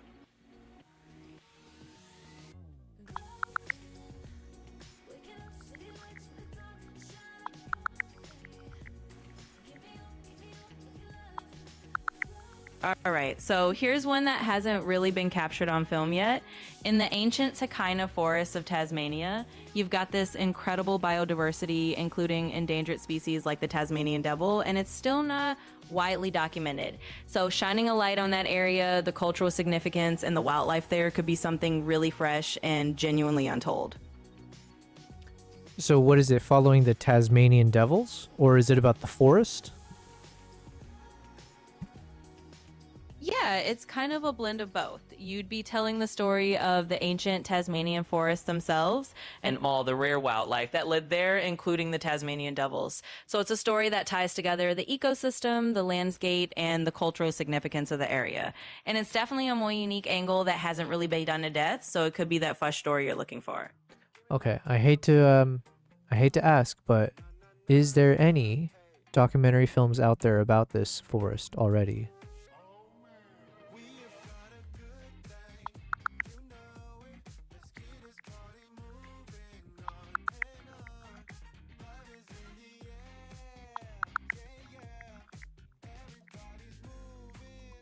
So it looks like there are a couple of existing documentaries out there. For example, there is David Attenborough's Tasmania, which does explore the island's unique wildlife and landscapes, and there's also a documentary on the Tasmanian devil specifically. But that doesn't mean you can't put your own spin on it. You could still find a fresh angle or a part of the story that hasn't been told yet. Amber, you're breaking my balls, okay? Okay, let's take a pause from this. Because I want something... Okay, what about this? Is there a story about the Okapi? The Okapi in...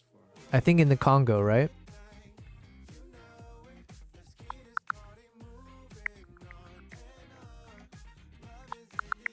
This is the one that I've mentioned on stream before, but it's like super dangerous to go to DRC. So there are indeed a couple of documentaries out there about the Okapi.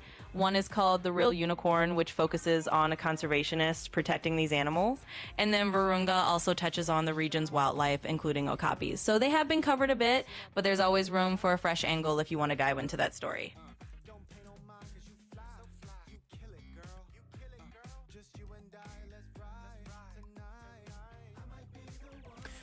Okay, it looks like I'm gonna have to do some of my own research. We can't shortcut everything with ChatGPT. You need a new shorty. Amber ain't it. Yeah, listen, she's been a little bit disappointing, I gotta say. And she broke the first and only rule. Do not interrupt me. I am God King of the stream. How dare she? Okay, let me just catch up real quick. So it sounds like, Fed, you're saying about these red cameras is always... It seems like it's always about the temperature in which they can operate, where you have to be careful. Poor Amber, she's working only off of already made stuff. Yeah. Yeah, I need new stuff. I need creative stuff, you know?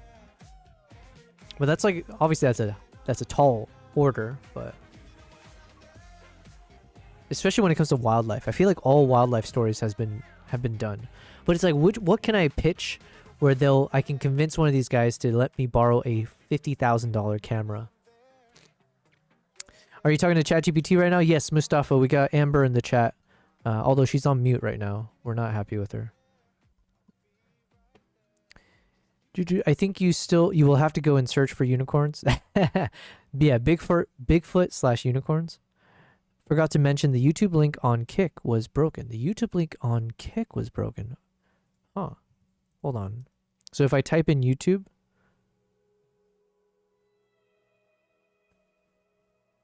Copy link address. Oh, you mean like on my Kick itself?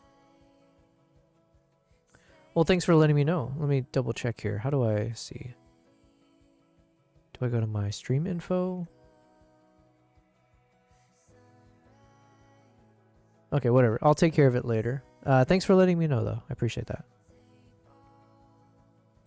Yeah, what was I gonna say? I think Okapi would be really... I still think this would be really cool to go to. And I definitely know it's not really photographed or recorded much because they're located, at least in the wild. Because it's located in the DRC and it's like extremely dangerous to see them. How dangerous is it to visit the Okapi National Forest in DRC?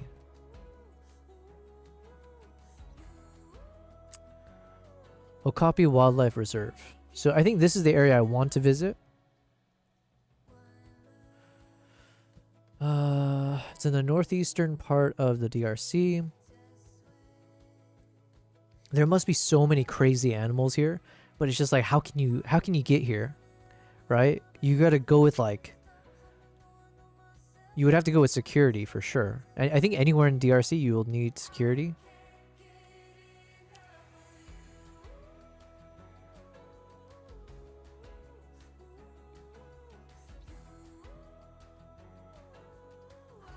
Forest ungulates.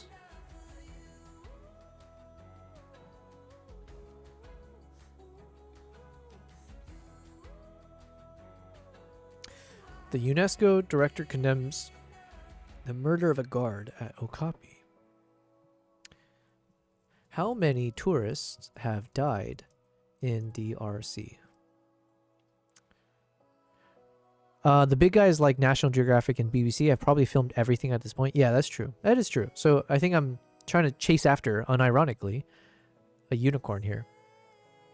So it's probably best to go with like more just how can we find a new angle? What's a fresh angle to something that's been done? So yeah, in some ways, I would say even like the documentary that I made about the rescue chimps, I'm sure there's plenty out there, right? So, but there was no harm in doing that. I think I'm really happy with it. So I think, yeah, I'm getting a bit hung up over trying to find the most novel. Okay, this is from August 2025. DRC, the DR Congo rebels killed 140 civilians. This is August 2025.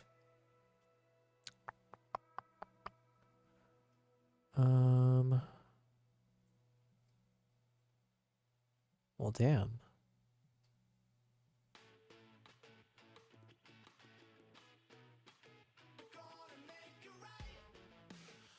Well, it sounds, I don't know how much truth there is to it, but the fact that there's over 100 civilians killed,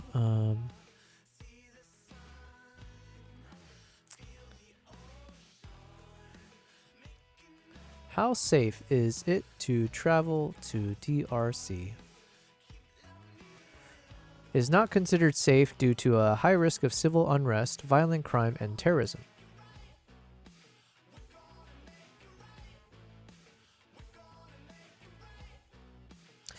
Violent crime includes armed robbery, carjacking, and kidnapping. Jeez. Well, you know what? That would make for some excellent film if they end up kidnapping me and if they somehow agree to letting me document them. Can you imagine? What a cool story. It's like, okay, you've kidnapped me, okay?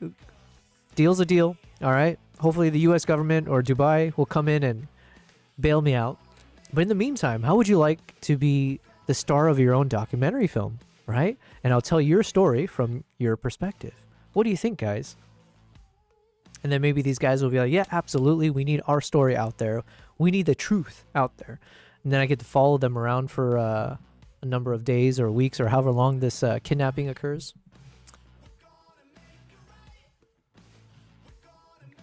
Well, anyways, now we get some thoughts, right? It's all about turning a bad situation into a good one. So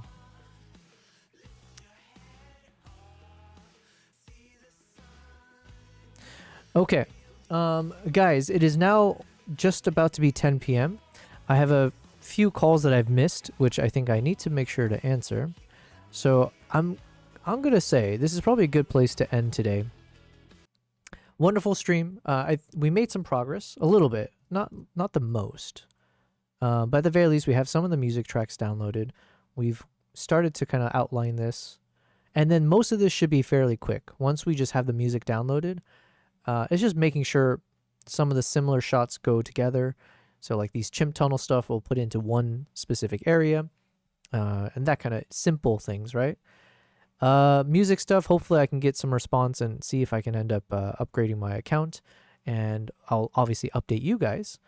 In case you don't have a Musicbed membership, you're considering sound library, stuff like that, well then there you go. Hopefully I'll have an affiliate link and all the fun stuff. Mustafa, he says streams are every day, right? Generally speaking, yes, although on Sundays I tended to kind of take that day off. So tomorrow, TBD. I might take it off just to catch up on a number of other things. And like Sundays tend to be like the most quiet of my streams anyways. So yeah, we'll see. Generally speaking though, I do try to stream almost every day. So I only miss it if there's some obvious reason or whatever it is. And usually I try to stream about 5 to 7 hours per stream. I don't know how long we've gone today. We are at 4.5 hours. Yeah. What else? What else should I say? Oh, yeah. And then we didn't get too far with the edits here. So I have a lot more to go if I'm going to catch up and promote this trip properly. But yeah, we'll get back to the grind of things. And again, shout out to Low Bass Guy. Thank you very much for subbing 5. You gifted 5 subs to people on Twitch. So that was super, super generous. I very much appreciate that. That will pay for my all-you-can-eat sushi that I want to do sometime soon, hopefully. So much appreciated. Okay, I think that's it, guys. Oh, yeah, and then shout out to the big boy here. And let's see how my body handles today's workout, because I did work out legs again.